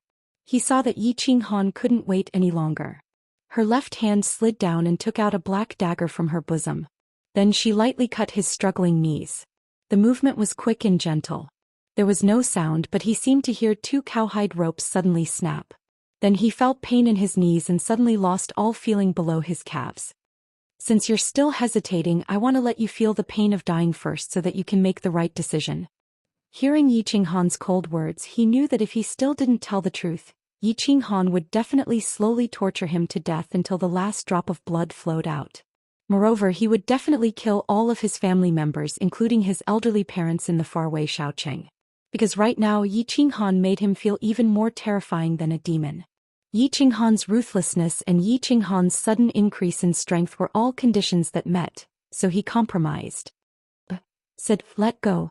Feeling the hand on his neck becoming stronger and stronger, Yi Qinghan's breathing became more and more difficult. However, his hands and feet kept flailing in the air as he struggled to say a few words. Bang! With a casual wave of Yi Qinghan's hand, Xianxia was thrown to the ground like a broken toy, raising a cloud of dust. Then he took a few steps forward and half squatted on the ground. With a dagger in his hand, he said coldly, "I'll give you 1 minute. Don't expect anyone to save you. Even if an Emperor realm expert from a family comes, I will kill you before they do." Xianxia laughed at himself. His subordinates had already left a long time ago. Yi Qingquang and Yi Rong would have come to save him if they wanted to. Actually, this morning Yi Qingquang only asked him to bring 2 subordinates here alone. His meaning was already very clear. If the task was done well, he would be heavily rewarded. If something happened, of course he would be responsible for it. It had nothing to do with Yi Qingquang. Since Yi Qingquang was so heartless, he could only be heartless for the sake of his family. Yi Qingxia instantly understood everything and said, "It's Shui Wuhan and Yi Qingquang." 2 months ago. Listening to Yi Qingxia's quick explanation, Yi Qinghan's expression became colder and colder, but his heart was already filled with anger. It seemed like he couldn't stay in this family anymore. More than 10 years of oppression and humiliation, Yi Qingxian's contemptuous insults, the cold rainy night in front of the Elder Hall, the humiliation on Yulon Street, the flash of killing intent from Yi Jian in front of the War Beast Hall, the giant yellow palm of Shui Yi from Fire Wolf Mountain, and the bright red stain on the snow-white wall behind him. Everything was like a movie that was played backwards. It made Yi Qinghan's mood extremely depressed. He couldn't bear it anymore and couldn't stay silent. Chapter 38. If he didn't explode in silence, he would die in silence. Since silence represented death, he would no longer be silent. Then he would explode. Puchi. The black dagger gently floated up and gently slid across Yi Qingxia's neck, bringing out a trace of blood. "As long as your family doesn't mess with me, I can guarantee their safety." With a clean cut, he ended Yi Qingxia's life. Yi Qinghan didn't have too many emotions. He just silently turned around and walked into the room. He carried his sister on his back, then grabbed the bedsheets, tore them into ropes and firmly tied his sister on his back. Resolutely he walked out of the room and out of the small courtyard. Then Yi Qinghan began to do something crazy. He began to set fire everywhere, burning the courtyard. The courtyard wasn't completely made of marble like the West courtyard. Most of it was made of wood. As soon as he started the fire, it instantly ignited a raging fire that enveloped the entire courtyard. "Qingyu, brother will take you to seek justice. Then we will leave this broken place together and never come back." Facing the raging fire, Yi Qinghan's expression relaxed. The huge fire burned the courtyard that he had lived in for more than 10 years. It seemed to have also burned the cage that had been pressing on his heart for more than 10 years. Without the cage in his heart, of course, he could fly freely.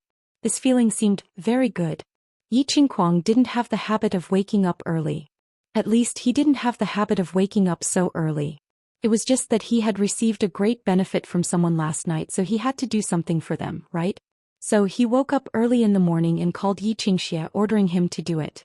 He was very satisfied with this loyal subordinate of Xianxia. This person had brains, ability and strength. He did things quickly and neatly, and he also understood his master's thoughts. For example, he didn't send anyone to him today. But he immediately understood. He immediately took the 2 subordinates sent by his father, walked out of the enchanted garden and ran to the east courtyard. After tossing and turning, he no longer felt sleepy, so he began to cultivate his battle skill.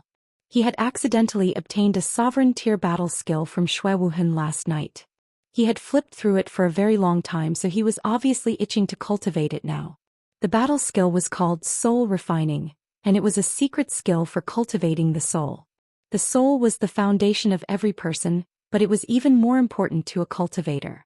A cultivator would need to comprehend the laws of heaven and earth, and if their soul was stronger, then it would be easier to comprehend the laws of heaven and earth. It was just that this purgatory of souls was incomplete and there was only the first half of it. That was why Shui Wuhan had given it to Yi Qinghuang as a bargaining chip. Eldest young master. A hurried voice woke Yi Qinghuang up with a start. He looked angrily at the guard at the door.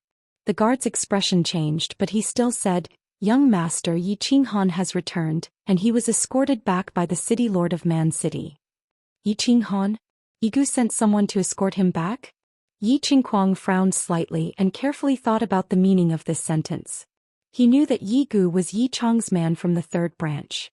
But why would Yigu escort a useless person back? Could it be that Yi Qinghan had defected to the 3rd branch? Defected to Yi Chang? And the timing of his return was so coincidental. What was the meaning of this? Send someone to follow Yi Qinghan from afar and be careful not to be exposed. Xianxia wouldn't be so stupid, right? Xianxia suddenly said. Things seemed to have become complicated. Could it be that the 3rd branch was trying to stir up trouble? He decided to figure out the situation first and then think about what to do next. However, in less than 5 minutes, his subordinate came back to report that the situation had become out of his control. Xianxia, that idiot, actually didn't handle the matter well, and Yi Qingyu actually committed suicide. Suicide was suicide. An orphan adopted by a family was not worth mentioning. Shui Wuhan just wanted to express his regret. But he didn't expect that the subsequent news from the guards shocked him. Yi Qinghan actually dared to kill, and not only did he have the courage to kill, but he also had the ability to kill. Well, he was killed. Although Yi Bao was the subordinate of his subordinate and could be considered as his subordinate, he didn't feel the slightest bit of regret or heartache. He just thought that it was good. He had a reason to go over and interrogate Yi Bao, so he hurried over with his subordinates. But he turned back halfway and he received an even more shocking news. Yi Qinghan killed Yi Qingxia, set fire to the house and rushed over to the west courtyard. He actually killed Yi Qingxia. Why did he kill Yi Qingxia? Yi Qinghuang immediately thought of the white-faced scholar's 3rd uncle Yi Chang. There was a conspiracy, there was definitely a conspiracy. Regardless of whether Yi Qinghan had the courage to kill Yi Qingxia, who was a core disciple of the family, even if he dared to kill him, could he do it? He could kill Yi Qingxia, who was at the 2nd level of the general realm and had reached the 3rd level after beast fusion. How could he kill him? With his useless physique at the 1st level of the elite realm? It must be Yi Chang must have sent someone to help him secretly, but his subordinates didn't notice. Moreover, Yi Qinghan killed someone and dared to set fire to his house. Although it was his own house that was burned, they obviously wanted to make the matter bigger and draw out the 3 elders of the family. Yi Qingxia in an instant figured out many truths, although it was only the truth that he thought. But only by thinking this way he felt that it was reasonable and natural. Therefore he immediately sent out all his subordinates. A group of people went to the north gate, told Shui Wuhan not to wait any longer, and expressed his apology tactfully. A group of people went to Yi Jian's courtyard and told his father exactly what had happened and what he had deduced. Since it involved the fight between the first branch and the third branch, he did not dare to make any rash moves. He could only rely on his father. Another group of people went to the torture hall and asked Yi Rong to bring people to his courtyard. They wanted to see what kind of storm that trash could stir up. Song City North Gate. Shui Wuhan had long sat in an unusually luxurious carriage, waiting there quietly. He was a little excited but also a little nervous. However, as the sun rose higher and higher in the east, his mood became worse and worse. His handsome face was a little angry, a little disappointed and also a little twisted. Old Shi and old Mo, who were beside him, also didn't dare to breathe too loudly. They just kept opening the door curtains, looking into the distance from time to time. "Young master, there's a fire in the east courtyard." Suddenly, old Shi saw thick smoke suddenly rising from the east courtyard, glowing with a burst of red light. He immediately lost his composure and shouted, "Pa!" Shui Wuhan looked through old Shi's eyes, and his twisted face instantly became ferocious. He exerted force and the teacup in his hand shattered. He took a deep breath and closed his eyes. His expression seemed to have calmed down, but his faintly trembling hands let others feel the anger in his heart. "There's no need to wait any longer, let's go back to Floating Snow City." After a long time, Shui Wuhan finally calmed down, waved his hand weakly and closed his eyes again. Yi Jian had the habit of waking up early to drink tea. At this time he was sitting in his 9th concubine's room, slowly tasting the tea. The tea was good tea, a top-grade dragon's tongue tea that cost 10 purple crystal coins per tael. The person pouring the tea was Miao Ren, the 9th concubine that he bought from the 13th Street for hundreds of purple crystal coins a few days ago. She used to be an artist in a brothel and it was the most expensive kind. Yi Jian smiled and gestured for her to sit on his thigh. He sighed with emotion in his heart as he looked at the beautiful woman who was smiling sweetly like a snow lotus on the Tianshan mountain. "Artist? Yidao, if you weren't so stubborn back then, how many artists can you ask for now? Man, why bother hanging on a tree? And in the end you even hung yourself." He reached out his hand and through the thin silk clothes he began to enjoy the infinite beauty that this famous artist brought him. Who said that a man's sword would become dull when he was 40? Dong dong. Just as he was about to unsheath his sword and start a killing spree, the door opened. So he roared angrily and impolitely, "What's the matter? Don't you know that I am drinking my morning tea?" The subordinate outside the door certainly knew that this master had the habit of drinking morning tea, but the matter was too big at this time so he didn't dare to suppress it. He said in a low voice, "Sir, there is a house in the east courtyard on fire." "Trash, if there is a fire then put it out. Do you need to report this to me?" Yi Jian was even angrier when he heard this. He was about to catch fire here, so how could he care about the fire in the east courtyard and the west courtyard? The guard saw that Yi Jian was about to set him on fire, so he quickly explained, "Sir, please calm down. Master Child Kuang sent someone over saying that the east courtyard is on fire, and it involves the third branch. He said that he has something important to report." "Child? Third brother? Call him in." Yi Jian carefully pondered for a moment and his mood calmed down. He adjusted his clothes, picked up the tea and began to really taste the tea. Chapter 39. The door opened and one of Yi Qingquang's subordinates walked in respectfully. He knelt down on one knee and quickly explained everything. Yi Jian's face darkened as he listened. His hand holding the teacup stopped in midair. After listening to everything he picked up the teacup again. He remained silent and closed his eyes to savor the tea. After a long time, just as the subordinates were scratching their heads and wondering why Yi Jian was so calm, Yi Jian said, "Two things. First, send people to seal the back of the mountain and prevent any news from reaching the back of the mountain. Second, mobilize all the forces we have in the dark and watch everything that the people in the castle are doing, especially the big young master and elder Yi Chong. If third brother dares to make a move, I will play with him." Yi Chong had the habit of waking up early. However, he didn't drink his morning tea. Instead he cultivated. From the beginning he believed that in front of absolute power, all schemes were useless. With one slap, everything would be destroyed. Although he didn't have the terrifying talent that Yi Dao had, he had a more ruthless heart. He was ruthless to himself. Therefore he would wake up early every morning to cultivate. He was 38 years old this year and his strength had always been at the top of his generation. However, he could persist. Therefore 2 years ago he caught up to his big brother Yi Jian, who had always been ahead of him.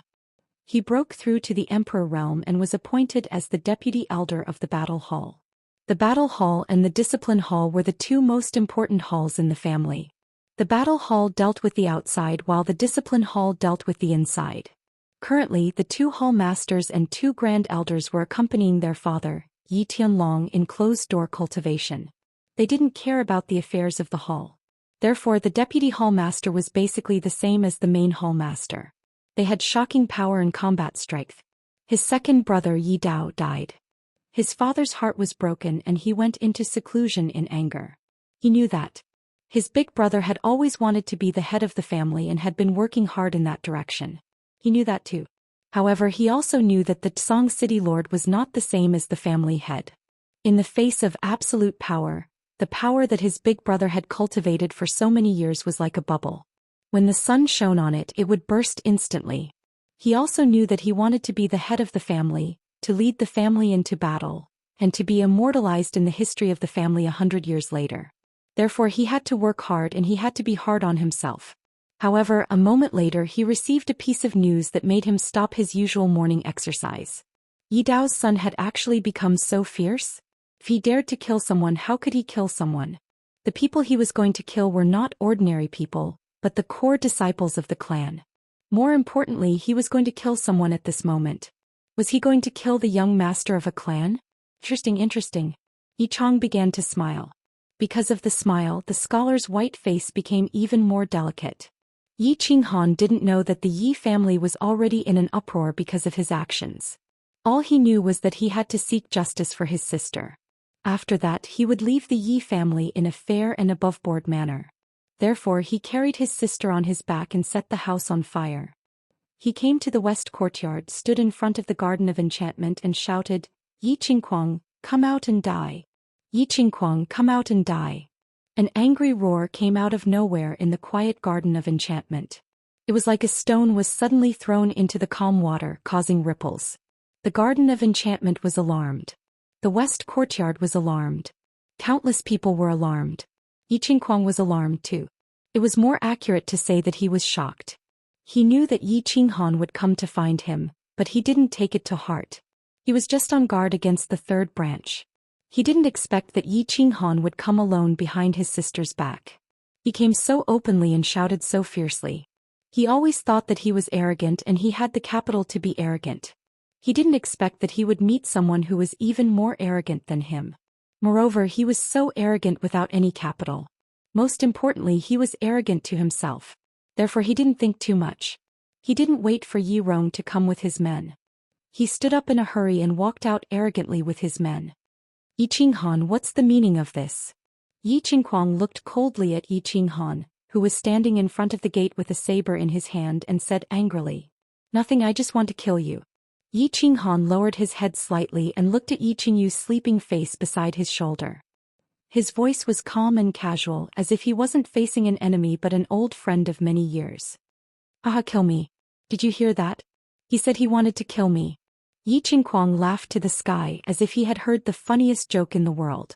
Let's not talk about whether Yi Qinghan had the strength to kill him. Even if he allowed himself to be killed, did he have the guts to do so? Who was he? He was Yi Qingquang. He was the young master of the Yi family. He was the future leader of the Yi family. Today this trash said he wanted to kill him? Even the scholar Yi Chong of the third branch didn't have the guts to say such a thing. As Yi Qingquang laughed, many of his men, family members and servants also laughed. The quiet, intoxicated heart garden instantly became lively. The sounds of discussion, cursing, ridiculing and puzzled could be heard continuously. What's going on? Is the seventh child having a fever? Is he talking nonsense? This idiot must have something wrong with his brain. How could he kill someone like that? He wouldn't even dare to kill a chicken. Even if he dared to kill, would he be able to? He's just an elite trash with a level 4 trash beast. Who can he kill? He's really sick. He's shouting so early in the morning. I'm afraid he's seriously ill. This illness needs to be treated.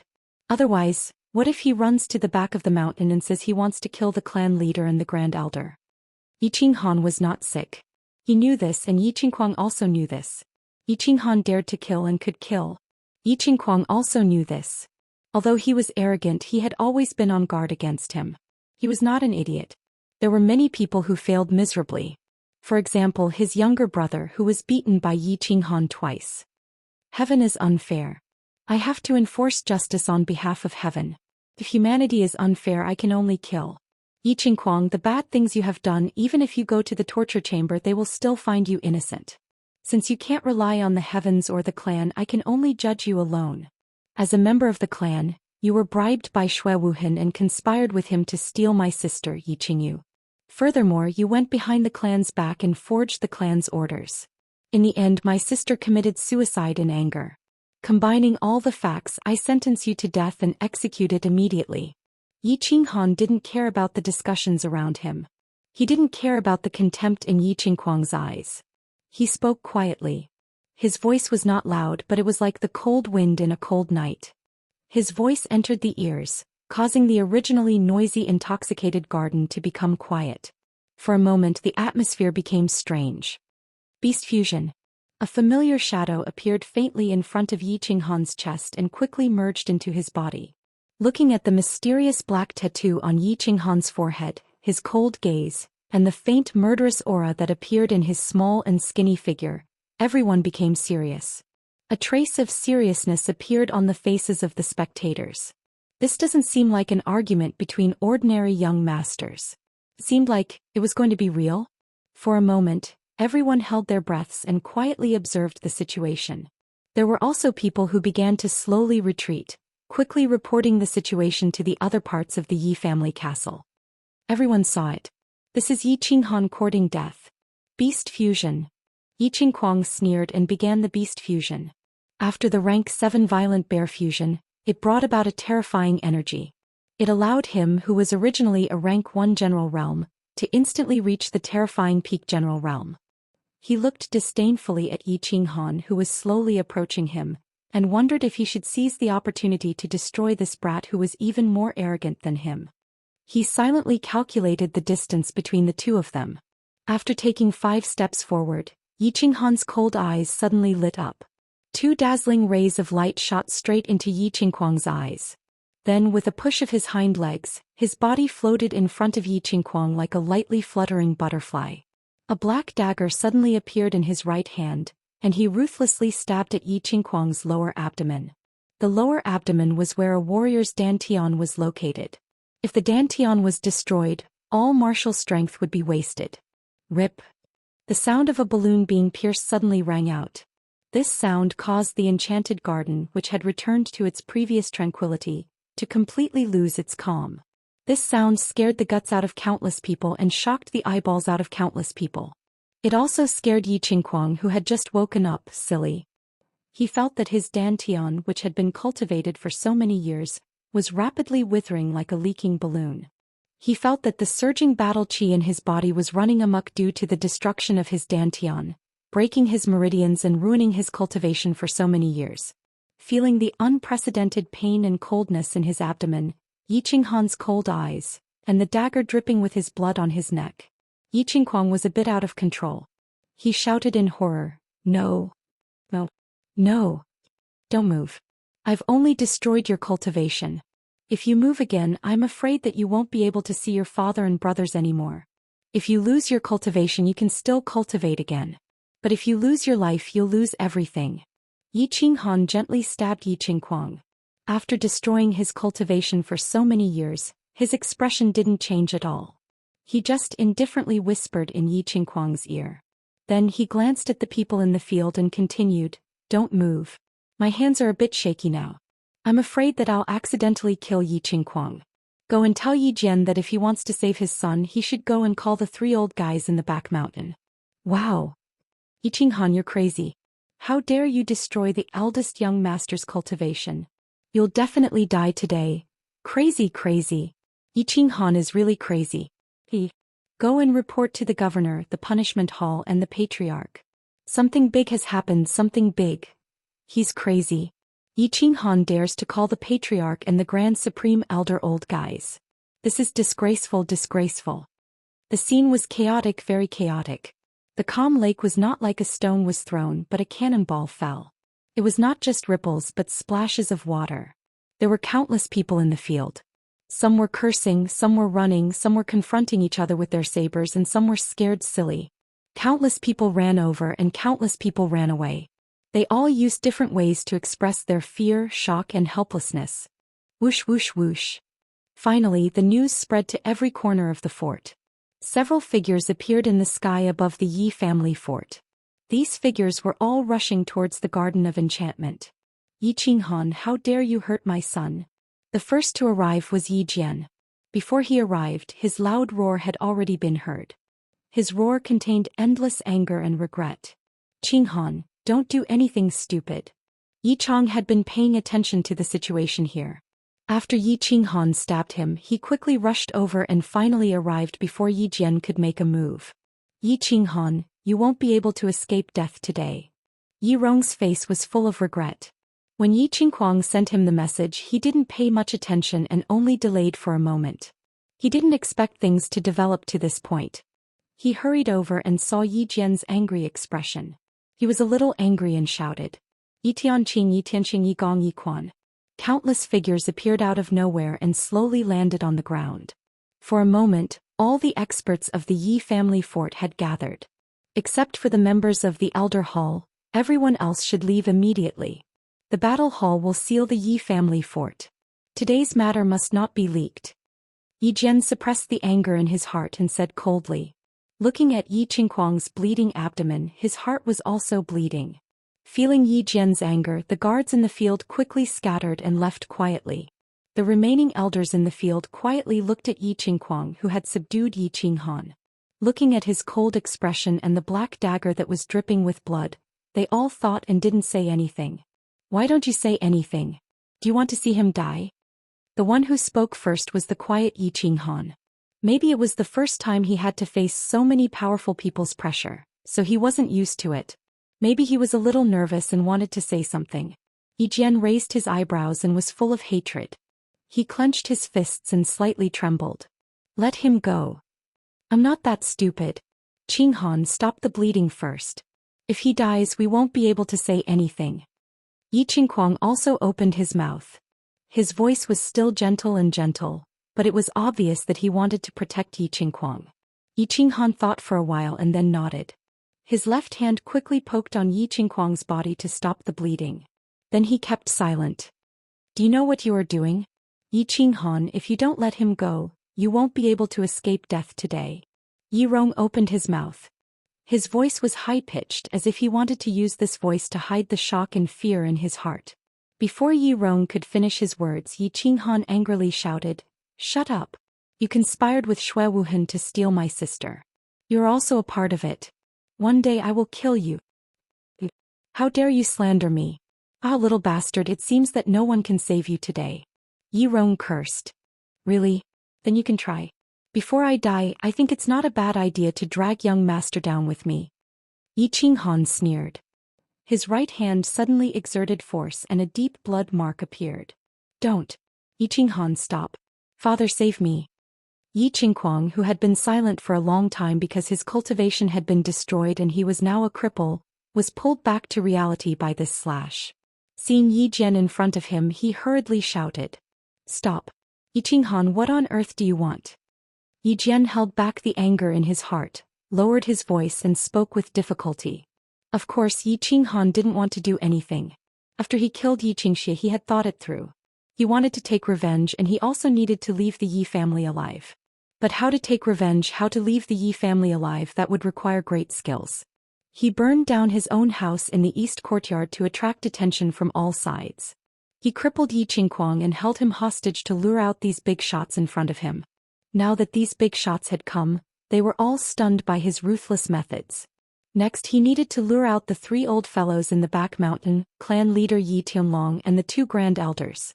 He killed Yi Bao, killed the core disciple Yi Xianxia and crippled Yi Qinghuang, who was at the first level of the general realm. His end was destined to be bad. Yi Jian wouldn't let him go, the torture hall wouldn't let him go, and the elder hall wouldn't let him go. It seemed that Yi Chong, who wanted to side with him, didn't have the ability to do so. The entire Yi family wanted to kill him. The only ones who could save him were the 3 old fellows in the back mountain, the secluded clan leader Yi Tianlong, and the two grand elders. Because he had a trump card, the three old fellows didn't dare to kill him.